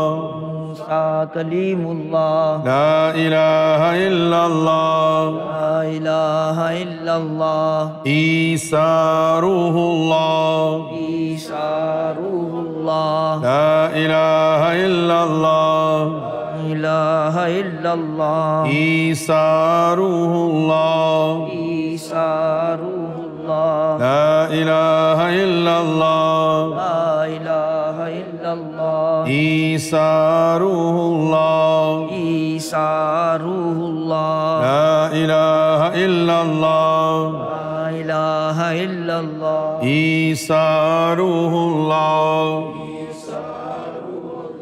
لا إله إلا الله لا إله إلا الله عيسى روح الله عيسى روح الله لا إله إلا الله لا إله إلا الله عيسى روح الله عيسى روح الله لا إله إلا الله لا إله إلا الله محمد رسول الله محمد رسول الله لا إله إلا الله لا إله إلا الله محمد رسول الله محمد رسول الله لا إله إلا الله لا إله إلا الله محمد رسول الله محمد رسول الله لا إله إلا الله محمد رسول الله لا إله إلا الله لا إله إلا الله محمد رسول الله لا إله إلا الله لا إله إلا الله محمد رسول الله محمد رسول الله إلا هو.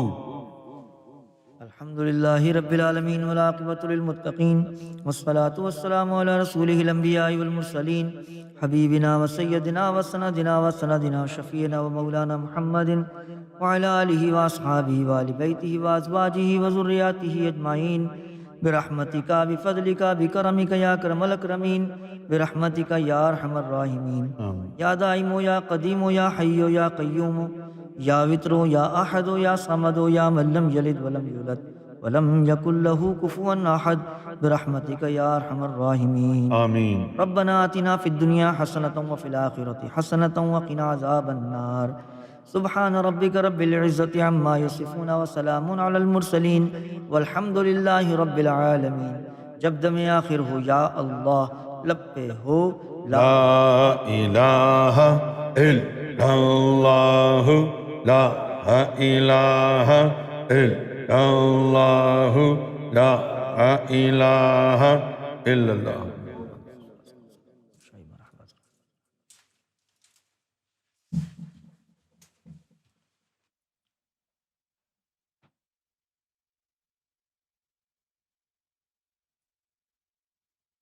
Soon I will start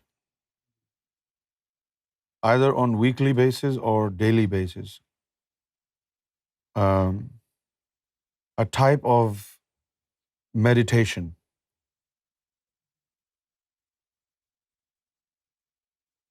with the help of which you can release your stress, and also get rid of your emotional baggage and reduce hatred and negativity.